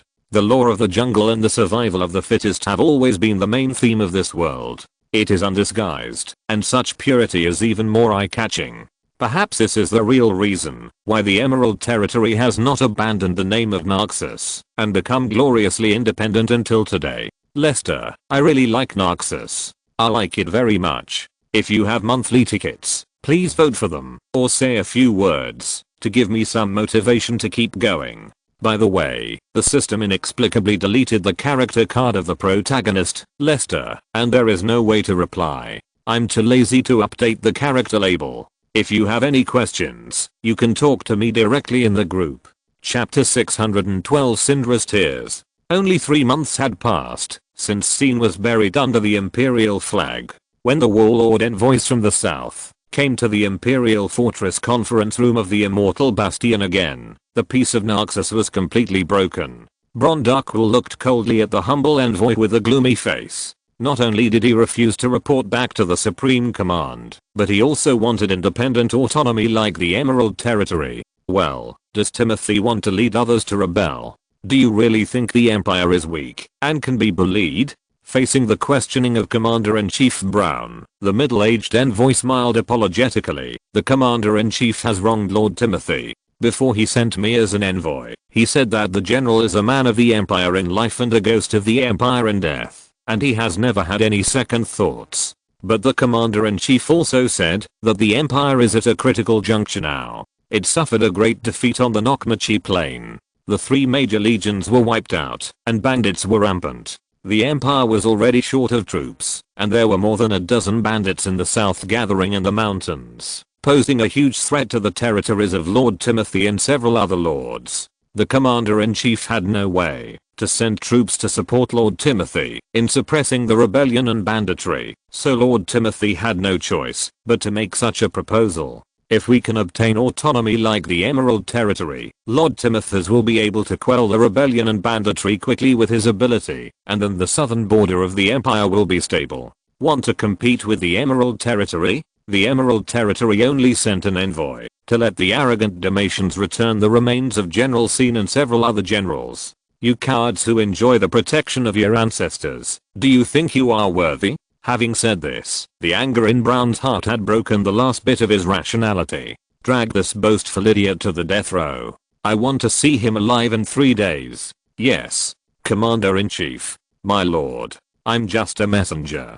Please let me go. Seeing that the death of the envoy was a foregone conclusion, the other noble leaders of the Supreme Command couldn't help but worry. Commander-in-Chief, are we really going to reject Timothy's proposal?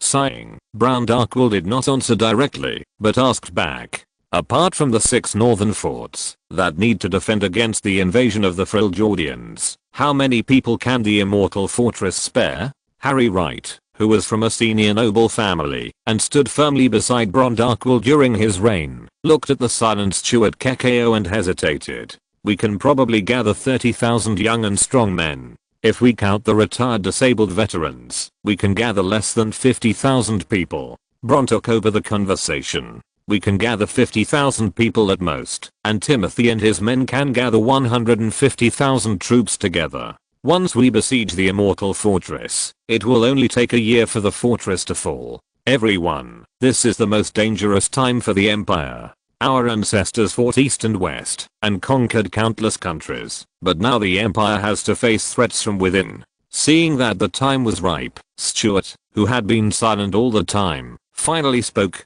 Then why didn't the Commander-in-Chief agree to Timothy's proposal? If the situation can be stabilized, it only takes a few decades of recuperation, and the Empire is not without the possibility of taking back the South. After drinking a sip of the Valtiki blood rose, Brown said lightly, because I don't want the Empire to take the path of compromise. Compromise is a cowardly act. Once the first compromise is made, we will give up the bottom line again and again, and retreat again and again. That is the real moment of the demise of the Empire. I would rather everyone in the Empire die on the battlefield than see the Empire kneel down and choose to surrender to prolong its life. The moment Narxus chooses to retreat, it will really die. What's more, General Scene has just used his life to tell us what an Imperial warrior is. The morale of the Imperial army and civilians is high. If we agree to the demands of Timothy and others out of fear, they will only think that the Empire is weak and can be bullied.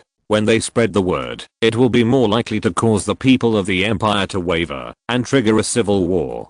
There is another sentence that Brown didn't say, and others also knew it. As long as the Emerald Territory has not rebelled against Narxus, the Southern Warlords will never act rashly, because no one can guarantee that the civil war in the Empire will not attract the Emerald Territory, a behemoth under the banner of suppressing the rebellion, and in the process of suppressing the rebellion, the Immortal Fortress will also be razed, swallowing up the entire Empire in one gulp. Nodding, Stuart tried. In other words, the Commander-in-Chief wanted to tell Timothy and others by executing the envoy without giving a clear answer that the Empire would never agree to their independence, but would not explicitly oppose it either, and both sides would maintain a tacit understanding of getting along. By then, the empire would keep its bottom line and not disappoint the people, and Timothy could live his independent life as a lord. As long as he did not recognize it, when the empire became strong again, Timothy's independence would be considered treason, and he could take it back with a legitimate reason.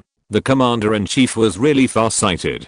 Following Stuart, the flattery continued. Looking at the people present, Brown sighed secretly. Now the empire is really short of talent. After Scene's death, there was not even a general who could defend the country. If General Scene were alive again, how could these scoundrels dare to do such a bullying act? I'm afraid that when General Scene led his troops south, these Timothys and his ilk would immediately surrender. With such regret, Brown ended this meaningless meeting. A few days ago, he laughed at the child emperor of Dalmatia who was troubled by the nobles of Dalmatia, but now the retribution has come upon him. Now it seems that it is just the pot calling the kettle black. Naxan calendar, AD 905. Western Ionia, Navali province. A young and handsome man jumped out of the portal, stepped on the green grass, and looked at the verdant and winding Dragon-Spine Mountains. The man held a lazy demon black cat in his arms, a blue bat with closed eyes resting on his head, and a white-faced horned owl squatting on his shoulder like a curious baby. He looked like a most traditional druid. The only thing missing was the Dragon Rider's exclusive mount, Zyra, but unfortunately Zyra needed Zyra's company, so he couldn't bring her. Luckily no one saw me like this, otherwise I would have to disguise myself as a beast summoner. The man was Lester, who took the portal shortcut and came from the Witch House transfer station in Bandle City. It must be said that after opening the Nora portal branch, his dependence on Zyra has been greatly reduced. By the way, there is still no news about Mai and Lalit's baby. The feminized fox girl will not have a miscarriage, right? Wait until I kidnap Syndra, then go to Omikaelan to take a look. Little Loi, you haven't been to your ancestral land yet, you can go and take a look this time. You will definitely like Omikaelan. Cuckoo Loi, who waved his wings happily twice and transformed into a white-faced owl, responded affirmatively. So, how can I find little Syndra in Navali? By the way, has little Syndra been born yet? I can't do it till little Syndra in the womb, before she comes out of her mother's womb. That would be too cruel. Meow Master, you can let Sister Janna do this. There is no place in this world that the wind cannot reach, and there is no news that the wind does not know. You can't favor Sister Janna alone, can you? In response to Malfiolin's suggestion, Janna opened her eyes and gently flapped her wings twice. A breeze blew over Malfiolin's materialized body, making the cat shiver. This good old elf sister has a gentle and kind personality. She is good at everything, but she always has an inexplicable sense of threat when it comes to matters involving the master. Lester, I already have enough power to act independently. I think I can try to talk to the wind of this world and find the whereabouts of Syndra. Lester, who had no other good ideas and did not want to try his luck in finding a needle in a haystack, nodded and agreed, although he felt a little sorry for Janna. As long as she returns in time to replenish her energy, the pain Janna suffered is not unacceptable. The name Syndra is pronounced Syndra in Ionian. There should be a spirit willow near her village. She is excluded by other friends in the village. When she is wronged, she always likes to complain to the spirit willow alone. If you can find a pretty girl who talks to the big willow tree from time to time, Janna, you should find the right person. Moving the bird's comfortable butt, the bluebird stood up from Lester's hair nest, shook its wings, transformed into an elf, and flew to Lester, opening its arms. I don't know when Janna started to fall in love with the feeling of being spoiled. Knowing that Miss Janna wanted to hug him again, Lester threw away the black cat who was snoring and hugged the wind elf amid the cat's dissatisfied cry. Go and come back quickly. It doesn't matter if you can't find anyone. Don't tire yourself. I feel bad.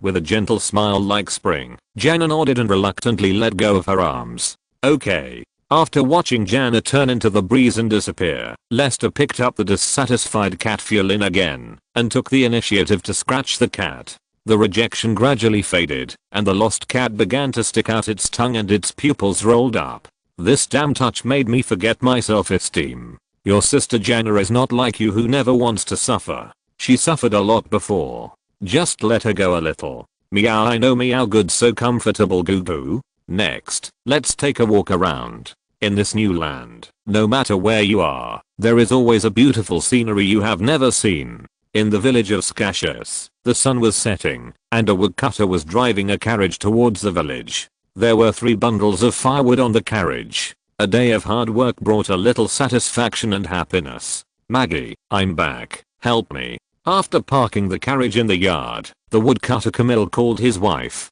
Come on, Sindra, help your mother watch the pot. If the pot is hot, open the lid. In the room, the black-haired little girl named Sindra looked at her brother who was sticking out his tongue and making faces at her. She didn't ask why she didn't let her taller brother do it, but nodded silently, stepped on the stool in front of the earthen stove, and watched the rice porridge rolling in the gap of the pot lid without blinking. When his mother left the kitchen, Ewald took out the mealworms he caught in the afternoon from his pocket, pinched the still wriggling mealworms with his fingers, and the little boy quietly came behind his sister. Sindra, look at this. The little girl turned her head and saw a twisted and wriggling mealworm swaying against her nose. The little girl, who was afraid of insects, screamed and stepped back subconsciously, but stepped on the stool and fell to the ground next to the burning stove. What's wrong? Sindra, what's wrong with you again? You can't even watch a pot? His mother's voice came from outside the house. The boy smiled silently, proudly threw the mealworms into the fire, and lowered his voice. Sister, it's been so many times, and you are still so timid. I really need to exercise more, so as not to embarrass you when I take you out. Look, the water is boiling, and the rice porridge is about to overflow. Oh, you failed again. Sindra got up from the ground with grievance, not bothering to wipe her tears. She quickly put the stool back in place, but the rice porridge had already overflowed from the lid. It was too late when she opened the lid. Ewald, why did you do this?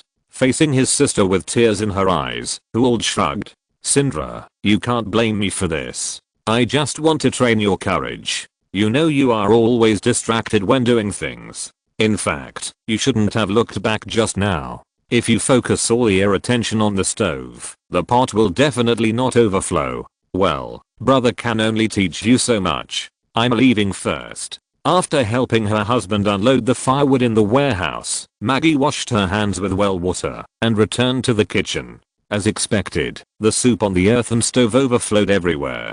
Staring at Sindra with a look of disappointment, Maggie said with a gloomy face, Sindra, how do you do things? If you can't even do such a small thing, what can mom expect you to do? Wiping her eyes with her dark little hands, Sindra explained in a low voice. It was Ewald who scared me with mealworms. Maggie heard this, and her face became even uglier. That's enough. It's fine if you did something wrong, but you're looking for excuses? Is it always someone else's fault? Have you never made any mistakes yourself? I asked you to sweep the yard before, but you threw down the broom and ran away before you even swept halfway. Was that because Ewald scared you with mealworms? Sindra lowered her head and tried to make a final excuse while sobbing. Mom, I always see some black things, like shadows circling around me. I'm so scared. The woman was completely angry. Shut up. Stop making these nonsense excuses and never admit your mistakes. Get out now. After dinner today, you should reflect on yourself in the house, and you are not allowed to go anywhere tomorrow. Sindra fled the kitchen crying and climbed on the bed and cried loudly under Ewald's gaze. Why are you crying? Isn't it just that you can't go out to play tomorrow? Anyway, you'll be alone when you go out. No one wants to play with a coward who can't do anything, right? What a little male ghost. Chapter 613 Missing on the Cliff. Sindra lay by the window, silently watching Ewald and the other children leave. She became a little depressed, but she felt better when she thought that she would be able to go out after her mother left. Sindra, you stay at home today and don't go out to play. Reflect on your mistakes, okay? Maggie wiped the sweat from her forehead and prepared to go to the farm to help. Got it. When her mother left the yard with the basket on her back, Sindra left the house. That made her unhappy without hesitation and trotted all the way up the mountain. I don't know when it started, and the shadowy and scary shadows appeared around again. Sindra didn't dare to look back and could only move forward. Passing through the deep spruce forest and going up the cliff along the path, Syndra took a look at the sacred gate, similar to the neon torii, that the villagers spent a lot of effort to build, and couldn't help but breathe a sigh of relief. Every time she passed through this sacred gate, those lingering shadows would stay away from her, and Saint Eliu Paswo would always help her drive away those ghosts. In this village, Paswo is the only friend who will not bully her, but will help her, and share her sorrow. Generally speaking, she will not share her troubles with Paswo, because she knows that sharing troubles means making others unhappy with her. The holy willow Paswo grows on the edge of the cliff. It is a giant willow tree that is 15 meters high. Every night, the green willow branches of the holy willow emit beautiful golden fluorescence. There are many birds and small animals living on the tree. Sometimes Syndra will talk to the small animals on the tree.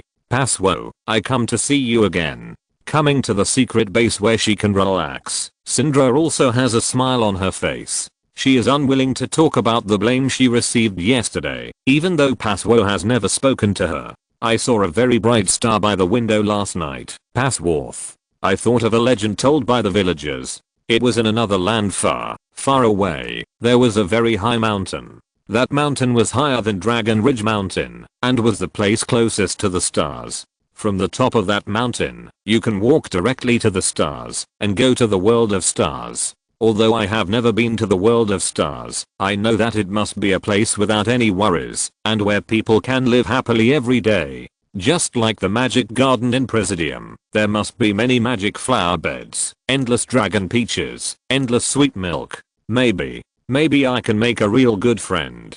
Pasworth, do you think I can climb that mountain and go to the world of stars? A breeze blew by, and the branches of the holy willow swayed gently. I didn't expect a willow tree to speak. Although it was a bit self-deceptive, Syndra thought the swaying branches were nodding to her. If I really grow up, will you go to the world of stars with me? This time there was no wind, and the quiet willow branches did not sway. Syndra was a little disappointed. She felt that she was rejected.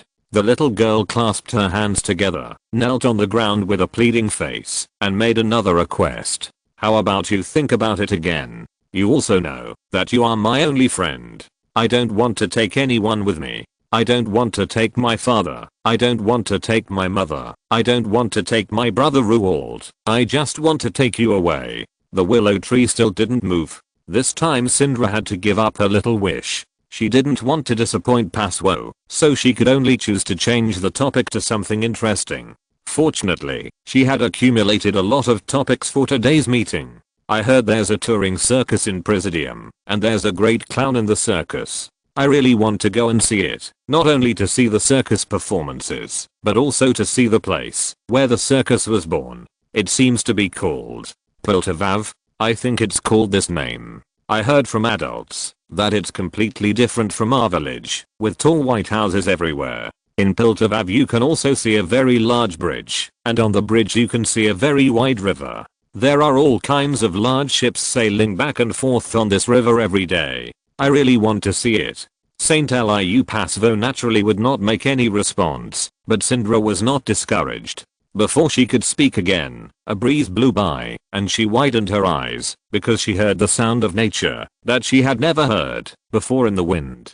It was not a shakuhachi, nor a willow leaf, nor a gourd, a harp, or a drum, but a musical instrument she had never heard of before. She did not understand how beautiful this unfamiliar song was, but she could hear melancholy and yearning, as well as the lingering pain suppressed in the deepest part of her soul. In just a moment, she was intoxicated by this celestial musical note. Outside the long pavilion, beside the ancient road, the grass is green and the sky is endless. The evening wind blows the willows and the sound of the flute is faint. The setting sun is beyond the mountains. At the end of the sky and the corner of the earth, half of my friends have left. A pot of muddy wine will make me happy. Tonight, I will not dream of the cold. The melodious notes are getting closer and closer. The harmonica music from another world spreads across the cliffs and rolls towards the clouds in the distance. On the St. Willow Paswo, many small animals and flying birds shook their heads and poked their heads out, looking in the direction of the newcomers together with the dazed Syndra. It was a traveler musician riding a white horse. The boy was dressed in exquisite and elegant clothes and carried a small bag. His white robe was as clear and clean as snow. The boy was only 20 years old. His facial features were as three-dimensional and delicate as a sculpture. His face was like a hyacinth. His gentleness was also hiding a bit of nameless melancholy. His short black and thick hair swayed slightly with the breeze. The young traveler held a strange instrument he had never seen before, and played it melodiously. He was as handsome as an elf walking out of a scroll. Unable to think of the word fairy air from another world, the little girl could only think of the most simple words to describe the beautiful scenery she saw. This was a person from the other side of the stars. After the song was played, the edge of the cliff remained quiet just now. Syndra came back to her senses and carefully hid behind Saint Eliu Paswo, only showing a small head and staring at the boy vigilantly. The boy obviously noticed the little girl hiding behind the tree. In the few seconds of eye contact, the boy just smiled softly, like a harmless lamb. Without saying a word, the boy jumped off the horse's back, stroked it a few times, and let the horse walk around without a bridle or reins. Looking at the free horse without restraint, Syndra was a little envious. After a few steps to the side of the cliff, the boy sat down close to the willow tree. Under Syndra's nervous gaze, the boy picked up the harmonica again. This time the boy chose the city in the sky. Not noticing any hostility, Syndra let down her guard a little, sat down 5 meters away from the boy, hugged her knees, and looked at the clouds under the cliff with the boy. When the second song ended, the boy put down the harmonica, leaving only Syndra, whose soul was cleansed, and all troubles forgotten, lingering in the last notes reluctantly. This song is called City in the Sky, which comes from a very far place, a place I can never reach again. Stroking the harmonica in his hand, Lester did not look at Syndra, but just sighed at the blue sky and white clouds. There's not much left for me in that place now, a harp, a few songs, countless nights, that's all. Not knowing if the musician's words were meant for her, Syndra looked at Lester carefully, looking a little hesitant. Far, far away, could this man from the stars never return to his hometown? For a player, the happiest thing is to have an audience who can understand him. Little sister, thank you for listening to me play this song completely. Lester opened a bag and flipped through it, then took out the bandle fruit candy that he had prepared long ago and smiled at Syndra. I don't have anything good to give you, only a few pieces of fruit candy. Do you want to eat them? Having never experienced such a warm feeling, Syndra was unwilling to disappoint the kind-hearted person in front of her, nor was she willing to eat things given by strangers, so she picked 2 pieces in her hand and left one for Lester. You eat this one. Okay. Without hesitation, Lester peeled off the candy left by Syndra and put it into his mouth. With a simple and effective move, Lester gained Syndra's trust. Imitation was followed when she put the candy into her mouth. The grape-flavored fruit candy made Syndra's eyes widen. She had never eaten anything so delicious in her life. You, big brother, what's your name? My name is Lester. What about you, little sister? After hesitating for a while, Syndra still said her name. My name is Syndra. Big brother Lester, where are you from?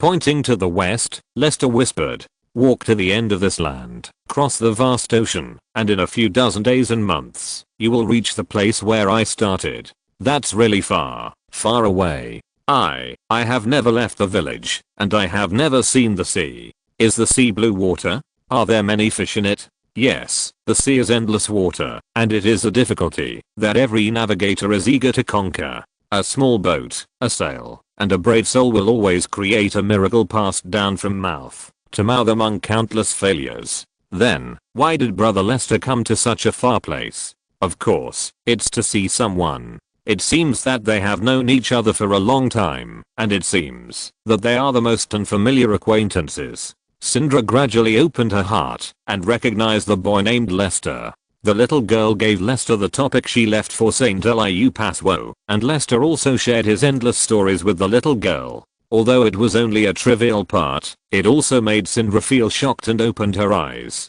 After all, no story is more real than the narration of the person who experienced it personally. For Syndra, it was the first time that she felt like she had made a good friend with Lester. This feeling was more real than that of the dumb Saint Willow. Every positive feedback from Lester made her happy for a long time. She finally understood that the whispers she had with Saint Willow Paswo were all self-deception. Looking up at the sun, Lester had to interrupt Syndra's enthusiastic topic. Syndra, it's getting late. If you don't go home now, will your parents worry about you? Knowing that no one would go home at noon except her brother, Syndra shook her head. My mother went to work in the fields, and my father went up the mountain to cut wood. There's no one at home, so it's meaningless to go back. Nodding, Lester took out 2 apples from his bag. Would you like some fruit? Yes. Standing up from the ground, Syndra sat directly next to Lester this time, next to Lester's seat, and leaned against the willow tree. Taking the apple, the little Syndra, who had completely lost her guard, took a bite. So sweet. The apples were picked in Bandle City. Bandle City is not in this world, but in a world made up of magic element. In that world, there live many furry elves. Perhaps you have heard of their names. People on the continent call them Yodels. Syndra nodded in sudden realization. Just like the sea, adventure, sails and the other world that Lester had mentioned, Syndra was instantly interested in Bandle City. I have heard of Yodels. I heard that they always bring disaster to others. In the eyes of adults, it is a disaster, but for them, it is just a small adventure. Yodels are like children who never grow up. They have no worries, no intrigues, and work hard for their small goals every day. They are happy. By working hard to pick an apple from a tall tree, they can be happy for a long time. Syndra, the only children in this world who never grow up, are the happiest. When a child realizes that he has grown up one day, he often loses the most important thing. Every growth will pay a painful price. Listening to what Lester said, Syndra suddenly gave up the idea of wanting to grow up. Singing up the courage to look at Lester, Syndra said softly, "Lester, are we friends? Of course, we can sit under the tree and chat, look into the distance together, and share happiness together. This is what friends are. If a friend shares his troubles every day and makes you feel unhappy, then he is definitely not a qualified friend. Leaving your best things for others is the true meaning of friends." Turning her head and looking at Saint Willow Passwoe, Syndra apologized secretly. She was really an unqualified friend for pouring so much bitterness for Passwoe. No wonder Passwoe was unwilling to pay attention to her. Looking at the horse that was wandering nearby and didn't run away by itself, Syndra thought of Lester's identity as a traveler and suddenly felt a sense of gain and loss. She wanted to hear more stories, more songs, and eat more delicious food.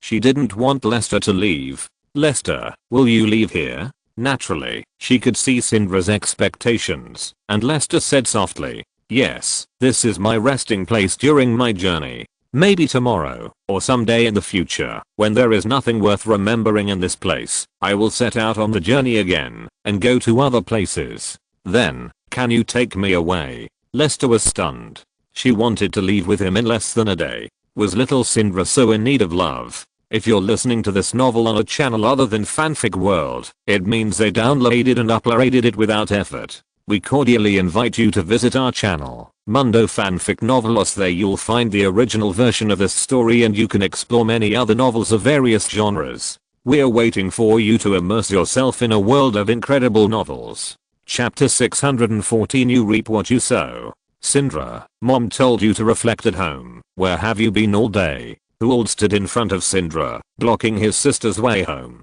To Uald's surprise, this time his sister had no intention of talking to him at all, but walked away from him without saying a word, and ran into the house with a smile on her face. Following Syndra, Uald chased into the house, and took a look. He found that his sister was a little strange today, and there was a smile on her face that she had never had before. "Hey, I'm asking you a question. Aren't you afraid that I will tell Mom that you sneaked out to play?" This time Uald finally felt his sister's gaze. He always had a feeling that this was the first time his sister looked at him straight in the eye since they met. "Uald, if you want to complain, just complain. Anyway, this is all you can do." Without the previous cautiousness, nor did she beg for mercy from him aggrievedly, his sister looked at him as if she were a stranger. Uald was stunned and instinctively took 2 steps back. He had never felt such a strange gaze before. He didn't know why such a thing happened. An unprecedented sense of panic came over him.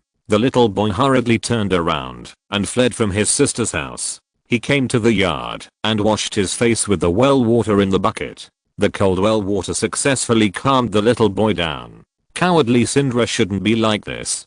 How dare she talk to me like that? Hool didn't figure out what was going on until his mother and father came back. However, since his sister didn't care, he didn't plan to complain as before. He decided to find out what happened to his sister himself. The next morning, Maggie and Camille went to the farmland and the lumber yard respectively, leaving dry food for their 2 children at home. Impatient Sindra finally waited for her brother to leave. After looking around, she ran to the cliff where Saint Eliu Pasva was with 2 steamed buns steamed by her mother with an expectant look. Hool poked his head out from behind the tree and followed Sindra up the mountain silently. Under the tree of the Holy Willow Paswo, Lester, who had been sleeping in the open air all night, put the fruits he had picked into his bag. The man leaned against the trunk of the willow tree, playing a soft harmonica. The white horse that Lon had transformed into lay beside him, half closed his eyes, and took a rest. Jenna transformed into a wind elf and flew in the air, taking away all the heat in the moving dance, making people feel like they were bathed in spring breeze.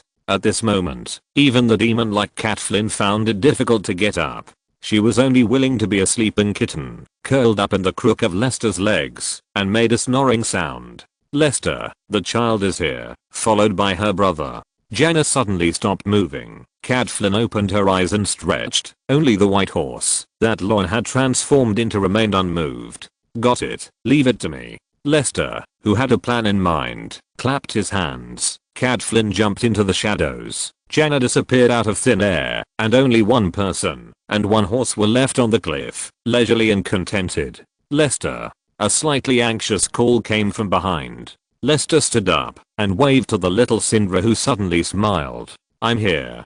You really didn't abandon me. It's great to have a friend like you. Sindra trotted to Lester and handed a steamed bun to the man. This is the steamed bun my mother steamed. It's delicious, thank you. Taking Sindra's steamed bun, Lester handed Sindra the fragrant pear he picked last night. Sindra did not refuse. She took it in her hand and took a bite without feeling dirty. So sweet the 2 sat under the tree. Lester ate the warm steamed bun and Sindra ate the fragrant pear. The 2 looked at the mountains and green fields under the cliff and enjoyed a moment of tranquility. After eating the fragrant pear, Sindra suddenly lost her appetite for the steamed bun and put the steamed bun on Lester's spread bag. Lester, I want to listen to Castle in the Sky again. Can you play it for me? Okay. Picking up the harmonica, Lester took a deep breath and played a melodious melody. With a touch of melancholy, he recalled the past. It's a bit ironic. He learned the song Castle in the Sky when he was performing an assassination mission in Japan. The organization has cooperative relations with many Japanese chaebols. In order to deal with their peers, the Yakuza organizations affiliated with the chaebols paid a huge price to hire a top killer from the organization. Because he had nothing to do, Lester took the leisure mission to Japan. Elena insisted on going with him, so Lester took Elena to Japan. The 2 took a hot spring bath together, changed into witch costumes to attend the shrine ceremony, and even took the subway to Akihabara to participate in the comic exhibition. It can be said that the trip to Japan was just a vacation for him and Elena, except for using a poison needle to give middle-aged Japanese bald man a heart attack. Because he has not watched Castle in the Sky, Lester does not comment on Hayao Miyazaki's animation, but he likes the song Castle in the Sky very much, because this song can give him a childhood that does not exist. In this world, only music can make people who do not speak the same language gain a short resonance.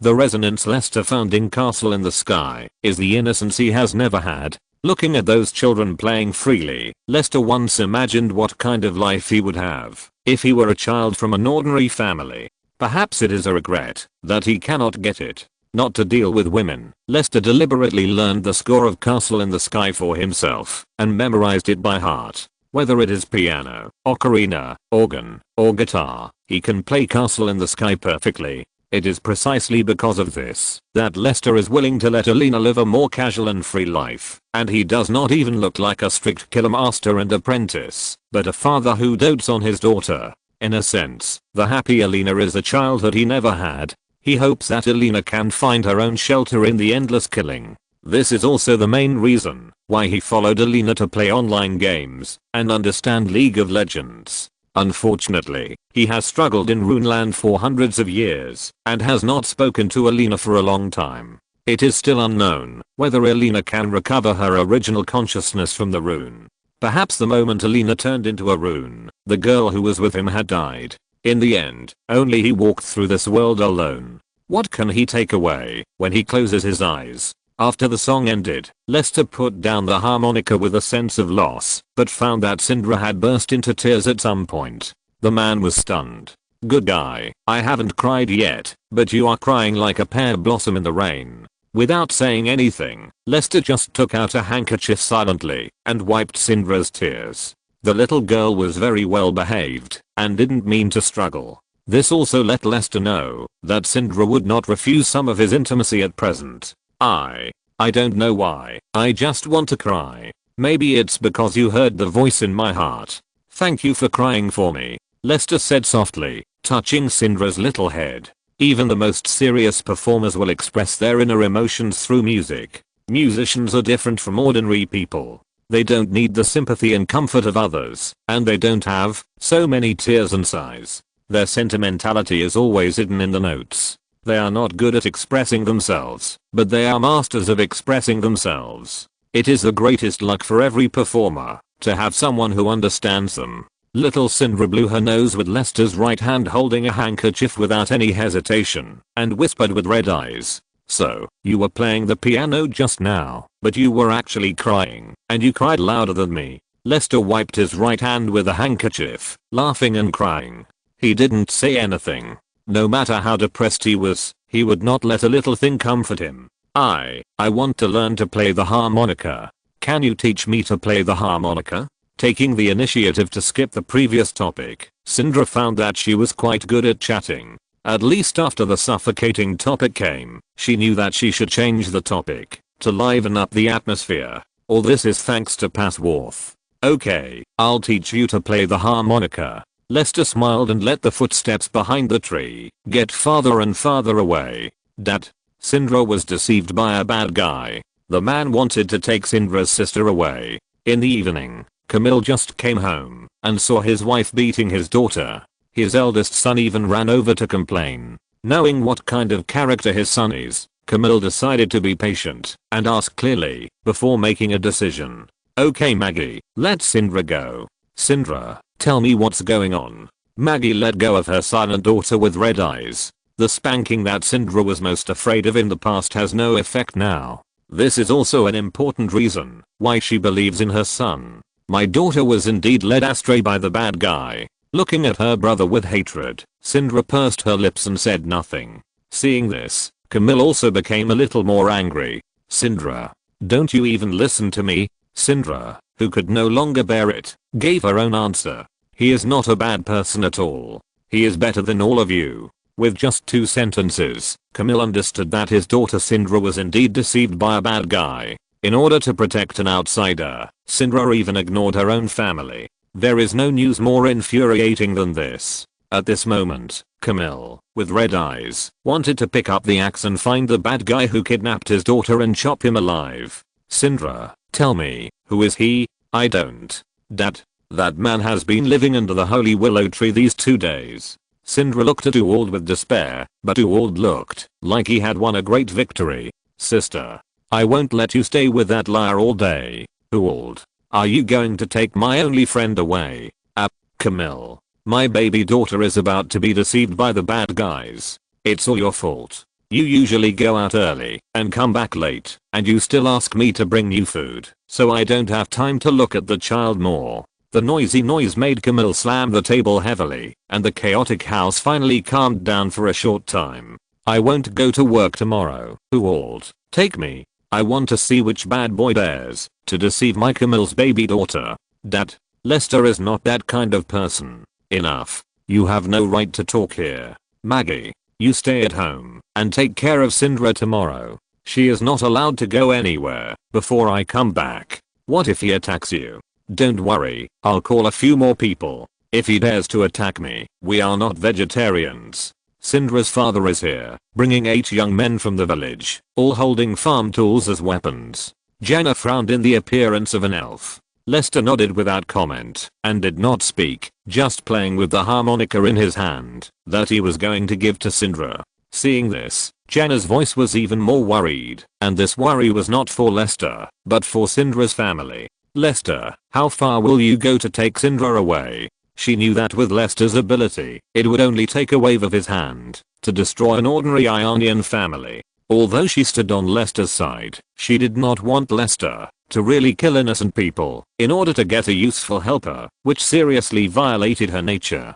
Hearing this, the man finally put down the harmonica. I want Syndra to completely give up her family and be willing to be used by me. He said this in a calm tone. Unlike the previous tenderness, Lester seemed a little cold at this moment. I won't hurt her family. I will only put myself in their hands. Any harm they inflict on me is just Syndra's flame of resistance against them. Although it is a bit cruel for Syndra, this is the best and fastest way to get Syndra. I have been just a harmless traveler from beginning to end. I just met a friend I could talk to at a coincidental time. Apart from that, I won't do anything else. I will not interfere with Syndra's choice. Whether she chooses me or her family, everything is left to her to decide. You are worthy of being the master. Even the real demons are not as evil as you. The master Malfurion jumped up and down excitedly. This was much more interesting than sleeping. I agree with your decision. Everyone has the right to make their own decisions. If Syndra's family is really good to Syndra, Syndra will naturally not choose you, at least not now. Even in the Mistell tribe, there is no place where parents restrict their children. What really maintains feelings is not orders, oppression and restraint, but tolerance, love and understanding. The most perfect relationship between you and Syndra's family is mutual integration, not hostility, because you have never done anything bad to Syndra. Roy has rarely recovered his body of the Mistell tribe. After experiencing many cruel things, Roy is no longer as innocent as he was at the beginning, but has a more stable and mature feeling. Looking at Roy in front of him, Lester couldn't help but think of the former Mistell tribe leader Wuha. Even the simplest Mistell children will understand many truths as they grow up. Putting the harmonica to his lips, Lester was ready to play. Well said. I gave the seeds to Syndra. What kind of fruit the seeds will grow depends on how Syndra's family waters and nurtures the seeds. Chapter 615 The Man Who Left Like the Breeze. That's him. Following the sound of the piano, who all saw the young man sitting under the Saint Eliu Passwhoa. The white robe on the man was much messier than before. It was obvious that the man had not left the cliff for the past 2 days to meet his sister. With his son's identification, Camille also determined the target of this trip. He was first surprised that there was someone who looked so beautiful and not like an ordinary person, and then he became wary of the man's appearance. If he relied on this appearance to deceive his daughter, it would not be impossible. He weighed the axe in his hand, and with courage, Camille and 6 villagers from the same village surrounded him. Boy, is it you who wants to kidnap my daughter Syndra? Do you know how we treat human traffickers in our village? Putting down the harmonica, Lester looked at the middle-aged man who came to ask for accountability with a calm and gentle expression, stood up, and spoke slowly to Camille, who was in the lead. You must be the father of little sister Syndra. I think there are some misunderstandings. Please allow me to introduce myself. My name is Lester. I'm just a traveler and musician from Valoran. I came to the First Land just to measure this beautiful land with my feet. I heard that the First Land has the most harmonious natural music score. I'm also looking for the natural and harmonious sound that makes my heart beat. As for the matter between me and little sister Syndra, it is actually a misunderstanding. I never thought of taking little sister Syndra away. She has her own family and I have my own journey. I just happened to meet that lonely child when I was resting here and shared some of what I saw and heard. Syndra is just a friend I met on the journey. I have no reason to take her away. After listening patiently, Camille put down the woodcutter's axe and calmed down a bit. There are indeed many people from the outside world who come to Ionia because of their reputation. Although these people are not pleasing and often bring trouble to the peaceful village, they also reflect the beauty and grandeur of the First Land to some extent. For every Ionian, the natural and harmonious beauty of this land is known to the world, which is a matter of pride. However, the man in front of him is a stranger with unknown intentions after all. Lester, right? How come you speak Ionian so well? Camille decided to find out more. How can a traveler survive in the outside world without learning a few more languages? In fact, in addition to Ionian, I also know Shuriman, Frel Jordan Dimation. In order to prove that what he said was true, Lester deliberately repeated his words in several other languages, which made the few people dumbfounded. Camille's face became a little surprised and out for laughter, being shocked by several languages he had never heard of. Knowing the other 3 languages means that the young man in front of him may have been to other countries. Unlike the stable land of birth, he had long heard that there were bandits rampant and wars and disasters in another continent. Without extraordinary courage, knowledge, and force, how could such a handsome young man embark on a journey safely? In the land of the firstborn, perhaps only the elders of the Palace of Eternal Life can be so knowledgeable. He speaks in an organized, gentle, and persuasive manner. Is this person really trying to contact Syndra in order to abduct his little daughter? Syndra is just an ordinary little farm girl. What is there about her that deserves the attention of the man in front of him? Thinking of this, Camille waved to the other vigilant villagers, and they put down their farm tools. Only Ewald still looked unhappy. Lester, I don't know if I should believe you. Thinking of the impolite words he said at the beginning, Camille didn't know what to say. May I ask your name? Camille. My wife is Maggie, and this is my eldest son Ewald. Mr. Camille, I have no reason to lie to you, and you don't have to believe me. At least you now understand that your daughter Syndra has not been hurt. Since my existence has caused you to worry, it is time for me to leave. Syndra and I are friends. I can't let Syndra's family worry because of me. As long as I leave here, all problems will be solved. Unexpectedly, Lester didn't have any excuses or intentions to stay. Camille opened his bitter mouth and suddenly felt that he was really nothing. Syndra has been a little withdrawn and neurotic since she was a child, which also led to Syndra having few playmates. He usually saw it in his eyes and felt pain in his heart. Unexpectedly, this time his daughter finally made an excellent friend, but because of his impulse, the injured Lester chose to leave alone. What did he do? This is my harmonica. I call her Yilan. Yilan has been with me for a long time, but now I can't take her with me because I promised Syndra that I would teach her to play the harmonica. Lester held up the harmonica and the music score with both hands and handed them to the stunned Camille, smiling like the breeze. He didn't get beaten by his old father, nor did he destroy an innocent family. This smile should be more sincere. Although it takes a little longer, he can wait. I will leave, but I don't want to break the promise, so I can only leave Yilan and this music score to accompany Syndra. It contains her favorite Sky City and the farewell playing method. Please tell Syndra that she will always be my good friend.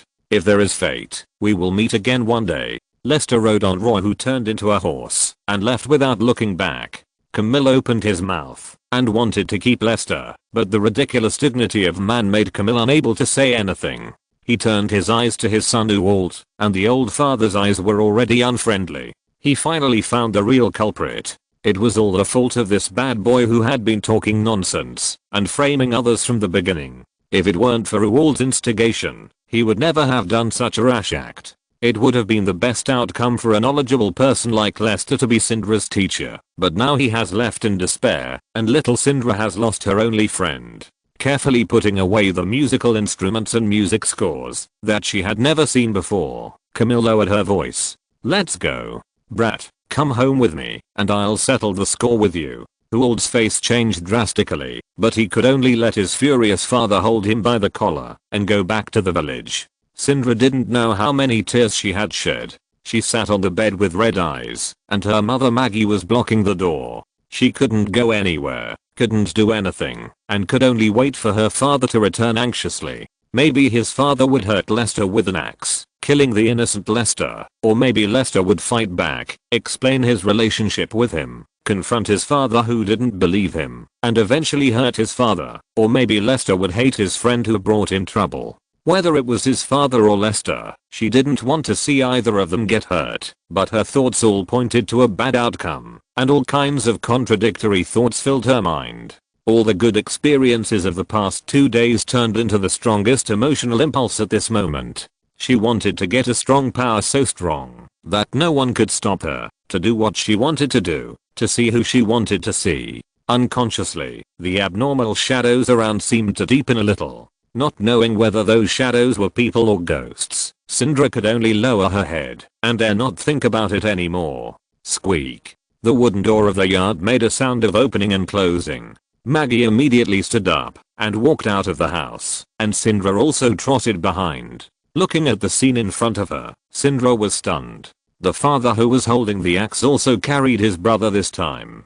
The father and brother were not hurt at all, and there was no blood on the axe. Little Syndra finally breathed a sigh of relief, and a smile appeared on her face. It seemed that the two of them had no dispute. As long as her father recognized Lester, she could go to play with Lester openly. How is it? Is that guy a human trafficker? Maggie asked first. Shaking his head, the guilty man did not dare to look at his daughter's smile. He threw away the bad boy who was making a fuss, and Camille could only tilt his head to explain.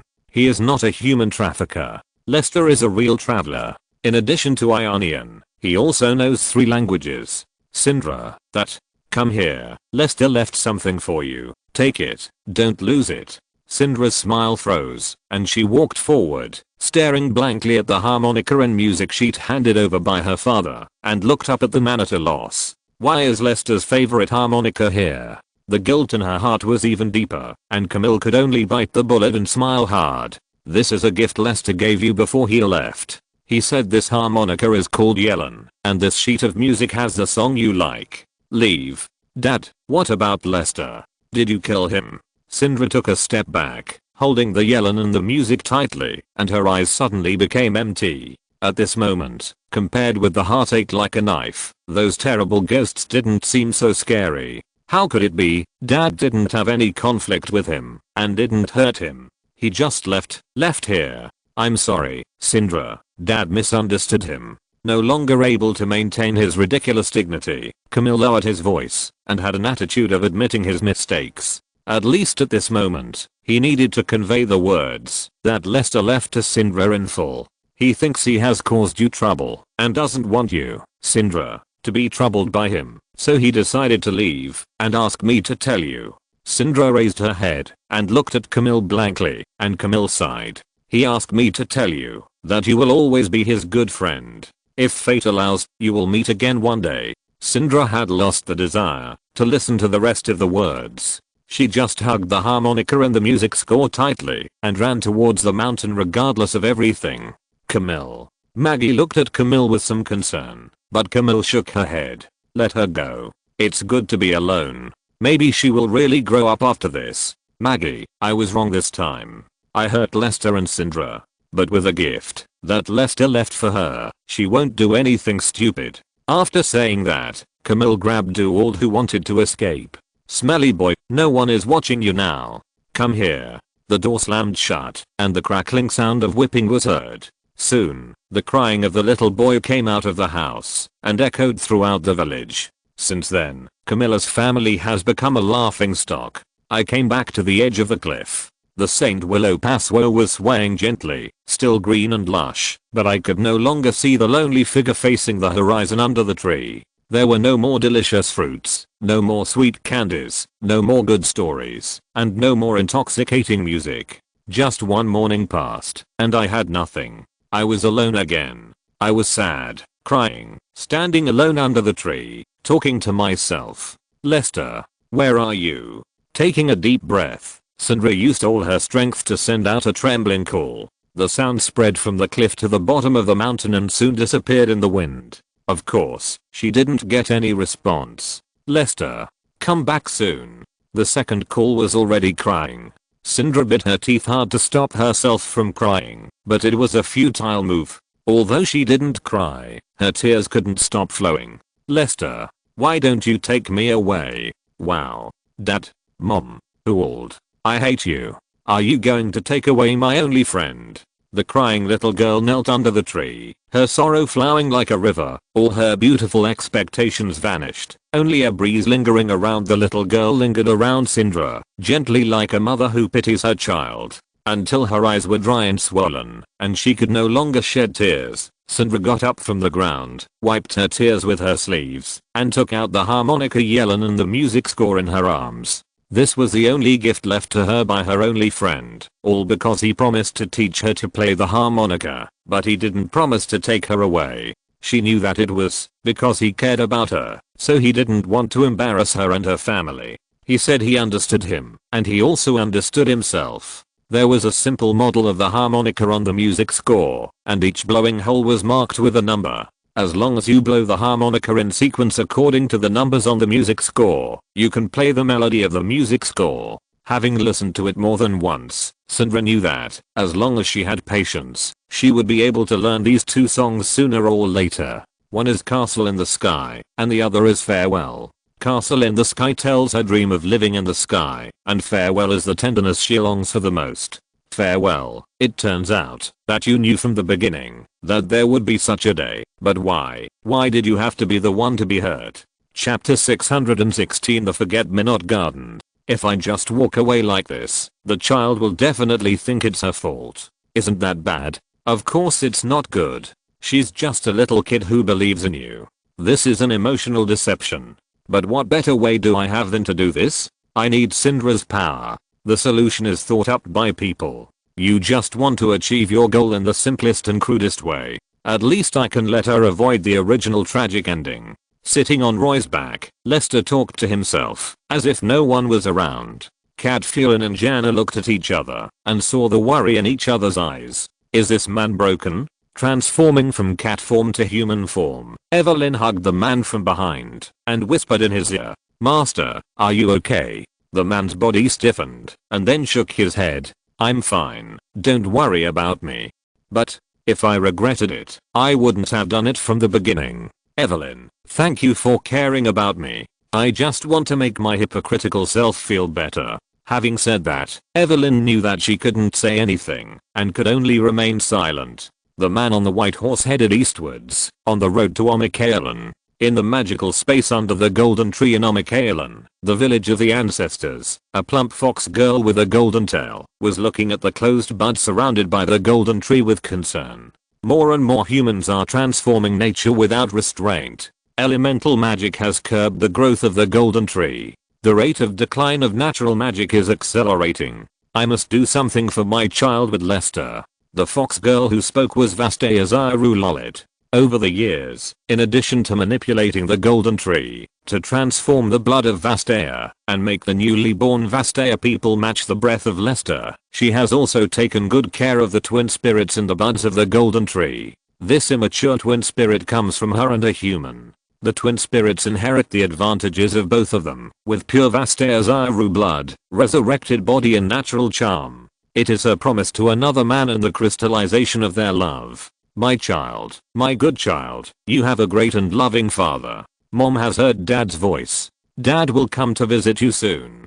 Don't worry, Mom and Dad will never let you get hurt. Even if Mom can't do it, your dad can let you grow up safely." As if she understood Lolit's voice, the closed bud shook its head twice. Of course, she didn't think that the immature spirit was responding to her voice, but Lolit was willing to harvest this inadvertent comfort with her mother's expectations. Gently stroking the bud, Lolit raised her head and looked at the sky composed of natural magic. "Lester, this is the spiritual maze. Loi, as Vastea Mistel, can you feel the call of the bloodline?" In the spiritual maze, Lester did not lead the way, but let Loi, who turned into Mistel, try to find the origin of the bloodline. Scratching his head, not knowing what to do, Loi tried to make his Shuoma resonate with the surrounding trees. Dong dong, an inexplicable throbbing came from the depths of his soul. With a refreshed spirit, Loi strengthened the induction of Shuoma. Dong dong. This time, Loi clearly sensed that there was a strong attraction guiding him in a certain direction. "Lester, I feel it. It's this way." Looking at the direction Loi pointed, Lester nodded and smiled slightly. It seems that Zyra Ui, who created the Mistel clan, still cares about his descendants. "Next, you will lead the way." "Okay." Following the guidance of the bloodline, Loi went around in the mental maze. After walking for about half a day, he bypassed the mental maze and came to the mysterious Forget-Me-Not garden. When he entered the Forget-Me-Not garden, the gardener Pansagina was trimming the vines with a pair of large scissors. "Pansagina, long time no see." Pansagina responded without turning her head. "Lester, this time you don't even want to call me the gardener's mother-in-law?" After a moment of silence, Lester picked a cloud fruit from the tree, peeled it into 6 petals, and gave 3 petals to Loy. "If you had chosen to meet me last time, maybe I would have called you the gardener." "Loy, is it delicious?" Loy nodded. The fruit tasted sour and sweet like an orange. "Very delicious. Delicious." Hearing Loy's voice, Pansagina slowly turned around and looked at Loy with a strange smile on her wrinkled face. "Avastai Miss Dale. I haven't seen Miss Dale for a long time. Little girl, come here and let grandma take a look at you." Sensing a dangerous aura from Pansagina, Loy looked at Lester hesitantly, but saw Lester nodded, and then walked towards Pansagina. "Little Miss Dale, tell grandma your name." "Loy." Loy was a little nervous as she looked at the old lady who was looking at her warily. After circling around Loy, Pansagina took out a pink round fruit that Lester had never seen before from somewhere, and smiled at Loy. "Little Luoyi, this is our first meeting, and grandma doesn't have anything good to give as a gift. I just picked this healing fruit not long ago, so I'll give it to you." "Thank you, Grandma Gardener." Luoyi took the pink fruit obediently, and the sweet and delicious smell lingered near her nose. Luoyi looked at Lester with excitement, but Lester smiled. "Eat it, Grandma Gardener's good things are not given away easily." After eating a few bites of the healing fruit, Luoyi was surprised to find that there was a strange energy in his body. Seeing what Luoyi was thinking, Pansagina took the initiative to explain. The healing fruit is condensed from human emotional memory, which can give the eater a chance to repair the soul. The Miss Dale clan is best at using the Shuoma transformation, and sometimes it is inevitable that the soul will be accidentally damaged. Luoyi nodded in surprise and bowed to Pansagina gratefully. "Thank you, Grandma Gardener." Waving her hand, Pansagina looked at Lester. "Are you going to see her?" Lester nodded silently and said to Luoyi, "Loy, you chat with grandma. I'm going somewhere and will be back soon." Although she didn't know where Lester was going, Loy didn't dare to ask more. She just nodded worriedly and watched Lester leave alone. "Little Loy, are you curious about where Lester is going?" "Yes, Grandma." Lester rarely looks so sad.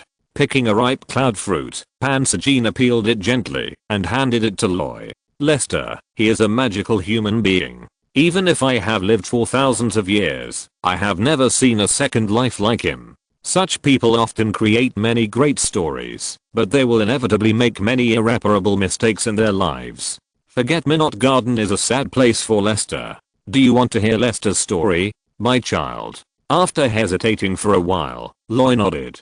She also wanted to share some of Lester's pain. "Then sit down and let grandma tell you a sad story." Sitting obediently on the tree vines that suddenly spread out, Loy listened to Pansagina's slow story. A long time ago, a pair of human men and women came to the Forget-Me-Not garden. The woman had a clear affection for the man, but the man was immersed in pain and sadness and could not extricate himself, always rejecting the woman's feelings. They came from the outside world and wanted to go to the sacred forest of Omikaelan through the Forget-Me-Not garden, but countless greedy flowers blocked their way. The garden's caretaker wanted to let them go, but the flowers disagreed because the gardener was not the owner of the garden, and even the caretaker could not bypass the flowers' will to let the two leave. In this case, the garden's caretaker proposed the only way to pass through the garden, that is, to let the flowers remember the breath of the two, and to let the flowers remember the breath of the two. The only way was to let the two become new gardeners and water the garden. The two agreed to the caretaker's deal. At the cost of 1 month, they needed to take care of the flowers and satisfy the flowers. After 1 month, the caretaker would let them go. From the beginning, the caretaker made everything clear. The flowers in the garden did not need water and sunlight. The only thing they needed was the most precious things of human beings: emotions, memories, and desires. In order to satisfy the greedy flowers, the man and the woman need to give each other's memories and emotions, so that the fragrant and strong memories can be swallowed by the flowers. Strong love can make memories full of emotions, which is enough to satisfy the greedy flowers. Before the first early morning, the man thought of the best way. He made a promise with the woman, a deal that they would never fall in love with each other, never hurt each other, just to pass the garden without losing the past. That is, when every morning comes, let the flowers swallow the memories of the previous day. The man and the woman can only remember the promise of pretending to be a couple at the beginning, and nurturing the flowers with love. In fact, they did a good job, and fed all the flowers every day. It's just that human love is like the most fragrant wine. The deeper it is, the more persistent and crazy it is, until it becomes a deadly poison and kills itself in despair. The man has always placed his feelings on another woman. He has never thought about starting a new relationship right away, and naturally he will not get involved with a woman who pretends to be a couple with him. In his opinion, his plan is seamless and perfect, and he can keep the most appropriate distance from the woman to pass the test of the garden. Every night, the man would give the flowers all his sweet memories with the woman, forgetting the sweetness of the whole day. For him, when he woke up the next day, they were just strangers passing through the garden. However, he misjudged human nature and the blindness of love. The woman immersed in the illusory love became more and more unable to extricate herself. She gave less and less memories to the flowers, and kept more and more memories every day, until she was no longer willing to give up any memories. Every time, she pretended to have lost her memory in great pain, and established a new sweetness with the man. Then, when they met the next day, they pretended to be indifferent and forgot everything. The man's love for the woman was pure and flawless, as strong as fire. Even without the woman, the man's memory was enough to feed the flowers in the whole garden. Even so, the sharp and intelligent man finally discovered this. He understood that many days ago, the woman no longer gave up her memory. So the man also began to keep the memory of the woman, but the greedy flowers only know how to take. In order to keep the memory of the woman, the man can only give up his most precious and reluctant past. Until one day, the man was the only one in the garden who nurtured the flowers by giving up the past. The two pretended to be the happiest couple every morning, but at the same time, remembered the sweetness of the past, and showed that they kept their promises. When time came to the last few days, the woman finally despaired. After starting over again and again, she had not given any memories for a long time, but the garden never showed hunger. She thought that the man had never been attracted to her from beginning to end, and only a whole day of sweet memories could feed the whole garden. He didn't know that the man soothed the restless garden because he gave up the past. The man remembered most of the time with the woman in the past. The man was just waiting for the woman to make the final choice. If a woman chooses to give up on a man in despair and gives all her sad memories to the flowers on the last day, and the sweet memories of this month are gone, the man will bear the pain of losing the woman alone. He will send the woman he loves deeply out of the garden as a stranger, say goodbye to each other as agreed at the beginning, separate in pain, and watch the woman go on another road. If a woman keeps her memories for love and does not give up until the last day, then he will confess everything after leaving the garden and truly fall in love with the woman, and he can also walk out of the shadow of the past. No matter what the woman chooses, she will not be hurt. From the day the man discovered that the woman had cheated, he decided to bear all the pain by himself. The only thing he did not expect was that the strong-willed woman had a heart that would throw itself into the fire for love. The woman did not make any choice, but when the last day came, she ended her life with her own hands beside the crystal epiphyllum pond that they both loved the most. The woman thought that if she died, the ruthless man would bury this memory, even the agreement on the first day, in the sea of flowers on the last day, so that the man would not have any pain, and she would not have any pain either, just as the man thought about her, and bore the pain alone. However, she did not expect that the man remembered everything from beginning to end, and he just wanted to give the woman a choice. So, the man hugged the woman's cold body and collapsed completely. Fate gave him a fatal blow, making him understand that the choice questions he gave to others were always wishful thinking, and there would always be another result that made him desperate. So, he hated the garden, the gardener, everything he could see, and himself. His heart was dead. In his world, there would be no new love, no more human tests, and no more room for others to choose. His world became cold interests and calculations. If you get emotions from him, it might be family affection, pity, or pampering, but it would not be love. Wooey, with tears streaming down his face, wiped his eyes silently, but his vision was still blurry. What's the name of that woman? Putting the sour cloud fruit into her mouth, Pansigianus said the woman's name. Elena, a female hunter from the Order of the Balance. Many people abandoned the book because of that plot, which can be said to be the poisonous point. I have proved with my unforgettable failure that I should not write twists and turns and emotions if I can, and I should make the plot as straightforward and refreshing as possible. This is also the main reason why I have not tortured the protagonist recently, and I will not torture him in the future, because it is just refreshing. Then, I will use the third-party perspective of the gardener's grandmother to explain the protagonist's thoughts in the Elena plot. I wonder if you can understand Lester's good intentions. Whether you say that I have a literary youth disease, or that the protagonist is hypocritical and cheap, I'm not going to refute it. Everyone has their own opinions. In my personal opinion, there is nothing wrong with Lester's behavior. In the matter of Elena, it was not the person who was wrong, but the time.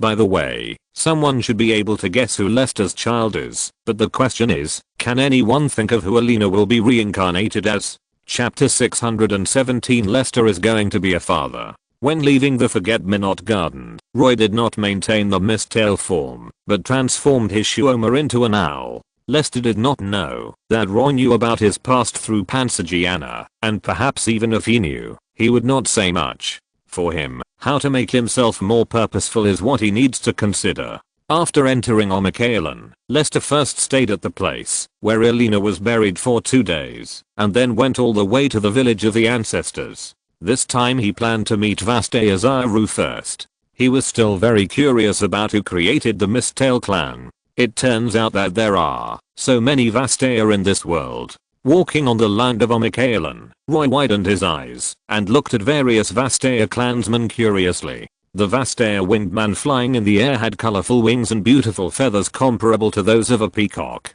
On both sides of the path were Vastaya tiger men with human bodies and animal heads and owls with lizard bodies but butterfly wings. When Loy was observing the Vastaya passing by were also secretly observing Loy with a lizard tail. In particular, the male owl lizard passing by deliberately turned back to block the road and spread its wings like a flower butterfly to dance. Gargana Gargaloy hid behind Lester and asked in confusion. Lester, what is he talking about? He is courting you. This Vastaya race is called owl lizard. It is a hybrid of terrestrial and flying populations. It is famous for its love of mating. It seems that he likes you very much. Hearing this, Loy began to grin and try to scare away the owl lizard in front of him. I don't want to mate with him. Roy said so, but the owl lizard remained unmoved and continued to dance the hula. He doesn't understand you. You, the Mistale, have been away from Omikaelan for too long. The language of the original land-walking tribe has split into 2 completely different languages.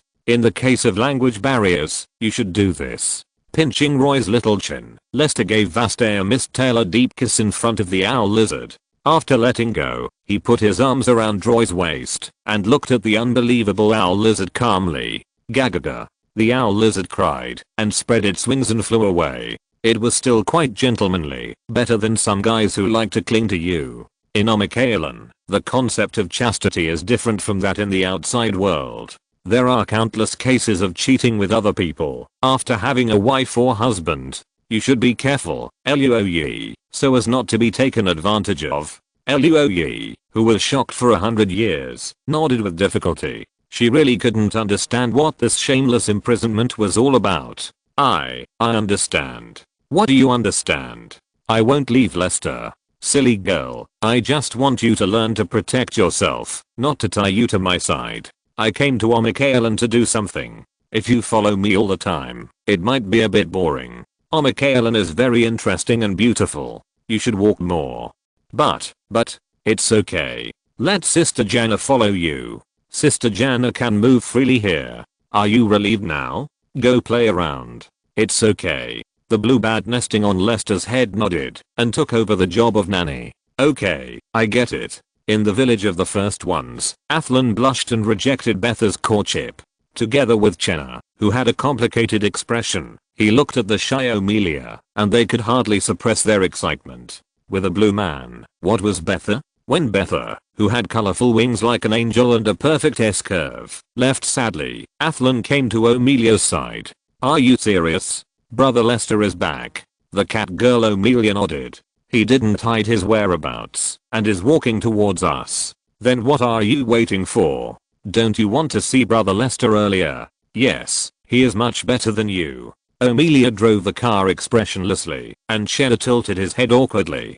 "Don't talk nonsense. Who wants to see that guy?" "But you, Oslan, how did you become like this? Don't you like women?" Covering his pounding heart, the burly and handsome Oslan shook his head, looking melancholy. "That was before I met Brother Lester. I don't know when it started, but the only thing left in my heart was Brother Lester's strong figure. The perfect broad arms and pectoral muscles appear in my dreams every night. I long to lie in Brother Lester's arms, like a little bird flying high." Cher, who originally disliked Oslan, was dumbfounded. She could never have thought that Oslan would become so disgusting. Noticing Cher's rude look, Oslan retorted without hesitation. "Cher, you are the only one who is not qualified to look at me like this, right? Don't you like women the most? Then what's wrong with me liking Brother Lester?" Omelia also became more interested. "Then when Lester comes, let's play together. I'll be in front and you'll be behind, sandwiched between the two." Okay. Actually it doesn't matter whether I'm in front or behind. Oh my god, why am I a companion of you two guys in expelling giants? I'd better go." Lester, who was thousands of miles away, suddenly felt a chill. Even if he was stared at by the Void Watcher, he didn't feel so terrible. Having lived for nearly 1,000 years, Lester didn't believe that he would have such a weird feeling for no reason. He would rather believe that this was a bad omen. It seems a little wrong. Did the star spirit notice me? Sure enough, I should go to Lolit first. Maybe something bad happened in Omikaelan. Now I don't have much power. It would be bad if I was tricked by those perverts in the village of the ancestors. Lester didn't know that the perverts in the village of the ancestors didn't want to trick him, but wanted to make him angry. "I'm not going now." "Huh? Why?" Loy scratched his head, and Lester didn't mean to explain. "I'll take you to the sacred tree." In front of a forest, Lester entered a meditative state, calling Lolit's name. At a certain moment, the forest in front of him suddenly turned into a golden willow forest, and a winding path extended to the depths of the willow forest. With his brain down and no idea what was going on, Loy could only hold Lester's hand tightly and follow the man to walk along the path. "Little Loy, remember to say hello to Sister Lolit when you see her later. She is one of the only remaining Zyro." "Sister Lolit, I know." After walking for more than 10 minutes, the golden willow forest became wider and wider, and a giant golden tree that reached the sky appeared in front of them. A fox-haired woman in a white robe, kneeling on the ground, slowly stood up and smiled at Lester. "Lester, long time no see." Without saying a word, Lester went up and hugged Lolit. "Are you okay?" Lolit leaned into the man's arms with her back hand around him. "What's good or bad about being here alone?" "But the little sister with the lizard tail is a descendant of Aoslan." Letting go of Lolit, Lester introduced Loy behind him. "This is your sister Lolit. She is from the same generation as your Misttail clan's ancestor Aoslan." "Lolit, this little girl is called Loy. She is Vastea Misttail. Because she has never been to the ancestral land, I brought her here this time. Maybe I can migrate Misttail here in the future." Knowing what Lester meant, Lolit's face also smiled a little more. "Hello, Sister Lolit." After bowing respectfully, Loy's cautious look made Lolit like her even more. "Little Loy, you don't have to be so polite to your sister. Lassie, bring the fruit of the sacred tree here." Lassie is a golden fairy with wings. Unlike Lulu's friend, Pix, a natural fairy from the fantasy wonderland, Lassie is a fairy made by Lolit using the sacred tree. It can be regarded as a test product before making the twin spirits. "Understood, Master." After a while, Lexi flapped her wings and flew back to Loy, placing a golden fruit in Loy's hand. Seeing Lexi nod, Loy accepted it. "Thank you, Sister Lolit," Lolit explained, laughing and shaking her head. "All Vastea rely on natural magic. Without natural magic, many problems will arise. Just like your Misttail clan, if I'm not wrong." You should only be able to rely on soul transformation magic to fight, and you can't use any natural magic at all, right? Loi nodded. The current situation of the Mistale clan was indeed like this. The result of being away from Omikaelan was that all the Mistales could not release natural magic. Otherwise, they would not have been beaten so badly by the Dalmatians. The fruit of the sacred tree contains the purest source of natural magic. After eating this fruit, little Loi can completely get rid of the sacred tree's support. Not only can he release powerful natural magic on his own, but he can also greatly extend the life of Vastaya. I think little Loi must be the most important person in the Mistale tribe, so this fruit is the best gift for little Loi. Sister Lalette, can you really give me such a precious thing? Knowing the preciousness of the fruit in her hand, Loi became a little overwhelmed. Eat it now, Loi, you are the elder of the Mistale tribe, and no one is more suitable for this fruit than you. Having said that, Loi did not dare to continue to refuse. She swallowed the golden fruit in small mouthfuls in front of him. The powerful source of natural magic gave Loi a great shock. Mistale rolled his eyes and fainted directly. Lester caught him in his arms in time. Now Lester was a little nervous. It's okay. Little Loi just hasn't opened the blood of natural magic. When he wakes up from this sleep, he will be able to transform into the most powerful Vastaya Mistale and gain magical abilities other than soul transformation. Lester, little Loi is part of your plan, and it's worth it for me to do this. Anyway, I still have to thank you. How about handing little Loi over to Lexi? I have something to tell you. With a beep in his heart, Lester became more nervous than ever before. Okay. When Lexi placed Loi on the water lily, Lalette asked Lexi to take care of Loi, and Lester followed Lalette to the sacred tree again. Holding Lester's hand, Lalette's tone was a little complicated. Lester, I'm afraid you came to Ionia this time for our child. Lester nodded, and had a bad feeling in his heart. Is our child in trouble? Nothing has happened now, but it may not happen in the future. The man's face suddenly turned as hen. What do you mean? Lalette waved her hand, and a golden closed bud appeared out of thin air under the sacred tree. The bud was as big as a dragon egg. Lester felt a strong vitality and a strong blood connection from the bud. The man was dumbfounded, and took 2 steps back in disbelief. Lalette, this is our child? You and I spent 287 years to give birth to a flower bud? Could it be that I'm actually a vegetable? Lalette was stunned at first, and then she laughed while holding her belly, making Lester even more confused. Isn't this a flower? How can our child be a flower? This is just because I use the sacred tree to breed it. Because her soul is too powerful, it is impossible to form a body before the soul is formed. It can only wait until the soul is formed, and then the sacred tree will give her a body. The man first breathed a sigh of relief, then was overjoyed, hugged Lalette and kissed her again and again. Baby Lalette, we are having a daughter? Lester was a little surprised by his exaggerated performance, but then Lalette thought about the significance of this child to Lester, and understood a little. In fact, she was like this when she first felt the twin spirits. It's a daughter. Wow. I'm really going to be a father. Baby Lalette, you're so great. Lester, who was jumping around holding Lalette, and couldn't hide his excitement, suddenly thought of what Lalette's mother said just now, and his movements froze. Wait, baby Lalette, tell me what happened to our daughter first. I'm so anxious. With a sigh, Lalette got off Lester and gently stroked the flower bud. In fact, the sacred tree is withering. After all, it is not the imperial willow, and does not have endless vitality. It is just a temporary substitute for the imperial willow. Without the protection of the sacred tree, our children will lose the most perfect body, and their souls may split due to instability. Then what should we do? The only way is to let the sacred tree obtain enough magical domain and regain vitality. Now the growth of the sacred tree is suppressed by elemental magic. The Ionians who abuse elemental magic have destroyed the balance between natural magic and elemental magic. This is the main reason for the withering of the sacred tree.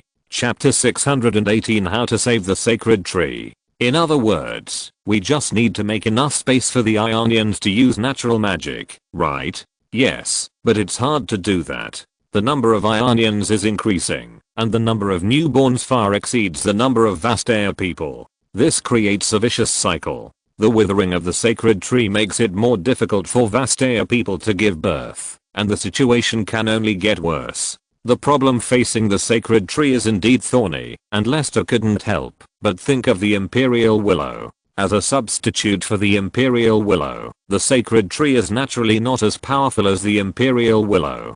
Before the sacred tree, when the Imperial Willow had not been cut down by Ivern, the magic of the Vastaya was much stronger than it is now. You have to know that the Vastaya Zairu can expel the Protoss test subjects, the immortals of the Titan giants, and their direct descendants are not much worse. After Emperor Willow died, Ivern became the successor of Emperor Willow, controlling and taking away most of Emperor Willow's power. The sacred tree was born from the remaining power of Emperor Willow and the natural magic of Zairu. It is understandable that there will be a decline period. If Ivern is found, the problem of the sacred tree may be solved. Unfortunately, Ivern's whereabouts are elusive, especially that guy likes to go to places where no one is, so it is difficult to find him.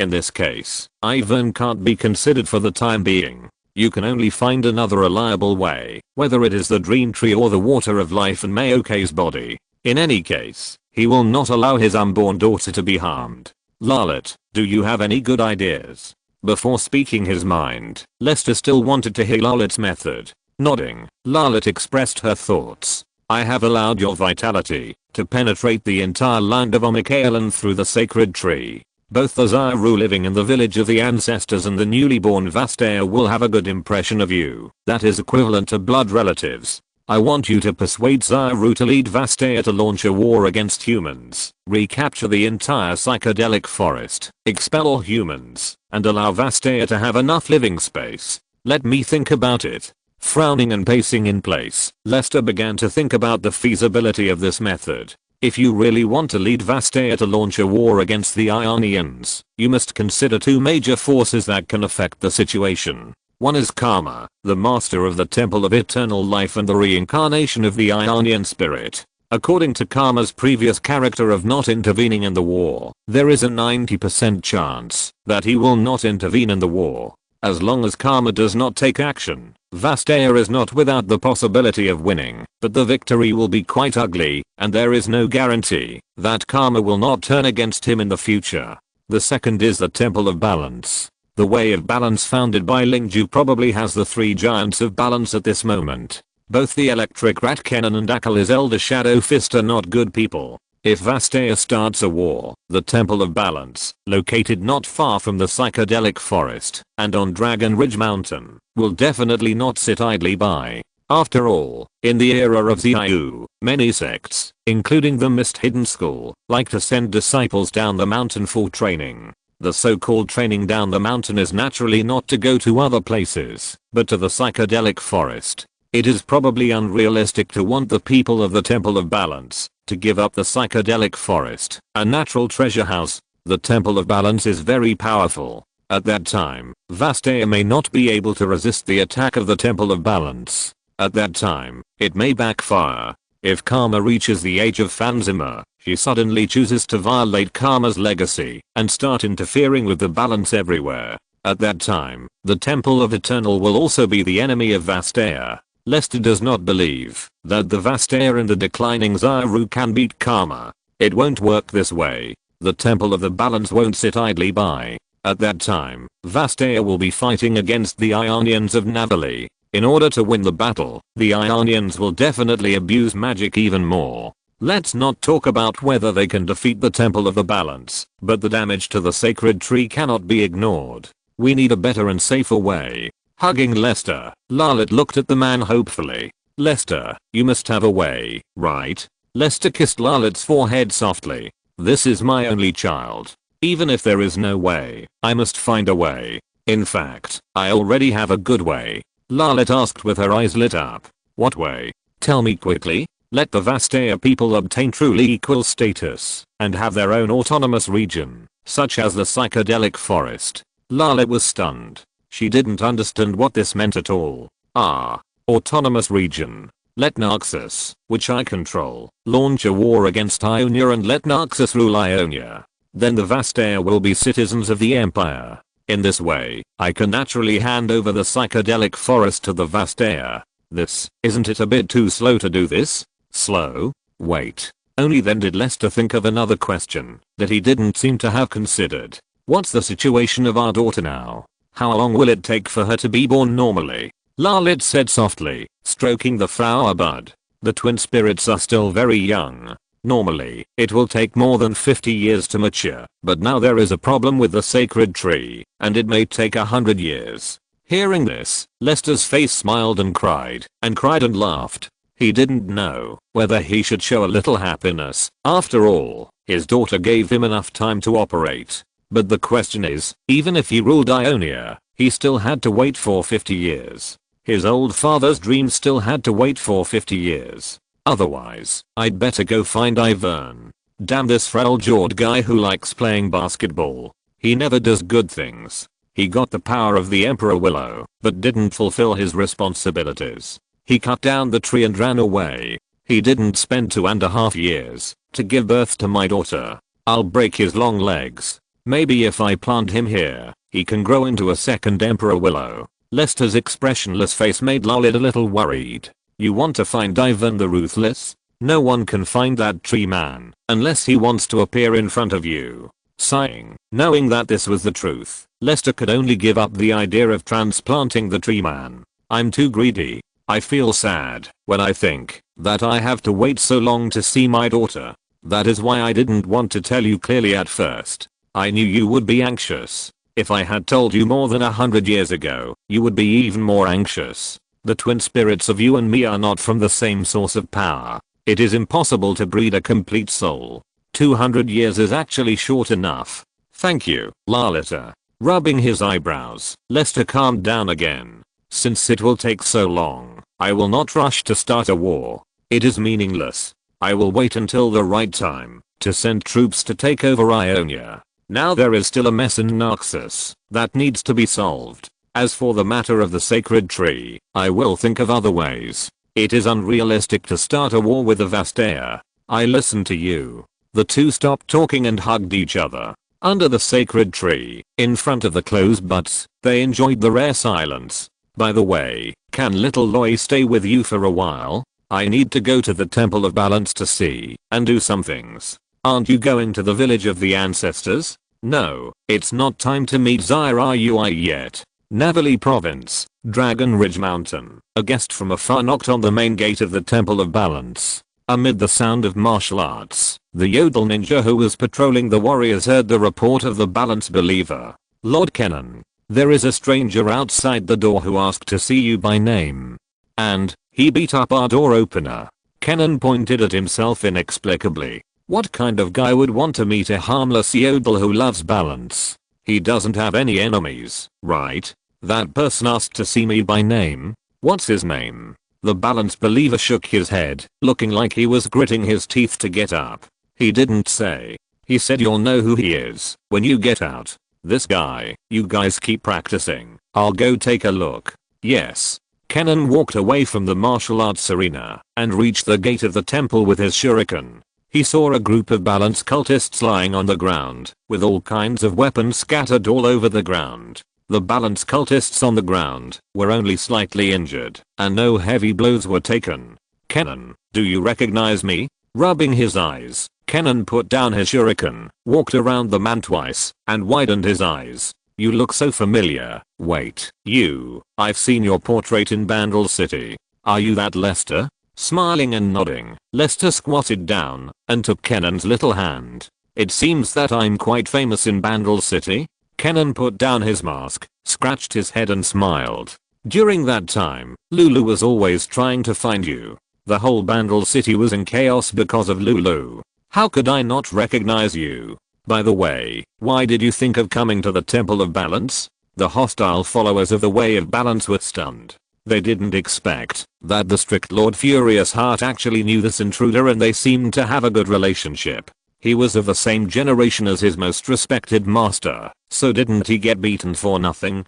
I want to talk to you about the psychedelic forest. By the way, the current Shadow Fist and Twilight Eye are here, right? Shaking his head at Lester, Kenan began to greet the distinguished guests of the Temple of Balance. Even if we don't talk about Lester's relationship with the Yodel people, just talking about his relationship with the first generation Twilight Eye, the founder of the Way of Balance, Lingju, is enough for him to treat this guest with the highest courtesy. The Fist of Shadow is out on a mission, and the Eye of Twilight is in Shangzhen province. Otherwise, I wouldn't be here to guide these useless disciples in their practice in the temple. You. Stop looking at me stupidly. Stand up. What are you doing lying on the ground? If you really want to get back at me, practice hard. Lord Lester is my best friend. Don't expect me to help you. Seeing that pretending to be pitiful was useless, the bitter-faced disciples of Hengjing got up one after another. Yes, Lord Kennen, it's because we are not good enough in learning. Lord Lester, thank you for your guidance. Kennen sighed and waved his hand. Okay, the one who was beaten will have a day off today and just come back before dawn tomorrow. Thank you, Lord Kennen. The faces of the disciples who picked up their weapons turned from worry to joy and bowed and left, leaving Lester speechless. Could this disciples' poor learning have something to do with Kennen? Following Kennen to the Hanging Temple in the west, standing on the steep plank road, the rugged rocks under the Dragon Ridge Mountain are vast and full of charm. Lester sighed. Unlike the era of Lingju, the Hanging Temple has now become the core of the Balance sect. The temple is built with mortise and tenon structures, and its altitude is second only to the Zhuangjianfeng, which overlooks all the mountains. When climbing the mountain, Lester could see many Balance believers with high martial arts skills coming and going. They have different sects and their strength is not inferior to the people at the door. These core disciples are naturally incomparable to him, but they can also be rarely rivaled on the Ionian continent. This shows how powerful the Balance Temple is. Arriving at the pavilion of the Hanging Temple, Kennen clapped his hands, and a ninja suddenly fell down from the edge of the pavilion from upside down, and filled 2 cups of hot tea in the teacups on the table with a long-mouthed teapot. The water column of tea swirled in the teacup as softly as a dragon entering the sea, without splashing any tea. Sir Lester, please have some tea. Thank you. This tea is really good. The taste is bitter and sweet, but it is endless aftertaste. It is perfect for refreshing the mind. The guardian of the Way of Balance naturally cannot indulge in pleasure. Only by finding joy in suffering can one balance the mind, and only by balancing the mind can one implement the Way of Balance and achieve the most perfect balance between the material and spiritual realms. Bitter tea is the best product for the Way of Balance. Please forgive me for being presumptuous to entertain you now. Watching the performance of tea ceremony combined with martial arts with great interest, Lester took Kennen's teacup and said in surprise, I can't say I'm sorry. Bitter tea also has its own beauty. I don't hate it. I just didn't expect the Temple of Balance to have such leisure. I thought you would only work hard for balance. From the beginning of spiritual perception, I had a hunch that the members of the Way of Balance were destined to work hard. Kennen smiled, took a sip of bitter tea, and felt a little bitter in his heart. How could he not know what Lester meant? But this balance must be maintained by people who are not greedy for prosperity and have a pure heart and few desires. For a warrior, this cup of bitter tea is enough. Seeing that Kennen didn't speak, Lester could only skip the topic. After all, not everyone is a natural hedonist like him. Kennen, can you contact the Shadow Fist and the Twilight Eye? Kennen nodded and said bluntly, I can call them back by carrier pigeons, but it will take some time. However, before calling them back, I need to hear what Sir Lester said about the psychedelic forest. What is the problem? Chapter 619 The Old Place, Where Things Have Changed. I wonder if you have heard of Omikaelen? Kennen frowned. He had traveled around Runeterra before he encountered the spirit sense. At that time, he heard many Vastaya talk about Omikaelen. After that, he rarely heard about it after the Order of the Balance was established. Even among the Vastaya, few people knew about their ancestral land. I know that place. Omikaelen is the holy land of the Vastaya. It seems to be in the spiritual maze of the psychedelic forest. Could it be that the problem this time is with the Vastaya? Nodding, Lester sighed and said worriedly, in fact, I also have deep connections in Omikaelen, and I'm considered half Vastaya. This time I came to the First Land, just to do business in Omikaelen. Vastaya rely on natural magic to thrive, and the sacred tree that feeds back natural magic and regulates the balance of magic has begun to wither due to the abuse of external elemental magic. Not only will it become increasingly difficult for the Vastaya to have offspring, but even their magical powers will be greatly suppressed. It can be said that they are facing the threat of national extinction. When I went to Omikalan, several Zairu were already preparing to gather Vastaya and launch an attack on the world outside Omikalan. Their goal is to retake the entire psychedelic forest and expel all humans.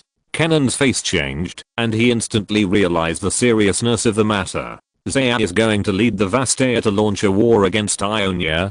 That's right, they were going to do that, but I stopped them. War should never be the future of the Vastaya and the Ionians. I know that, once the war starts, the Temple of the Balance and the Vastaya will be in a situation of life and death. So I'm willing to act as a matchmaker. Let everyone sit down and find a way to solve this problem calmly. I don't want any harm to either you or the Vastaya. Taking a deep breath, Kenan stood up from the stool and bowed deeply to Lester. Sir Lester, thank you for everything you have done for Ionia. You stopped a meaningless war. Helping little Kenan up, Lester pulled Kenan to sit down again, feeling deeply moved. Don't be so polite. To be honest, I have a long history with the Temple of Balance. Lingju and I discussed the morality of the Way of Balance together, and I made a lot of efforts in the establishment of the Temple of Balance. Unfortunately, I was busy with affairs at that time, so I could only let my junior sister Huangsu join the Temple of Balance and become the first generation Shadow Fist. If I remember correctly, Huangsu came to Valoran to find me, and it was Huangsu's junior brother Awat who became the second generation Shadow Fist. Hearing Lester's voice, Kenan's eyes also became a little deep, as if he had returned to the past. You probably don't know what happened later. At that time, you disappeared in the Valoran continent. Master Huangsu knew that she would never see you again, so she returned to Langain Liu and studied Langain Liu's martial arts all day long. Master Lingju and Master Awat personally came to invite the first generation of Shadow Fist to return. Master Awat was willing to abdicate, but it was a pity that Master Huangsu was already disheartened and did not want to be bound by the past of the mortal world. Master Huangsu, who was in her prime, just focused on protecting and strengthening Langain Liu. She rejected all requests for marriage and courtship. She was alone and never had any affair with others. Until the day of arrest, she returned alone to the small house in Langain Liu where she grew up. The elderly Lingju and Awat, and I watched her slowly close her eyes. She smiled at us and said that only here could she feel the warmth of her brother-in-law and sister. Sir Lester, are you crying? I'm not crying. The man maintained a smile. It's just that the wind in the Hanging Temple is too strong, and the sand and dust blinded my eyes. Without exposing the man's stubbornness, Kenan turned his head and looked at the green fields below the mountain. This beautiful and harmonious land is a direction he longs to protect. Presumably, the reason why Master Huangsu has been in love with the man in front of him all his life is because the man regards Master Huangsu as a treasure. After all, he is just a little yodel ninja. Although he can talk about the complex emotions of humans, he doesn't understand them very well. The matter of the psychedelic forest is serious. It will take several months for Master Jibei and Master Orbit to come back. Why don't you stay in the mountains during this time? I will find you a place with the best environment in the Hanging Temple, and you can also pass on some experience to these useless disciples as a master. The man shook his head. No need for now. I want to go back to Langain Liu to have a look. Do you need me to introduce you? Otherwise, you will have misunderstandings with those Langain Liu disciples. I'll go by myself. It's okay. Well, no matter what, the door of the Temple of Balance will always be open to you. Treat this place as your second home. Thank you, Kenan. I will remember it. Watching Lester walk down the mountain alone, Kenan sighed. When will the evil fate of love end? It's better to be a carefree yodel. Lester left the Temple of Balance from Dragon Ridge Mountain and headed west, along the steep road on the mountainside. After searching for several days, he finally found the place where Langain Liu was. The black plaque with golden characters is full of vigor and vitality. The three characters, Longyan Liu, are majestic and majestic. The words reveal the broad mind and bearing of a master. The towering walls of the sect isolate a dense forest along the mountain road. It covers a large area and is bottomless. More than a dozen warriors in warrior uniforms jumped out of the dense forest holding various weapons, not allowing Lester to move forward. It is still sharp, but lacks the gentle tolerance like moonlight in the past. Looking at the familiar yet unfamiliar place in front of him, Lester sighed and stopped. The once downtrodden martial arts sect has now become a magnificent mountain sect, because he brought out the true inheritance of Master Yin Lang of the Village of Ancestors. The background of the game has changed greatly. The Mist Yin Liu, which has inherited the inheritance of Long Yin Liu, has become a first-class martial arts school in Ionia. These things can be seen from the spirit of these disciples who blocked the road, but this aggressive momentum is really unpleasant. Stranger, what are you doing here? This is not a place you can come and go as you please. Leave quickly, otherwise you will suffer. The leading young female warrior covered her lower half of her face, holding a sickle blade, and spoke without mercy. As the direct disciple of Master Yin Lang, the master of the secret teachings of Langayan School, the ancestor Lester returned to his own sect, and this is how he was treated. How could he tolerate this? He is not a ninja turtle. Looking around at everyone with disdain, Lester's face sank, and a terrible momentum rushed over him, making more than a dozen Langayan School disciples somewhat doubtful. Even your sect leader dare not talk to me like this in front of me, but you are so arrogant. How can a big Langayan School treat guests like this? Although I have never met Jibei, I didn't expect that under Jibei's governance, Langayan School is now so ridiculous that it can't even accommodate a traveler. After these words, the disciples of Langayan School were immediately full of hostility, and the leading female warrior even raised her eyebrows. Where did this brat come from there, to speak so arrogantly in front of Long Yin Liu? Take him down. The battle was about to break out. Lester snorted coldly, and took the stance of Long Yin Liu. The leading warrior smashed out with a stick, but the man who was just in front of him had disappeared. The long stick hit the ground without any effect. When he turned around, the man had appeared behind him and punched him. After knocking out the first warrior, Lester used his toes to lift the long stick to his eyebrows and made a stick flower. He swept the other two people left and right and sent them flying. Several flying knives came straight at his face. Feeling the killing intent, Lester's face darkened. He used the stick as a gun to point at the flying knives to open them. He took 2 steps forward and stabbed the warrior who threw the flying knives with 3 times more force. The warriors who were holding long swords and other weapons wanted to rely on the sharpness of their weapons to cut off the sticks, but they found that their weapons were shaking involuntarily during the fight. When the enemy hit them with 3 sticks, their weapons slipped out of their hands, leaving them wide open. They were knocked to the ground by the stick and could not get up again. The leading female warrior looked a little solemn. In less than 10 seconds, the warriors of Langayan Liu fell to the ground.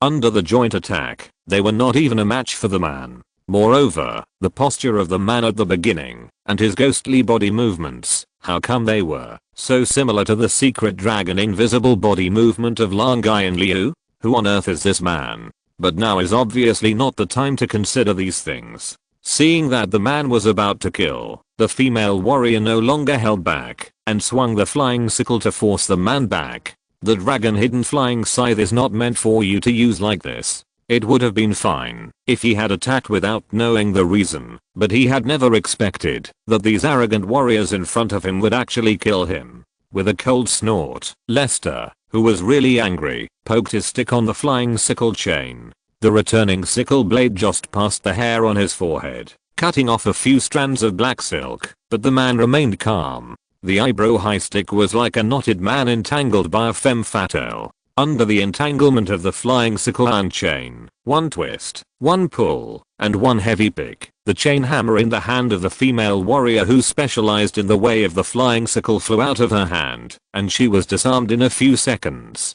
He used a stick up to his eyebrows to lift the flying sickle, and circled it twice. Lester slapped the long stick, and the long stick flew out of the chain, and stuck straight into the ground, shaking constantly. Grasping the rotating chain hammer, Lester quickly controlled the rotating sickle blade with both hands.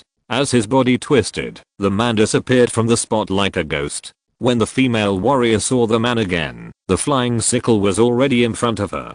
From beginning to end, the female warrior could not figure out how the sickle blade disappeared so quietly and appeared again. The sharp sickle blade she sharpened by hand flew towards her like the sickle of the god of death without mercy. The female warrior's legs softened, her lower body felt cold, and her brain was blank. She only felt that she was doomed. Sure. The murderer saw her brought by the whistling sound, and the sound of breaking through the air flew past her scalp.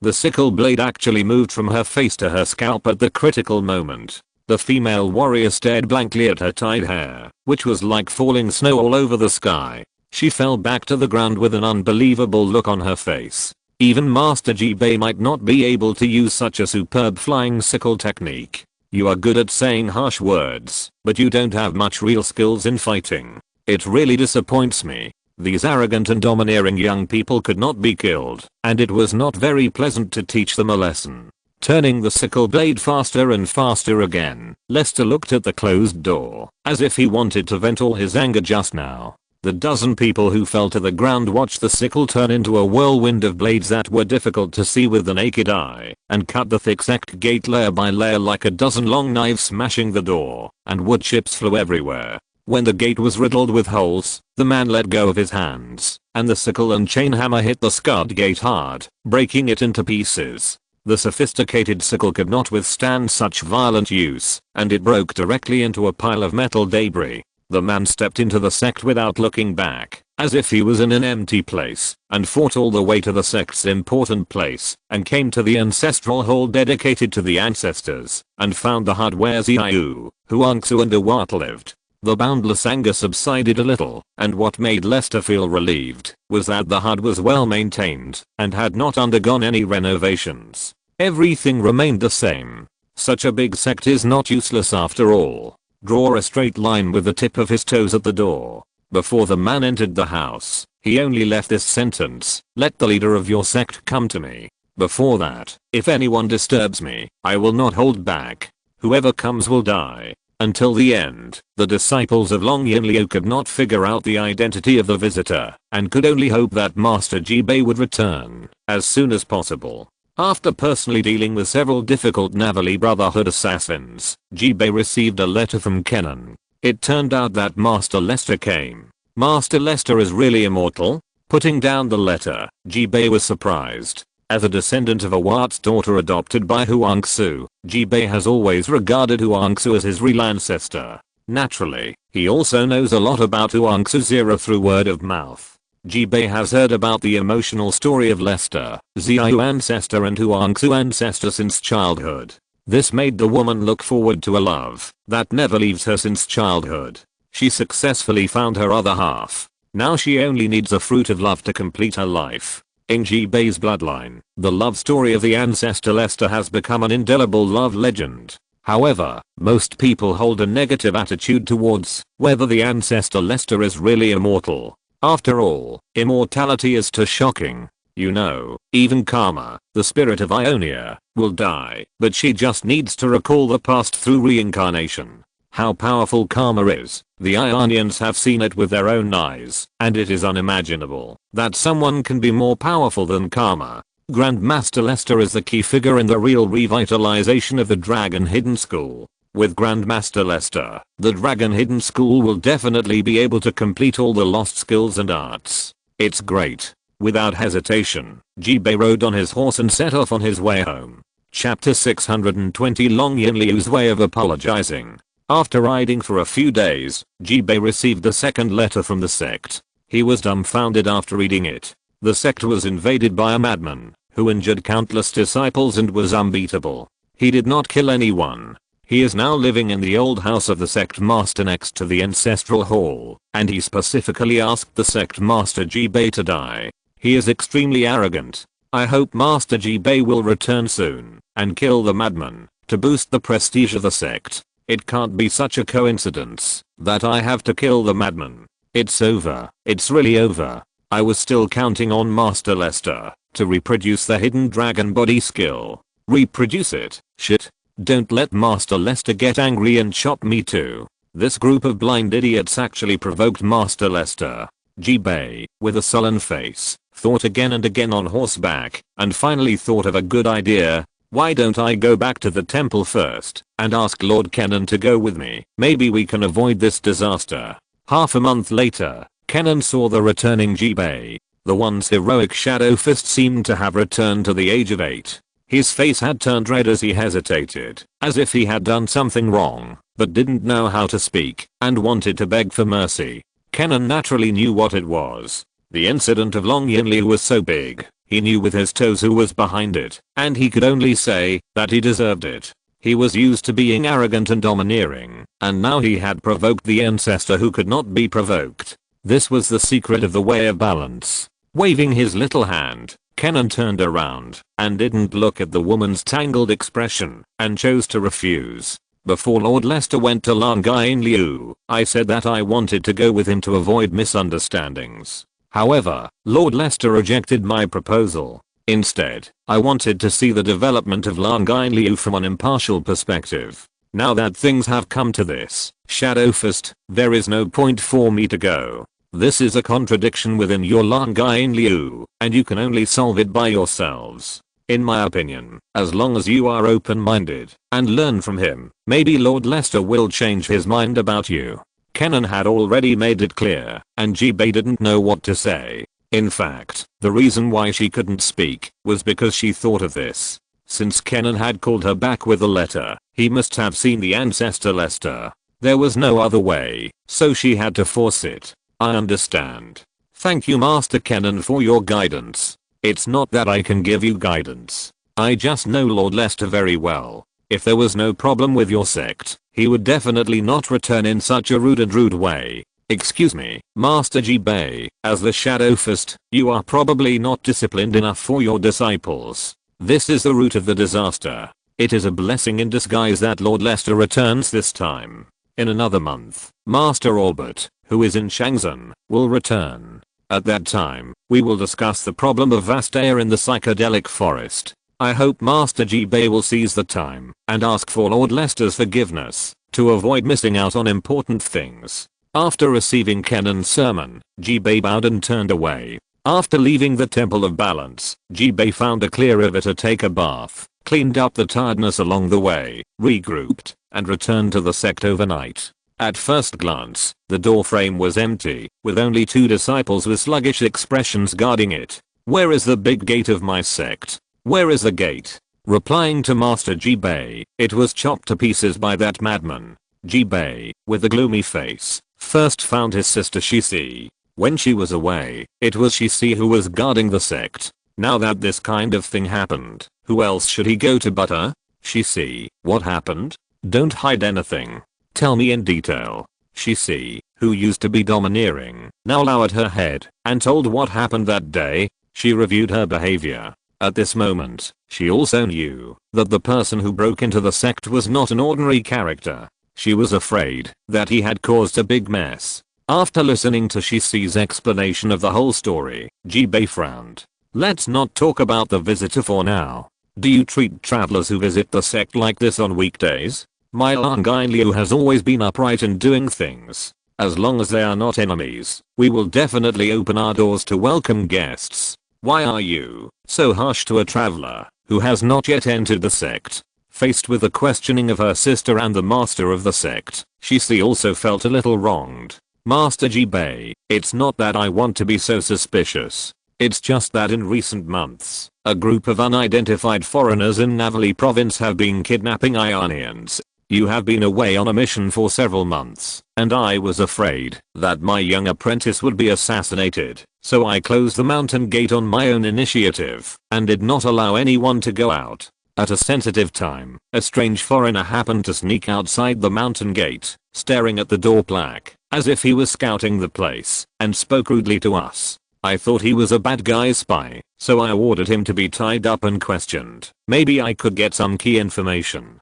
Who knew that this happened? Hearing this, Jibei frowned even deeper. Why haven't I heard of this? I'm in Navali province. If this happened, how could I not know?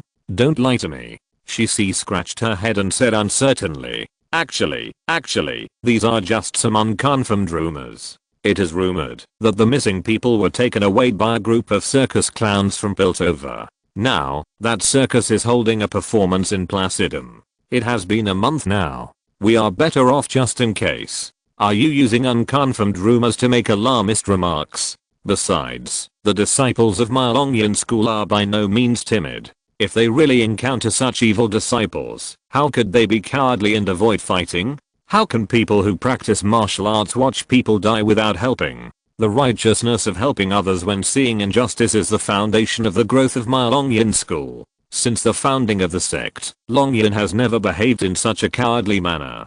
Shishi, you are really confused. Shishi lowered her head and admitted her mistake. Master Jibei taught Shishi a lesson. Shishi knows she was wrong. Perhaps because he understood the whole story, Jibei's face looked ugly, but it was much better than he thought at the beginning. At least this blunder was not caused by the corruption and tyranny within Longyuan Liu. The excuse of the circus, which was not an excuse, could make some sense. Raise your head. Sighing, Jibei looked at Shishi with a deep gaze. Do you know who the person is? Shishi shook her head. I don't recognize him, but I think that person should be extraordinary. He actually took my sickle with a few simple moves and cut off the door with sickle skills that I couldn't see through. A light flying sickle in his hand was as domineering as a ghost head guillotine. I'm not his opponent. Of course you are not his opponent. Jibei sighed helplessly, feeling disappointed. He is your Grandmaster Lester, a legendary figure from 900 years ago. In the era of Grandmaster Iris, when the Mist Hidden School had not yet obtained the true teachings of the Hidden Dragon Ancestor, it was Grandmaster Lester who went to the Psychedelic Forest and brought back the Hidden Dragon's true teachings from Grandmaster Longyuan, which changed the Mist Hidden School into the Longyuan School. Grandmaster Lester was the first martial arts master in the Longyuan School who could truly pass on the teachings. Grandmasters Huangsu and Awat, who developed the Longyuan School, were both taught by Grandmaster Lester alone. Whether it was the flying scythe technique or the Longyuan body technique, the Grandmaster could perform them perfectly. There's no way you could beat them. His face gradually turned pale, and Shishi recalled the scenes at that time, and took 2 steps back in disbelief. I actually provoked Grandmaster Lester? No wonder he said those words. No wonder he looked at me with disappointment. No wonder he took away my sickle and used it to perform martial arts, to break down the door for me. I'm not worthy of being a disciple of Longyuan Liu. I had to do such a stupid thing to Grandmaster Lester, whom I have admired all my life. I have no face to live. Thinking of the stupid thing she had done, Shishi picked up the kunai and was about to commit suicide on the spot. Idiot. Am I telling you all this so that you can be a coward who commits suicide? Jibei slapped away the kunai in Shishi's hand that was stabbing at her neck and held down the shoulder of his cousin, slowing down his voice. If Grandmaster Lester was really angry, he wouldn't have just beaten you to minor injuries. He was just angry, but he was not completely disappointed with Longyuan Liu. Otherwise, he could have just left instead of choosing to live in the old house and wait for us to come and admit our mistakes. As long as we are sincere and explain everything clearly from beginning to end, I think Grandmaster Lester shouldn't make it too difficult for us. Really? But he said that if you provoke him again, he will kill you. Now no disciples dare to go to the ancestral hall to worship. Grandmaster Lester is ready to kill you. Will he really forgive me? Facing Shishi's hopeful eyes, Jibei, who was still a little nervous, could only nod his head. If even she didn't have confidence, no one in Longyuan Liu would dare to nod his head. It's just that everything has a way and method. Shishi, do you have a sweetheart? Sweetheart? Stunned, Shishi hesitated for a moment, but still nodded, but heard Jibei say coldly, tonight, forget about that man, and put on the female warrior clothes of our ancestor's era with me. After bathing, go and apologize together. Before Ancestor Lester forgives us, he is our only man. You must serve him with all your strength. Do you understand? Shishi was dumbfounded. This way of apologizing is too exciting. This, Sister Jibei, will it work? Jibei analyzed calmly. The only shortcoming of Master Lester is that he is too infatuated and lustful. 900 years ago, Master Lester's ambition to embrace Ancestor Xiao and Ancestor Huangsu was not fulfilled. Ancestor Lester, who lost his beloved, must have many regrets. Now is the time for us sisters to help him make up for it. Doing so will definitely make him choose to forgive us. After thinking about it, this reason is still convincing, but Shishi is a little hesitant. Is that so? But, I have no problem with it, but Sister Jibei, aren't you going to marry Vernon? Isn't this not good? I have already said that I will dedicate everything to the sect. Even if Vernon knows, I believe Vernon will understand. This is a necessary sacrifice. Even if, Sister Jibei, you are not going to tell Vernon about this?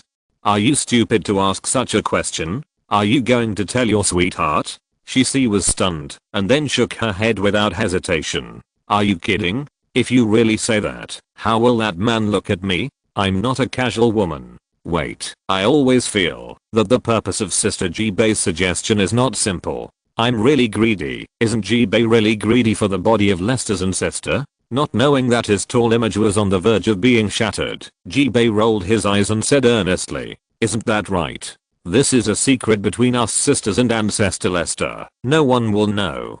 Do you agree? Recalling the peerless grace of Ancestor Lester breaking into the house, she secretly apologized to her lover. The scene of her incontinence was seen by everyone, and it seemed that it was no big deal to go further. Speaking of it, it was all Jibei's fault. She was just forced to board the pirate ship. In short, it was definitely not her fault. She just went to take a look, and she didn't know what would happen. Then she began to check for loopholes in the plan. I agree, but the problem is, what if Ancestor Lester doesn't obey us?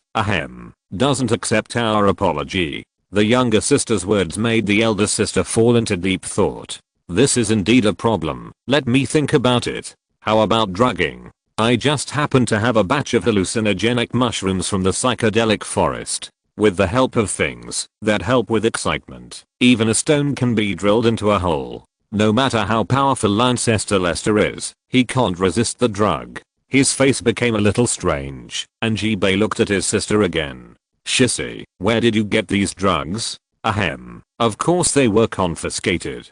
Just tell me whether you want them or not. Jibei decided to investigate the source of the banned drugs later, and added, this time, we'll increase the dosage. The physique of our Ancestor Lester is different from that of ordinary people, and it's useless if we use less drugs. How much? Prepare 10 times the dosage for me, and I'll act according to circumstances, and take it step by step. When he gets distracted, you and I will change our clothes, and go to serve him. When he wakes up, he won't embarrass us two weak women, and the matter will end in nothing. Okay. After the matter was settled, Jibei and Shissy no longer hesitated. One of them looked for 2 new old-style female warrior costumes that he had specially asked a tailor to customize, and the other took out all his treasures and put them into the sleeves used for poisoning. Remembering Jibei's words, Shissy added a swamp bank drug that could not be seen in the light. Now even an Iron Man can grow a Pinocchio's nose.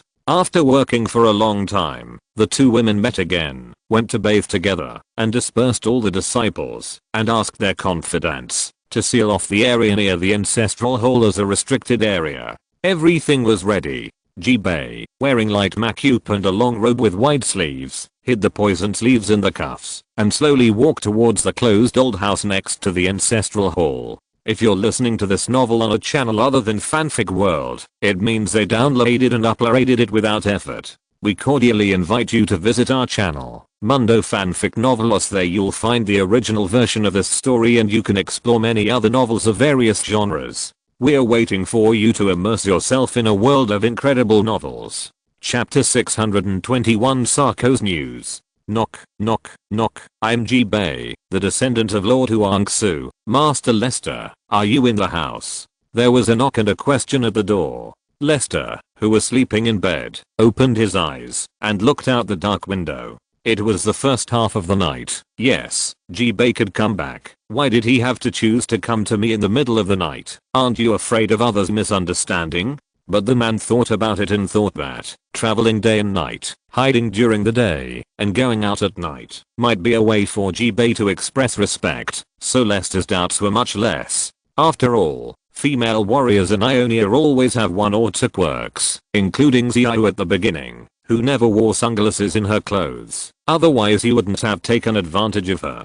Getting up from the bed, Lester changed his clothes, walked a few steps slowly to the door, and opened it. Although he had never seen the female warrior outside the door, who looked handsome and pure in a peony flower robe, He knew that this was the current master of Lan Gain Liu, the Shadow Fist, Jibei, who was listed in the Temple of Balance. It's not because Jibei said he was Jibei, but because his physique and temperament, after practicing martial arts, are completely different from other Lan Gain Liu warriors, and they are not at the same level at all. Come in.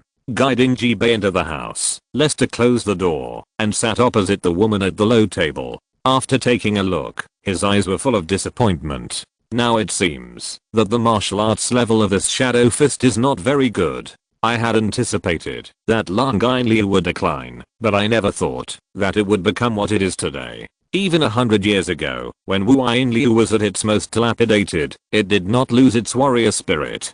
Today, Lan Gain Liu has hundreds of people, but I have not felt any of it. I have waited for so long, and no one dared to challenge me with their lives. Instead, they let me occupy your most important ancestral hall and old house. Ha, a group of timid quails, who don't even dare to die heroically. What kind of martial arts are you learning? Looking at the entire Lan Gain Liu, only this old house makes me feel a little nostalgic. Now, after seeing the things, and thinking of the people, I feel a lot more relieved. The old friends are the old friends, and the descendants are the descendants. There is not much connection between them. I was just being sentimental. Just say whatever you want to say, and then please leave. I'm no longer prepared to have anything to do with Lan Gain Liu. I will leave on my own tomorrow. The next time we meet, there will only be the Fist of Shadow in front of me, and no descendants of Lan Gain. The man's words made Jibei deeply feel a serious sense of crisis. If she could not change Master Lester's senses with a few words, Lan Gain Liu would lose a great opportunity. But, is this the time to quibble? Of course not. Now is the time to admit mistakes, and to admit mistakes, you must have an attitude of admitting mistakes. Jibei, who was kneeling, prostrated himself on the ground, letting the old shoulder slide just right, and since then, the loose collar and robe had a gap with the skin, allowing for a certain flow of sight. It was Jibei who did not discipline strictly, which disappointed Master Lester. Because Jibei's movements were too natural, Lester didn't know if it was intentional. The man could only tremble and slowly close his eyes. In the challenge of not looking there, Lester successfully persisted for 0.01 seconds, surpassing 99.99% of the people in Runeland, but there were still 0.01% of people who were far ahead. He needed to reflect on why he was not that 0.01%. Get up and talk. Although he didn't say forgiveness or anything, Lester knew that, since he said that, he would definitely not continue to treat people coldly. Although it was a bit unpleasant to be controlled by this little girl who was not even a fraction of his age, but you advance, and I retreat, is an art of communication. If he really didn't want to care about Long Yin Liu anymore, he would have left long ago. What else can I do, if I don't let the woman get up? Continue to dangle two damn hot air balls to confuse me? It's a little small, as if there are none. He is not a man who can be easily deceived. Thank you, Master Lester. When Lester opened his eyes again, the woman had returned to normal, and the scene just now seemed to have never happened. He didn't hate cunning women, but he hated idiots who had only skin and couldn't communicate. You said you are the descendant of Huang Su, but as far as I know, Huang Su has not left any descendants. Jibei was delighted, and knew that he had taken the right first step in Bubu Jingxin. The key now is not to bring anything to the sect. He must first build personal relationships and let the nostalgic ancestors have feelings for him. Only in this way can the conversation continue. Until he explains the matter clearly, Master Lester can feel more guilty for wronging Long Yin Liu. Each step is linked to each other, and missing a step will greatly reduce the effect. Master Lester, although I'm a descendant of Lord Huang Su, my bloodline comes from Lord Awat, the second generation of Shadow Fist. It was Lord Awat who adopted his child to Lord Huang Su, so that Lord Huang Su had bloodline descendants. After that, my ancestors called themselves the descendants of Lord Huang Su. I see. Lester, who understood this, softened his attitude, which was exactly what Jibei was thinking. Since you are the descendant of Huang Su, you don't need to call me Grandmaster Lester. Jibei, just call me Lester. The man's words made the woman lean forward in fear again. There is a difference between the superior and the inferior. Jibei does not want to be such a rude person.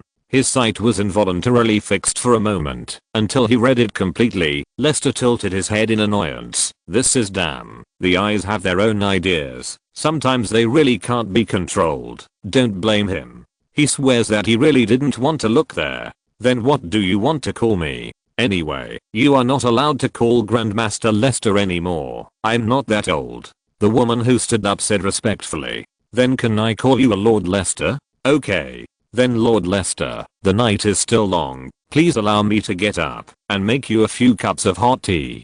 Go. After Ji-Bei left, Lester smiled bitterly and shook his head secretly. Ji-Bei really tried very hard to please me, but it was a pity that he was no longer the Lester of the past. After so many years in Runeland and so many things, it would take more than just 2 lights to make him fall in love. Outside the door, Ji-Bei and Shisi took 3 times the amount of antidote pills with a grim look on their faces. After agreeing on the action signal, Ji-Bei adjusted his face and walked into the house with a teapot loaded with computer accessories. Lord Lester, I'm back. Sitting at the table, Ji-Bei said as he poured tea for the man. On weekdays, this old house has always been taken care of and maintained by my sister. What she likes to hear most is the story between Lord Lester and Lord Huangzu and Lord Xiaoyu. I always thought it was just a legend. I didn't expect that I would actually meet Lord Lester in my lifetime. Taking a sip of the tea, Lester nodded.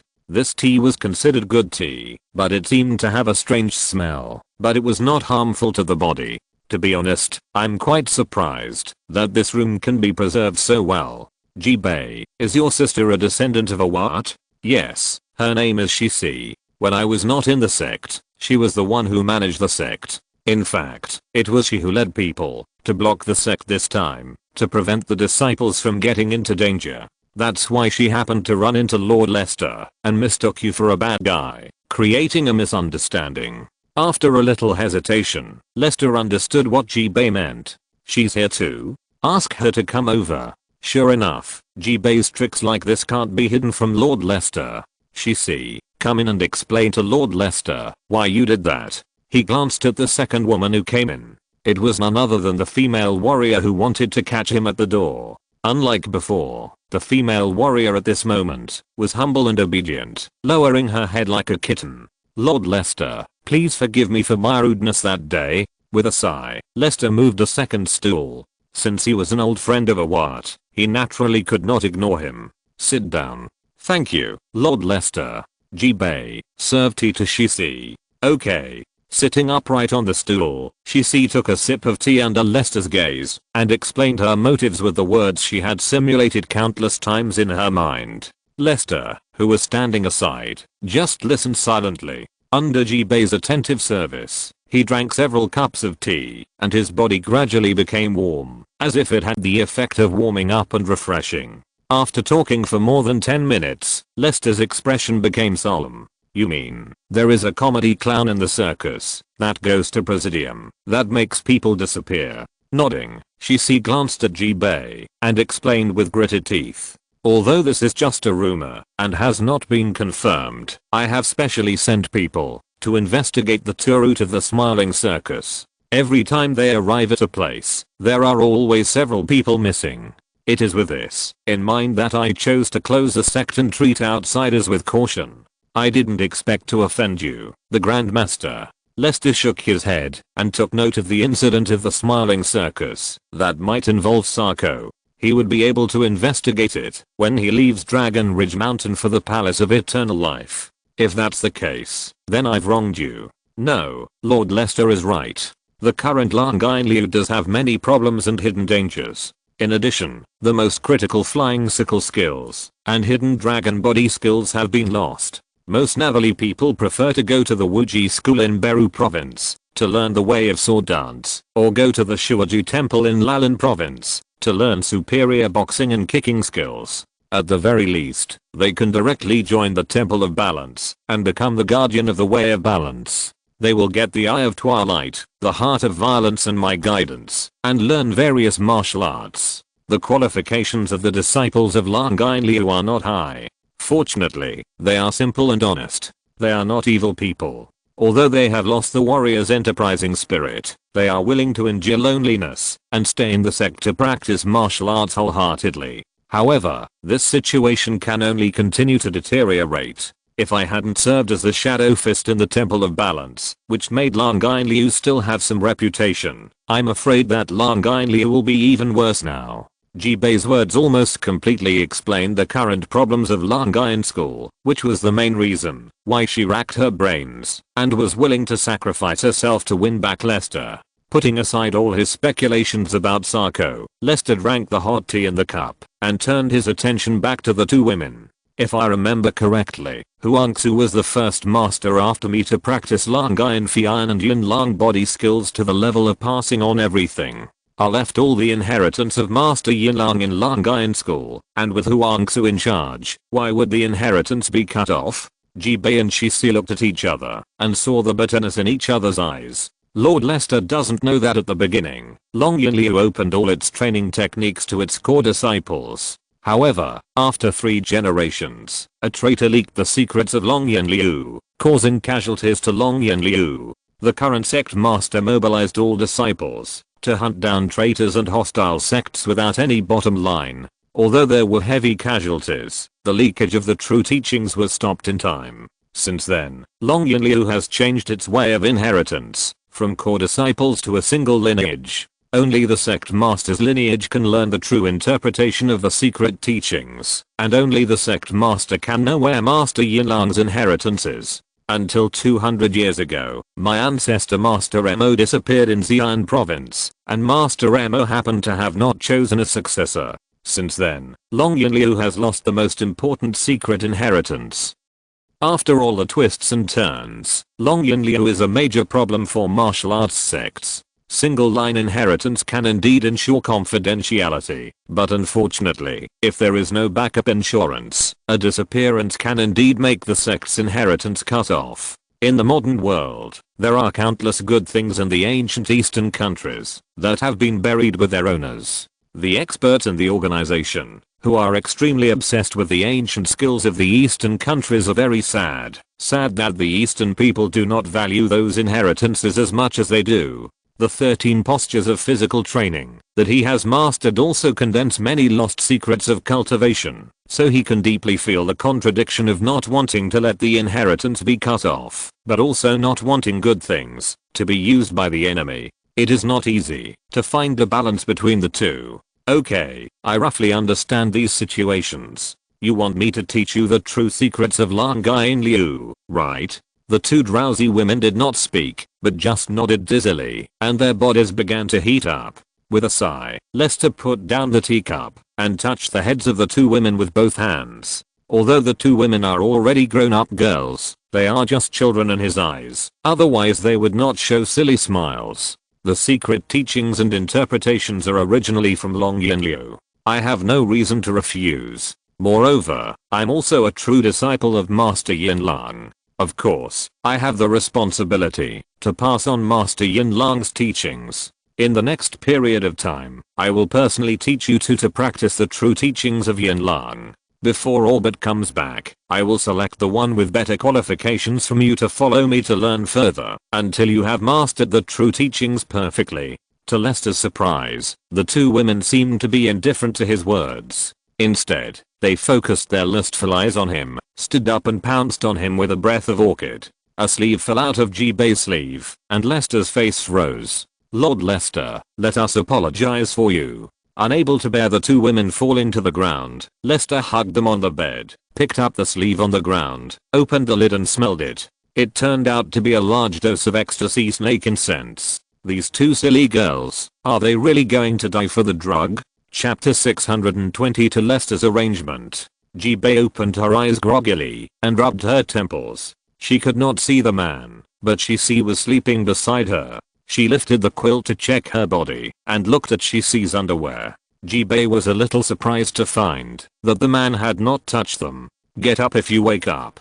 Don't do such dangerous things next time. If I didn't know how to detoxify, you and Shisi would have died. You are the Shadow Fist, but you did such a stupid thing. Lester walked into the room, put the hot water next to the bed, and said mercilessly, I heard from other disciples that you all have your own lovers. Jibei, you are about to get married. As the saying goes, it takes 100 years to be able to ride the same boat and 1,000 years to be able to sleep on the same pillow. Cherish your lover and don't abuse yourself. It's not that you are not good enough or beautiful enough, but pure love is meaningless to me. I don't need to take advantage of you. What's more, you are the descendants of my old friends. I will not stay here for you, nor will I fall in love with you. It's better to keep our relationship simple, don't you think? Yes, I'm sorry, Lord Lester, we were wrong. While Jibei was admitting his mistake, Shisi also woke up. The woman's first reaction was to show her regret without any concealment. I didn't expect you to be a little bitch. Okay, I made some breakfast for you. Come out after you get dressed. Watching the reliable and gentle man leave, Jibei and Shisi looked at each other, both a little helpless. He didn't even eat the meat that was brought to his mouth. It seems that Master Lester is really an infatuated and loyal man. No wonder Xiao and Huang's ancestors were fascinated by him. If I said I was still a little reluctant last night, I was already full of reluctance this morning. After all this time, you are much more active than me, Shisi. You are hiding it well. Facing Jibei's teasing, Shisi did not mean to joke, but sighed. Sister Jibei, I found that I'm finished. Ah, how come I'm finished? Jibei was stunned by this, and she looked confused, but Shisi said, after meeting such an excellent man, I'm afraid I can't accept Kito anymore, and Lord Lester will definitely not accept me, so I'm finished. My love is finished. Now think about it, I'm really a bad person who is too ambitious. Bitterly lowering her head, Jibei did not speak. In fact, she also felt this way. Compared with Lester, Vernon was not attractive at all. The man outside the door was like the old wine brewed by the starry sky with years, with a delicate taste but endless aftertaste, making people reluctant to put it down after taking a sip. It's like the most deadly poison. Unfortunately, Lord Lester has already said that he will not accept us, let alone stay for us. All our efforts are meaningless. It is simply unrealistic to let Lord Lester just have a one-night stand. Sister Jibei, do you really like Vernon? Well, I thought I really liked him before, but now it seems that I said it too early. If I really liked him, I wouldn't be attracted to Lord Lester, right? Then it's just fake love. Alas, being a woman is so difficult. Suddenly I lose motivation. Jibei, Shisi, the food is getting cold. We still have to train after dinner. Lord Lester, be there right away. Lester's urging voice came from outside the door. Jibei responded and lowered his voice. How about this? Whether it's you or me, if we become the one who stands out and obtain the qualification to follow Lord Lester, we will look for any opportunity to defeat Lord Lester. Once we get such an opportunity, we will work together to take down Lord Lester.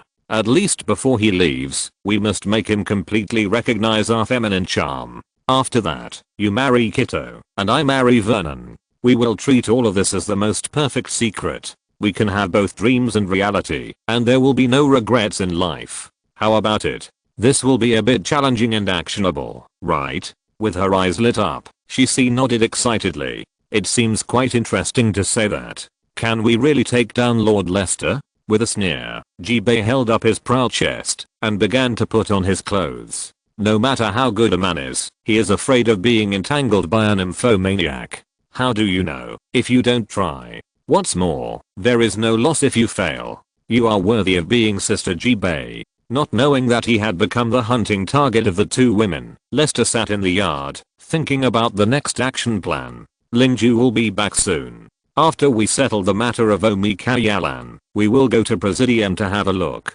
In the following days, Lester instructed Jibei and Shisi at the same time, teaching them the skills of Longyan Feiyan and the hidden dragon body method. Jibei and Shisi also pretended to be unmoved, but from time to time they gave Lester benefits with extremely natural behaviors, which made Lester's tent often catch fire.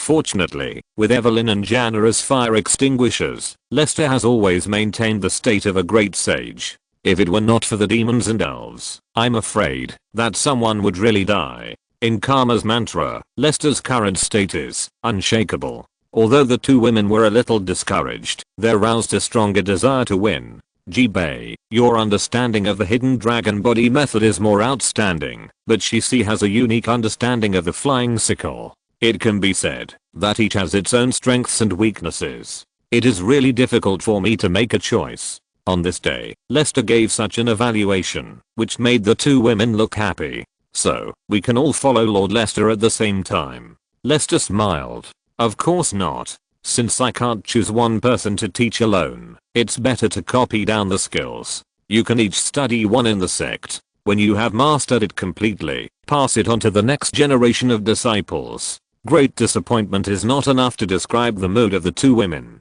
It's just that it's not easy to show it in front of Lester. The two women can only endure it. For a while, their eyes met, and the atmosphere was extremely anxious. Then it's settled. Lord Lester, why don't you take Shisi with you? As the Fist of Shadow, I'm afraid I don't have much time to stay in the sect. Each mission takes a long time. Shisi is more suitable for training than me. Seeing that things were about to reach an irreversible point, Jibei gritted his teeth and made a suggestion. Oh, you voluntarily quit? Yes, I voluntarily quit. I will hand over Langain Liu to Shisi and completely leave Langain Liu. In this way, Lord Lester will have no reason to train me, right? Having said that, it would be unkind for Lester to refuse again. It's just, why do these two women have such an inexplicable sense of tragedy? As if they were the bad guys? Okay, but you don't have to quit. I will train Shisi for a while. Shisi looked at Jibei with a complicated look. She knew that at the moment her sister gave up, all the burdens were on her. For their dreams, she will do her best. At any cost. Leave it to me. Sister Jibei. I will definitely not let you down. Jibei smiled with relief and nodded. I believe you can do it, Shisi. Between the two women, Lester was still very satisfied with Shisi's enthusiasm for learning. With such a diligent and hard-working student, Langain Liu will surely flourish. It was 3 months later, when he returned to the Temple of Balance. Orbit successfully solved the internal problems of the Ekashu family, and determined the next inheritor of the Soul Blade. But compared to training the next generation of Twilight Eyes, Orbit still had something more important to do. Master Kennen. Where is Lord Lester? Didn't he leave? Looking at the somewhat anxious tall man, Kennen sat cross-legged on the spot, slowly changing the hand seals, letting the lightning in his palms dim.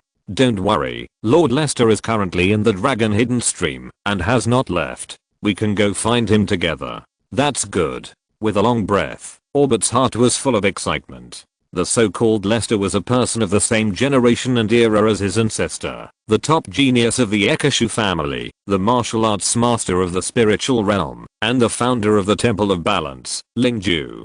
He was a walking legend. No matter what, he would not miss this opportunity to meet. I can see that you are very excited. This is not like you. After finishing the lightning seal, Kennen stood up from the ground and calmed his breath. Not really, but Lord Lester is a close friend of the spiritual perception ancestor. I'm sure you can learn a lot about the spiritual perception ancestors era from Lord Lester. Sometimes knowing too much is not a good thing.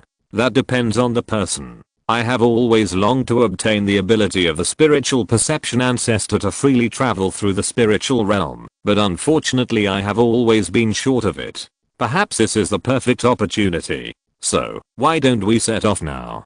Kennen sighed and nodded. Since you can't wait, let's go. It's still early, so it's better to settle the matter of Omikaelan as soon as possible. It was not until this time that Orbit remembered that Lester had come to him to discuss the matter of Omikaelan, and he couldn't help but frowned. Wait, you didn't explain in detail in your letter. What happened? How could there be a disaster in the closed Omikaelan? Isn't that the ancestral land of Vastea? I can't explain it clearly for a while. Let Lord Lester talk to you in detail. Just like that, the two of them left the Temple of Balance and went to the location of the Dragon Hidden School. Lester was a little surprised to be approached by Orbit and Kennen. He originally thought that there would be a more formal way of meeting, but he didn't expect Orbit to have so many ideas. Judging from his neat and tidy work style, Orbit is quite like a spiritual sense. Master Kennen, Master Orbit, please have tea. Thank you. Next to Lester sat Jibei, the Fist of Shadow, and opposite him sat Kennen, the Heart of Violence, and Orbit, the Eye of Twilight.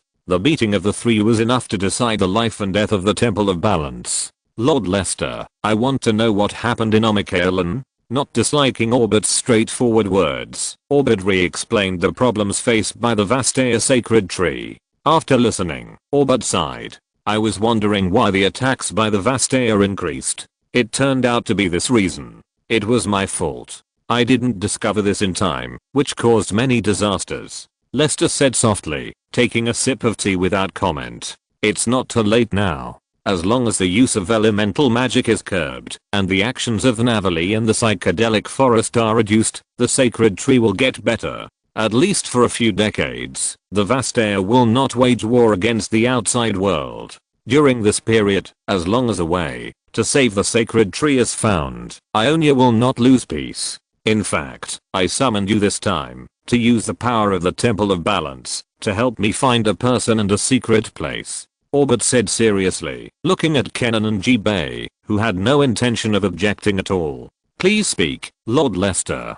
As it concerns the balance of Ionia, a bot will go all out. Satisfied with a bot's attitude, Lester said in a deep voice. One is the tree man Ivern. The Ruthless was once a vile Rigard. He led the invaders to land in Ionia 1,000 years ago, attacked Omikaelan, felled the Emperor Willow, and severely damaged Vastaya. After the Emperor Willow died, Ivan the Ruthless accepted most of the Emperor Willow's power and inherited its attributes, but he ran away. Later, in order to stabilize the natural magic of Omikaelan, Vastaya Zaru had to cultivate the sacred tree. Finding Ivan may solve the problem of the sacred tree from the root.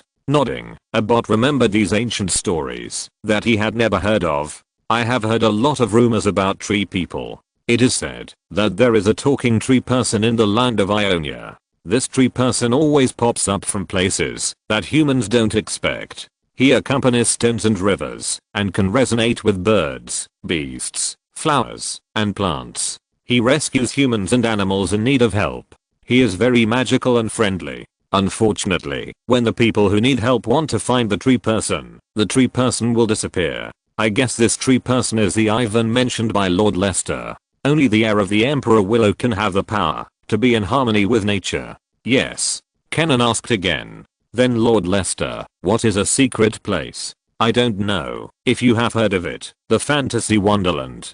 Kenan was stunned, and then he thought of Lulu and Bandle City. If he remembered correctly, Lulu seemed to have been taken to the Fantasy Wonderland by the fairy Pix, but unfortunately she couldn't find the way later, so Lulu began to travel in the material world, wanting to go back again. I haven't heard of this place. Orbit shook his head. This answer was not surprising. Lester had never expected the people of the Temple of Balance to help him find the Wonderland. Now that he said it, it was just another possibility. Since Lulu could go to the Wonderland to gain the power of the fairy spirit, why couldn't he? The Wonderland is a mysterious place that is superior to the spiritual realm. The laws of time, physics, magic, and everything you know will become invalid. It is the origin of the purest fantasy. Chapter 623 Shooting oneself in the foot. Without any dispute, the Temple of Balance passed two resolutions. The first was a resolution to prohibit the use of elemental magic within the scope of the psychedelic forest. The second was a decision to preserve the habitat for the Vastaya as much as possible and not interfere with each other. The rules of the resolution cannot bind everyone. At least the people of the Temple of Balance will not abuse elemental magic when they are training in the psychedelic forest. Even if others abuse magic, the guardians of the Temple of Balance can stop such behavior in the name of balance. From this moment on, maintaining peace between Vastaya and Ionia has become an important goal of the Temple of Balance. After living in Dragon Ridge Mountain for half a year, Lester finally embarked on the journey to Presidium.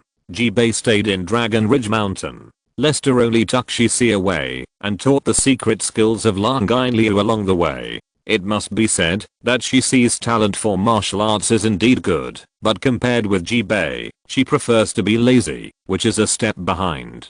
The two came to the inn and asked for 2 rooms. You still lack a flying sickle that fits your hand. Wait until Presidium and find a blacksmith to make one for you. Naturally, she would not refute Lester's decision.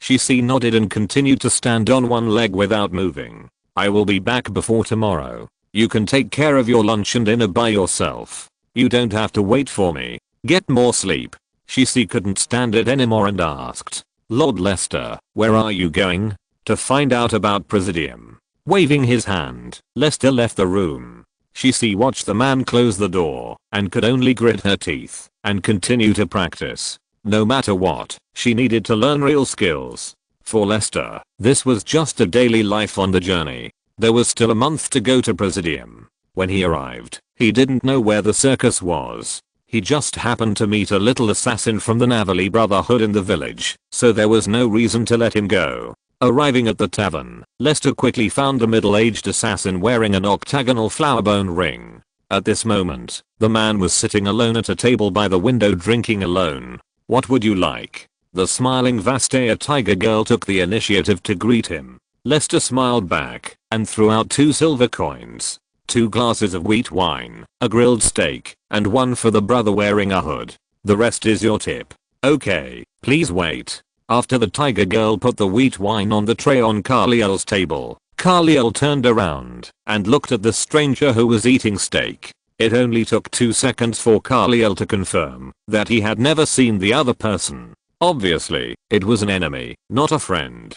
The guest over there invited you to drink. I guess he wants to make friends with you. Friends? Haha, where are the friends? With a sneer, Carliel stood up and was about to leave without even touching the glass, but heard a sound of breaking air behind him. His face changed and he quickly rolled on the ground. The steak knife flew past his cheek and stabbed straight into the wooden wall of the tavern, penetrating deep into the wood. After wiping his face, Carliel was shocked to find that there was already a bloody mark on his cheek. He actually did not dodge the knife, or rather, the man deliberately did not aim at the back of his head, otherwise he would have been dead. Amid the screams of the tiger girl, the indifferent voice of a stranger came from behind. When the tiger girl finally shut up and ran away, the tavern was so quiet that you could hear a pin drop on the ground. Drink the wine obediently. Come and talk to me. I won't make things difficult for you. Standing up from the ground, Carliel took a deep breath, returned to his table, picked up the wheat wine,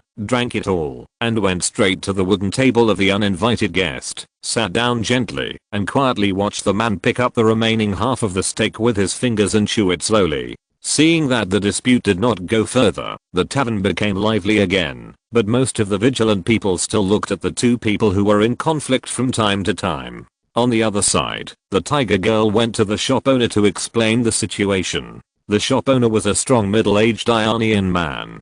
Coming down from the 2nd floor, the shop owner first took a look at the tavern. That was not abnormal, and then he went to the wooden wall with anger, holding the handle of the table knife tightly and trying to pull it out. Unfortunately, his face turned red and he failed. Instead, he made many people laugh. Looking at the man who was sitting and eating steak 8 meters away, the shop owner finally realized something.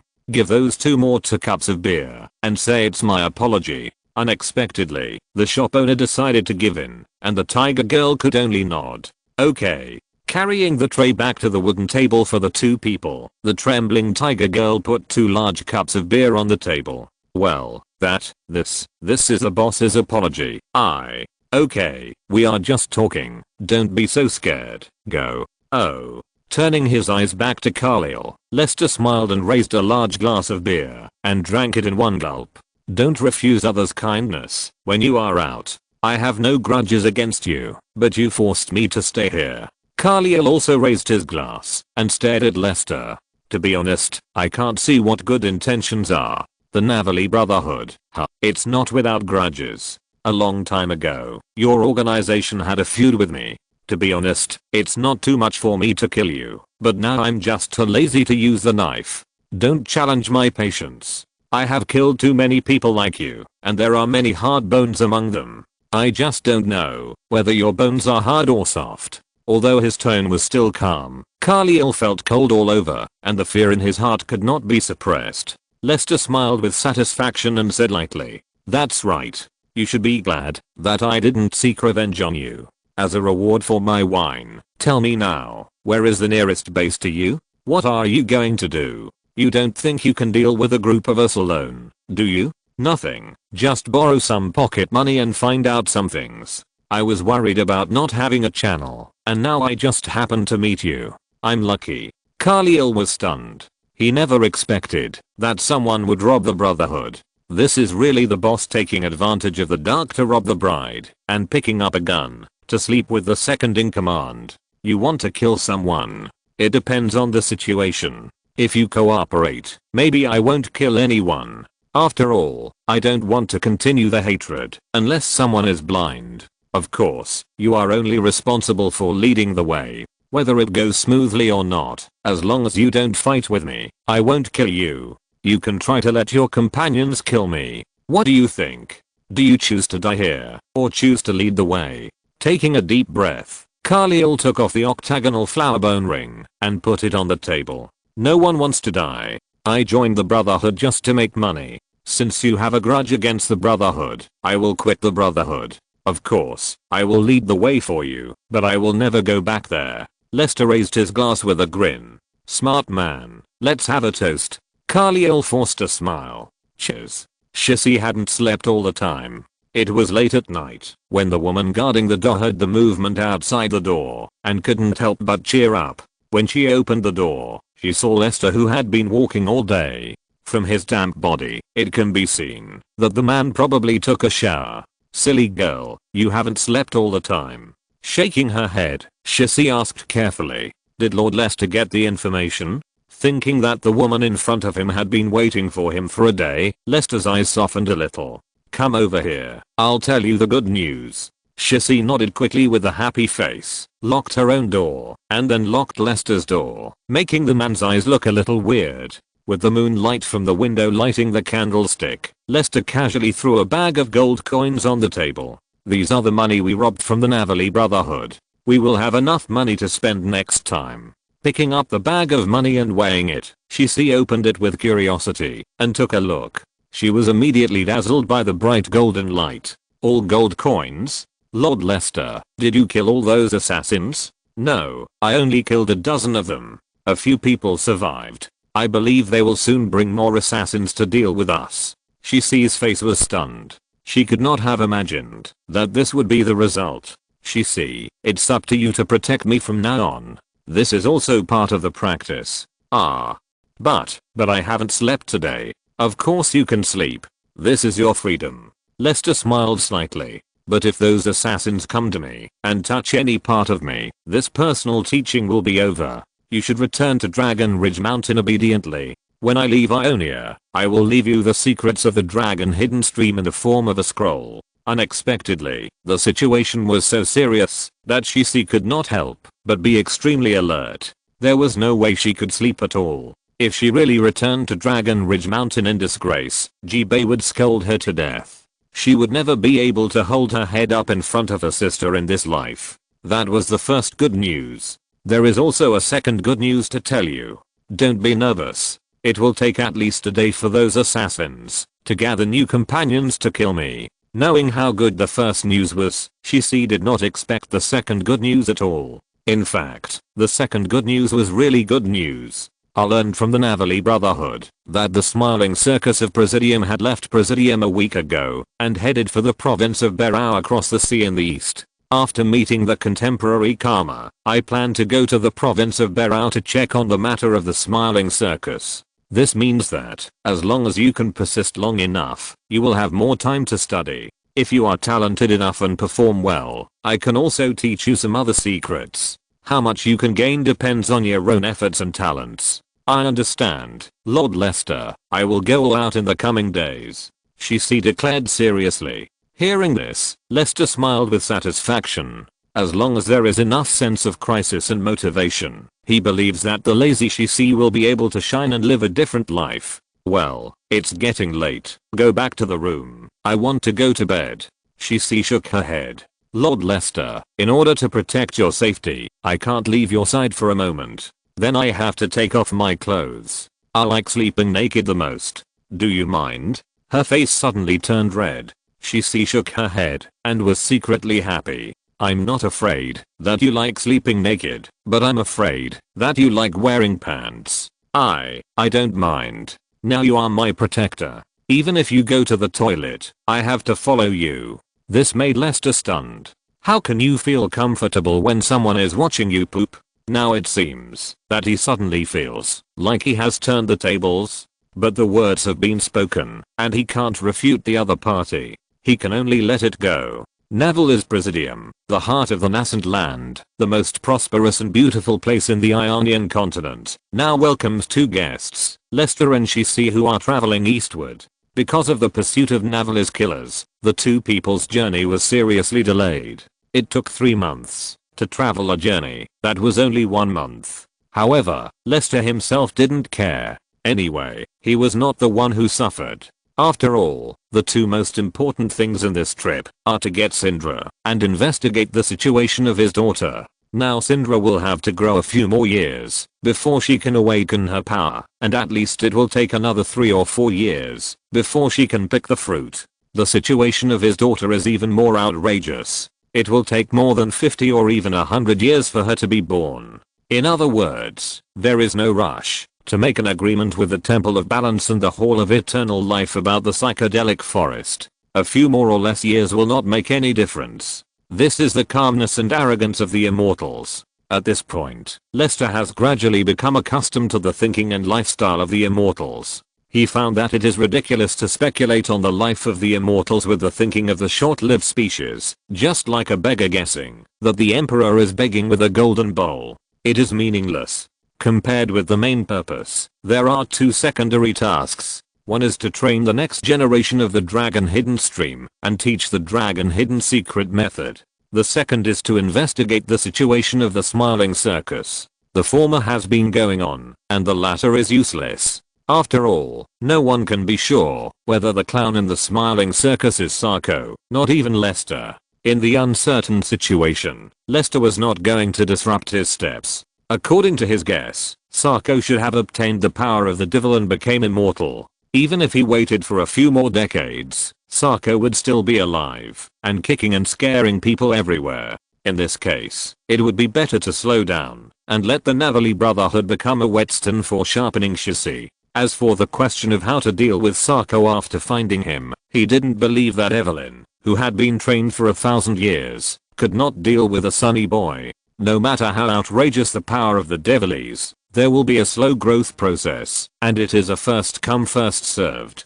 This is the Hall of Eternal Life. Lord Lester, we are here. Shisi's words brought Lester's thoughts back to reality. Looking at the unchanging Hall of Eternal Life, Lester's eyes became a little deep. Karma, I haven't seen you for 100 years. I wonder if you still remember me. Chapter 624 Presidium's Memory. My old friend from afar, Sir Lester, XIU remembers you clearly. The traces you left in the magic garden have not completely faded until now. Any scars will heal with the passage of time, but scars are not easy to disappear. But scars will make us stronger, just like the ice garden in Presidium. Strong because we are used to pain. In the Hall of Samsara, Lester and a middle-aged man were sitting cross-legged on a cushion and arguing. Shisi was kneeling behind Lester, listening to their conversation attentively. The middle-aged man was Karma, the owner of the Hall of Eternal Life. Karma was not difficult to see, even if he was an ordinary person. As long as he explained his purpose, Karma would appear to guide the confused person on the road. However, most people who came to the Hall of Eternal Life treated them as juniors, and guests of equal status like Lester were rarely seen. For people like us, it doesn't matter whether we are in pain or not, does it? Let's talk business. I don't think Lord Lester is looking for me to drink tea. Without refuting Karma's words, Lester picked up the teacup, took a sip, and went straight to the point. The magic element in the psychedelic forest have lost their balance, and the natural magic has declined too seriously, which is very unfavorable to the Vastaya. I think Karma should also understand that the withering of the sacred tree will make the Vastaya lose the ability to reproduce.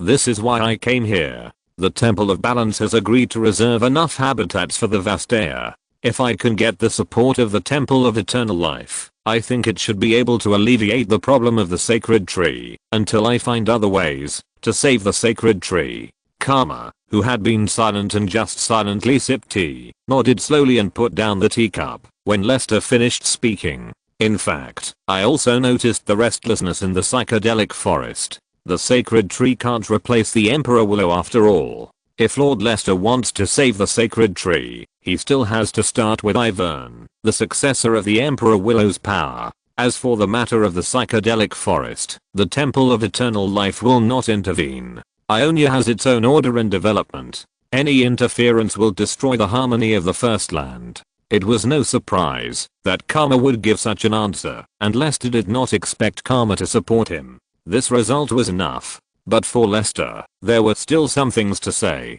Karma, do you have any ideas about the First Land now? Or should I say plans? Karma frowned after noticing some of Lester's thoughts. I don't understand what you mean, Lord Lester. The First Land has its own will. It will develop naturally under the leadership of the spirit of Ionia. How can it need my planning? Lester put down the teacup and said calmly, if I lead the Narxan Empire to conquer Ionia with fair means and turn Ionia into the Empire's territory, Karma, would you agree that this is a natural development of Ionia? Would you choose to intervene? Shissy behind Lester was shocked. She never thought that she had already involved the safety of the entire Ionia with just a few words. If she simply stood from the perspective of the Ionians, she would definitely stop such behavior. However, now that Lester was involved, Shissy knew that the war started by the man would definitely not harm the Langayan school, so her willingness to stop it was much smaller. Whether according to the standards of the Way of Balance or the common sense of Ionian warriors, she had no reason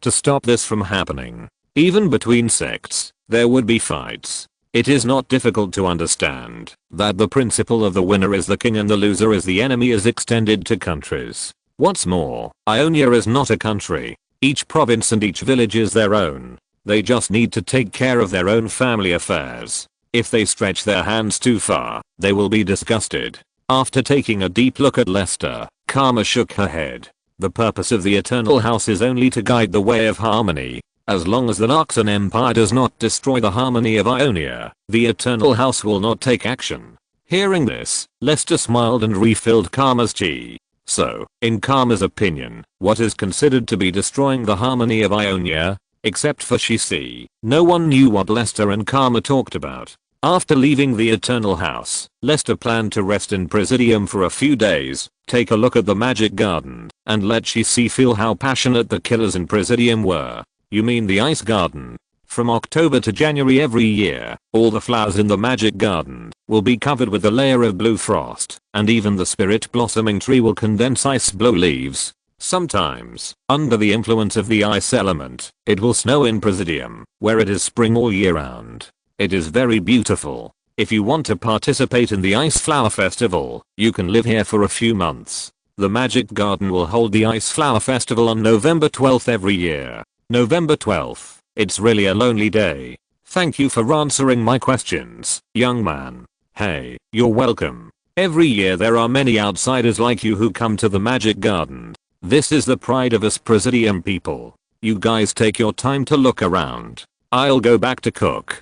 After bidding farewell to the Ionian youth, who was casually pulled over, Lester looked at the blooming Magic Garden and his gaze shifted to the spirit blossoming tree filled with ice element. Shissy, this is a miracle of nature. After countless destructions and rebirths, the blooming spirit tree has merged with the mutated ice element are left here, and has become a blooming spirit ice tree that changes with the seasons. In fact, Karma's decision seems ruthless, but it contains the simplest truth. Shissy, who was a little bored, suddenly realized something, and a look of surprise appeared on her face. The reason why she followed the man, besides being greedy for his body, was not to listen to gossip. It was finally delivered to her door. Although she thought so in her heart, Shissy knew that she couldn't say that. Wait, Lord Lester, do you mean that you are the root cause of the mutation of the blooming spirit tree in the Magic Garden? Nodding with a smile, Lester invited Shissy to sit under the tree. The ice element near the blooming spirit tree sensed Lester's presence, and they condensed together, turning into several crystal clear ice sands that swirled around the man like the wind. This scene made people who saw it marvel, and secretly wondered if the man was a high-level ice mage. Without paying attention to other people's eyes, Lester smiled at the surprised Shissy, and leaned against the tree trunk. Touching the ice sand with his fingertips, Lester turned the ice sand into a dancing ice butterfly. Since being sealed by the Star Spirit, this is the first time that he has not used the original axiom to guide and control the magic element. The ice butterfly in his hand is like a child he left here, showing dependence and intimacy to him. It can be seen that the ice element originally affected by Alina may have its own consciousness after combining with the spiritual energy of the blooming spirit tree. The secret of this blooming spirit tree is yet to be discovered. Lester decided to stay in Presidium for a while. Instead of tracking the smiling circus alone, it would be easier to let Cinna send the Nightblade Killer to collect intelligence first. Speaking of which, I haven't told you much about the past. Do you know Master Jax? She shook her head, looking confused. Who is Master Jax? I've never heard of him. Realizing something, Lester couldn't keep calm anymore. His heart trembled, and endless guilt surged in his heart. It was over. It was because of him that Jax, who had gone to Lysandra, failed to gather his friends to fight against the Void, and had to stay in the ice prison for hundreds of years. Jax, who was tricked by him to go to Freljord to investigate the Void, would not be imprisoned by Lysandra until now? That would be too miserable. Therefore, Lester's to-do list had another item about investigating Jax's whereabouts. If Jax really failed to escape from the Frostguard Fortress, he would have to talk to Lysandra in person to see if he could release Jax. Master Jax, you can think of him as a martial arts master who has mastered most weapons. When I fought with you, I used 3 sticks to knock your sickle away. This move is called Counterattack Storm, which is a martial art of seizing weapons. It comes from Master Jax, and I also learned it from Master Jax. I see. It seems that Master Jax is a very powerful person. He is indeed very powerful, but Master Jax has met a more troublesome person. In short, Master Jax single-handedly facilitated the meeting and love between Xiao and me. In this way, he is still my matchmaker. What a bastard. How could I forget Jax? Damn it, I have to go to him now. The story was so good that he broke his defense. The cursing Lester scared Shici, who had never seen a man so irritable and regretful. It seems that the relationship between Master Jax and Lester is extraordinary. Then, Lord Lester, has Master Jax encountered any danger? Lester nodded. He may be imprisoned in the true ice prison of the Frostguard Fortress now. Shici was stunned. Both the Frostguard Fortress and the true ice prison were terms she had never heard of. Just hearing the name could make her feel a chill that froze her heart. In a trance, a painting that spanned the long river of time unfolded in front of her, writing an epic story that was worthy of praise. This seemed to be more interesting than listening to the gossip of the ancestors of Xiao. Sure enough, the man next to her was a walking treasure trove. Then, Master Jax was from the same era as the ancestors of Xiao. Isn't he also a miracle of immortality like Lord Lester? Thinking back to the story of Jax and himself, Lester sighed. He is a little different from me. The void war between Ikathia and Shurima changed his life form, turning him into a state of neither human nor ghost. He is a lonely hero who walks alone, makes friends, and selflessly teaches martial arts in order to give this land the power to fight against the void. Shici nodded dizzily. There were a bunch of terms and stories she had never heard of. She wanted to continue asking, but she didn't know where to start. After finally suppressing his guilt towards Jax, Lester decided to skip the topic of Jax first, otherwise the topic would be endless. That was more than 800 years ago. I came to Presidium for the first time and met Jax, who was fighting with others. Xiao was also one of them. After a few moves, she was knocked away by Jax. I happened to catch her, who was about to fall to the ground. Without explaining that his coincidentally caused a stranger to break a relationship, Lester smiled nostalgically and recalled the passion at the time. If such a plot were put here, it would probably be impossible to say. After that, I brought her to the inn and took care of her until she recovered from her injuries. During this period, we fell in love at first sight and were inseparable. It was also at that time that she told me about her sect, the Mist Hidden School. At that time, it was not called the Dragon Hidden School because the inheritance was broken. At that time, the Mist Hidden School was poor and there were only 3 warriors in the entire sect, among whom Awat was still a child. The first generation founder, Master Hidden Dragon, disappeared in the psychedelic forest. The second generation master, Iris, did not have time to learn the secrets of Master Hidden Dragon, but only sorted out some of Master Hidden Dragon's skills and renamed Dragon Hidden School as Mist Hidden School. After raising Xiao, Huangzu and Awat, Master Iris exhausted all the wealth accumulated by Master Hidden Dragon and himself. In order to find Master Hidden Dragon, he entered the spiritual maze several times to look for Master Hidden Dragon's traces. At that time, the Mist Hidden School was really down and out, and it could not be compared with today's Dragon Hidden School. I fell in love with Xiao, so I naturally agreed to go to the sect with her after I finished my business. The original plan was to leave after attending the Soul Blossoming Festival in the Presidian Magic Garden, but who knew that we would encounter the Soul Blossoming disaster. At this point, Shisi could clearly feel the man's suppressed anger and hatred, as well as the unwillingness mixed in.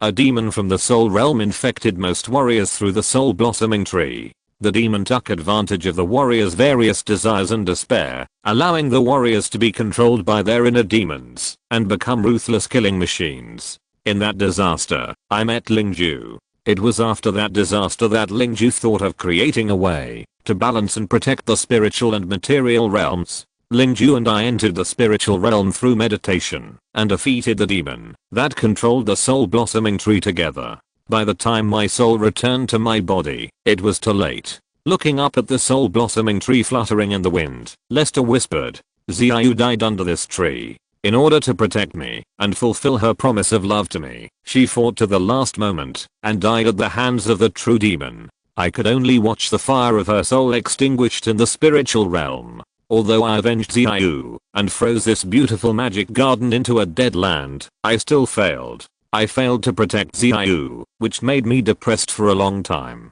I still remember the name of the true demon. He was Duolong, the last heir of the Killing Sword Stream. After his death, the Killing Sword Stream was broken. I did it myself. In fact, it is not reasonable to blame him. He was just influenced by the devil. His life experience is also another irreversible tragedy.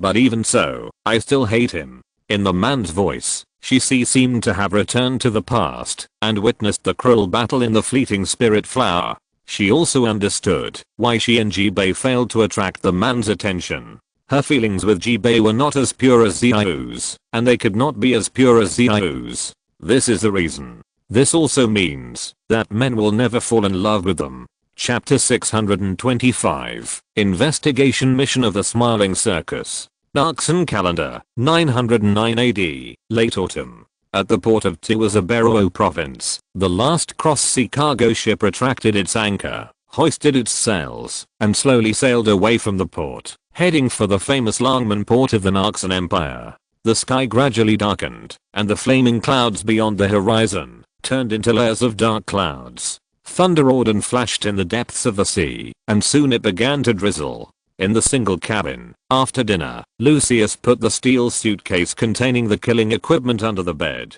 The locked suitcase contained advanced combat equipment, including but not limited to various hallucinogenic and anesthetic drugs, magic steel fists, blasting explosives, and underwater breathing equipment, which were enough to deal with most emergencies. As a senior assassin of the Emerald Territory Nightblade, Lucius has rich experience in investigation and combat, is proficient in multiple languages, is familiar with the customs and habits of many national teams, and is best at infiltration and intelligence collection. Compared with the ability to investigate, the ability to kill is not very important. After all, most of the time, what the Nightblade needs is important intelligence, not someone's head. After standing out from a group of outstanding assassins, Lucius successfully obtained the most special investigation mission. Judging from the mission introduction alone, it is actually no different from a paid vacation. The mission is called Investigate the Missing Sarko. The mission location is not fixed, and the time is not limited.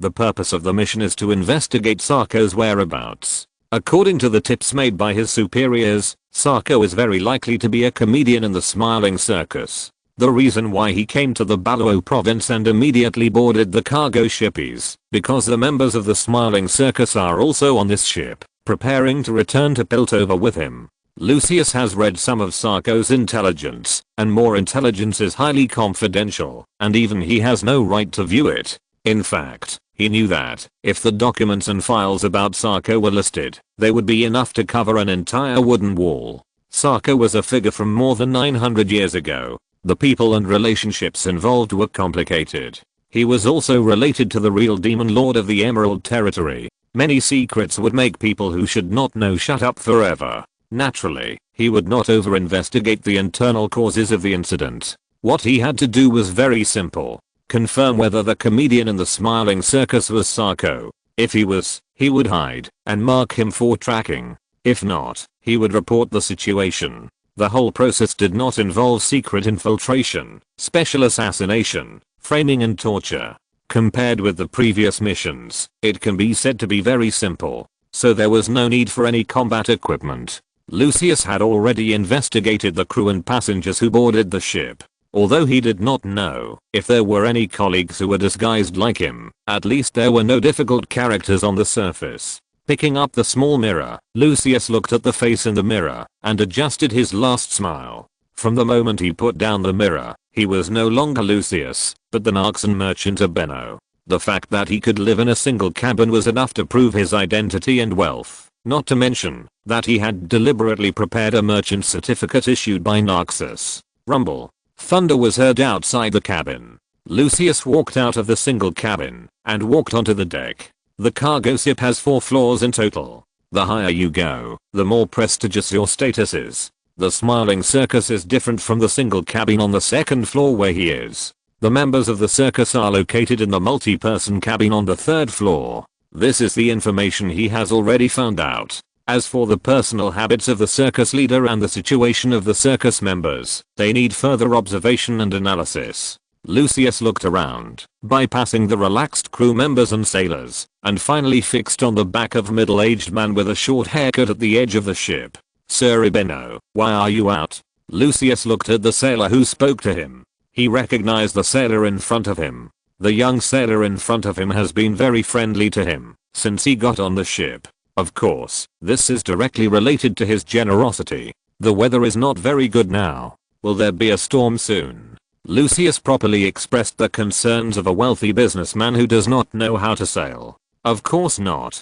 In fact, thunder in this sea area is normal. It may be related to the magic element of the Ionian continent. Thunder does not easily cause rain. The sea breeze at night is particularly refreshing. So that's the case. Then it's okay for me to go to the side of the ship to see the scenery? The sailor smiled and shook his head. Sir Abeno, please rest assured. On this ship, no one will stop a person who likes to enjoy the night view of the sea. By the way, do you need me to bring you some drinks to enjoy the night view? Lucius smiled. This is the benefit of being generous.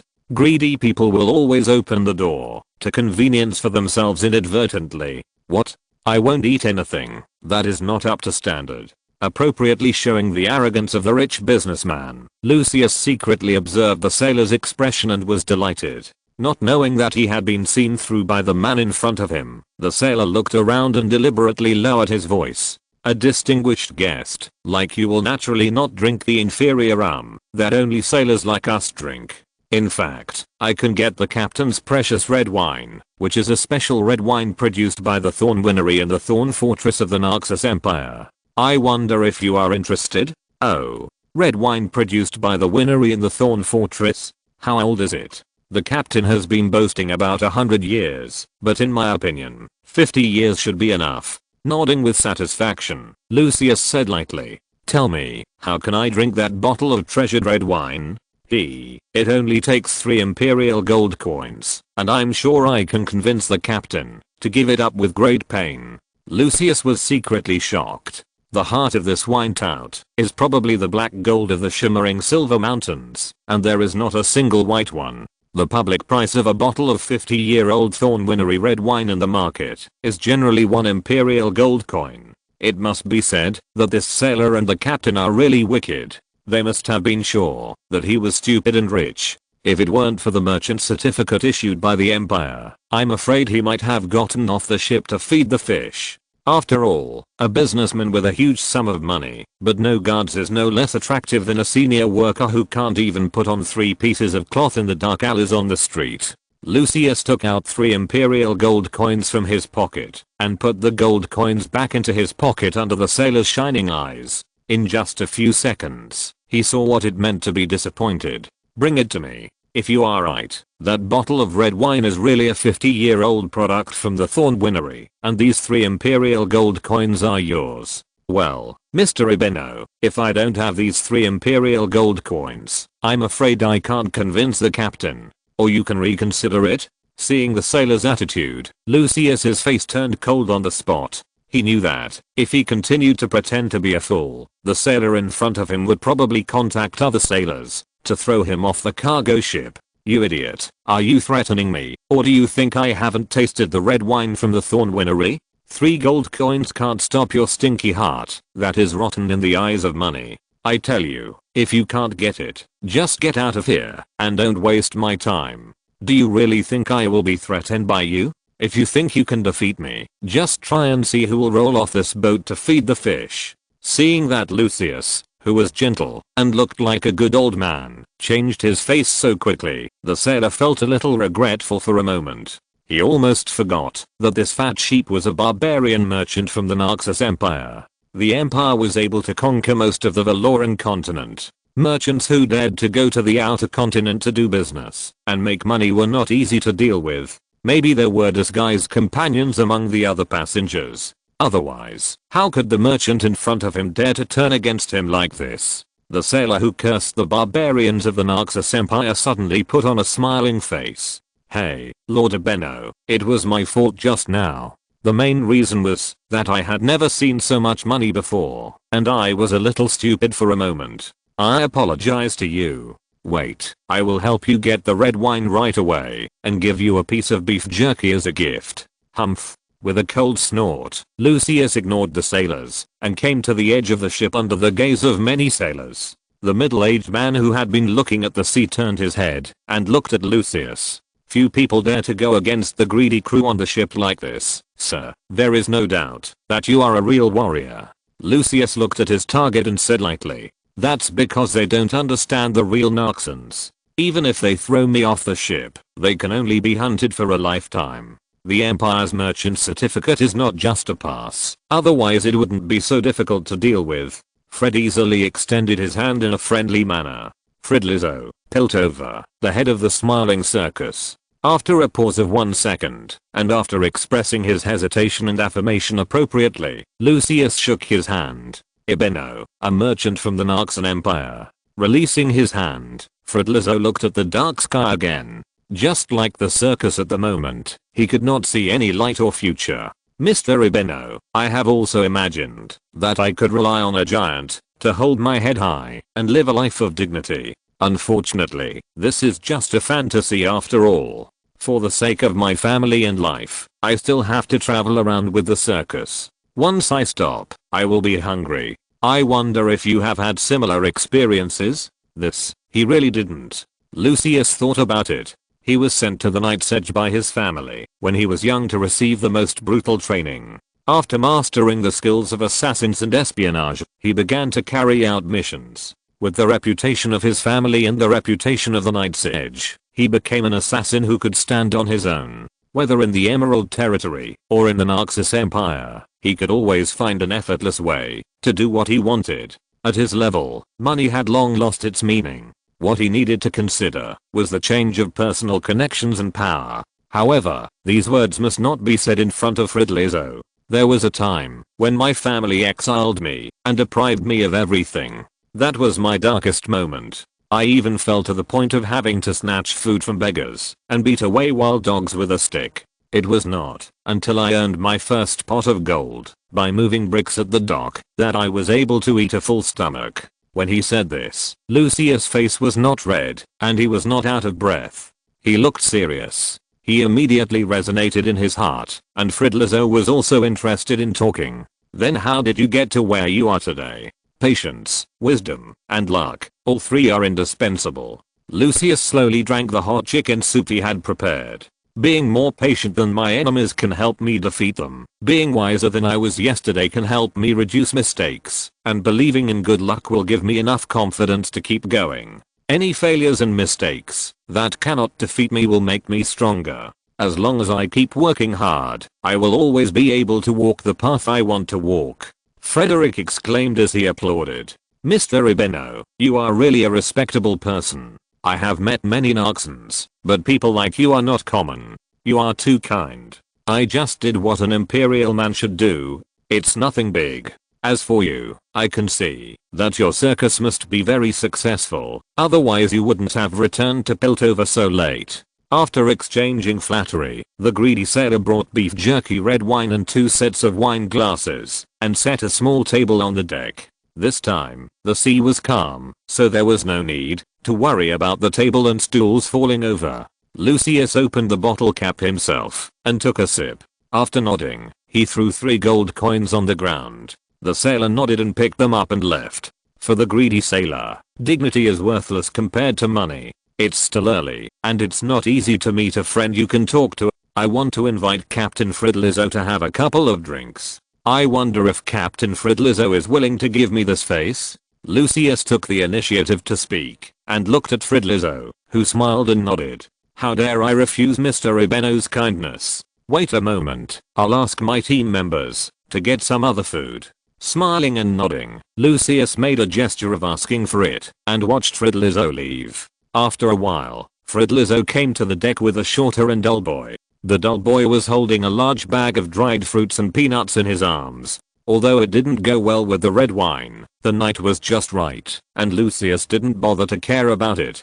Captain Fridlizzo, who is this? Oh, his name is Sacco, a comedian in the group. Lucius' pupils shrank, and he smiled calmly. After all the hard work, why not let this little brother sit down too? That's not necessary. Sacco, go back after you move the things.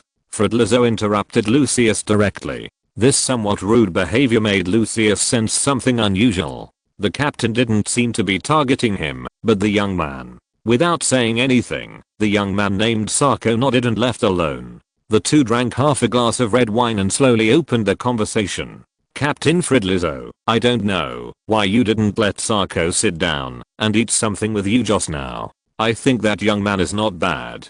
Fridlizzo sighed and whispered. Mr. Ibeno, you don't know that Sacco hates to communicate and socialize with others the most, and when he is in a bad mood, some unfortunate things always happen. So for your safety, I can't let him sit at the table. End of this chapter. Thank you very much for reaching the end. Don't forget to like. Looking for more exclusive content and immediate access? Subscribe to our Patreon. Remember, every like, subscription, or donation encourages us to continue. Thanks to everyone. See you in the next video.